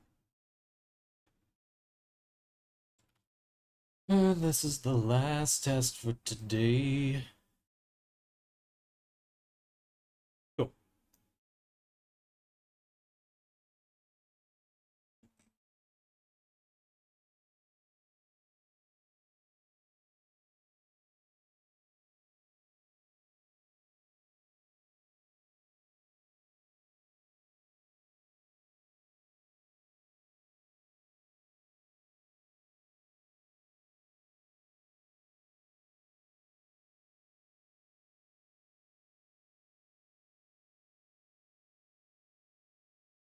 I'm just gonna do a little video first before I end it.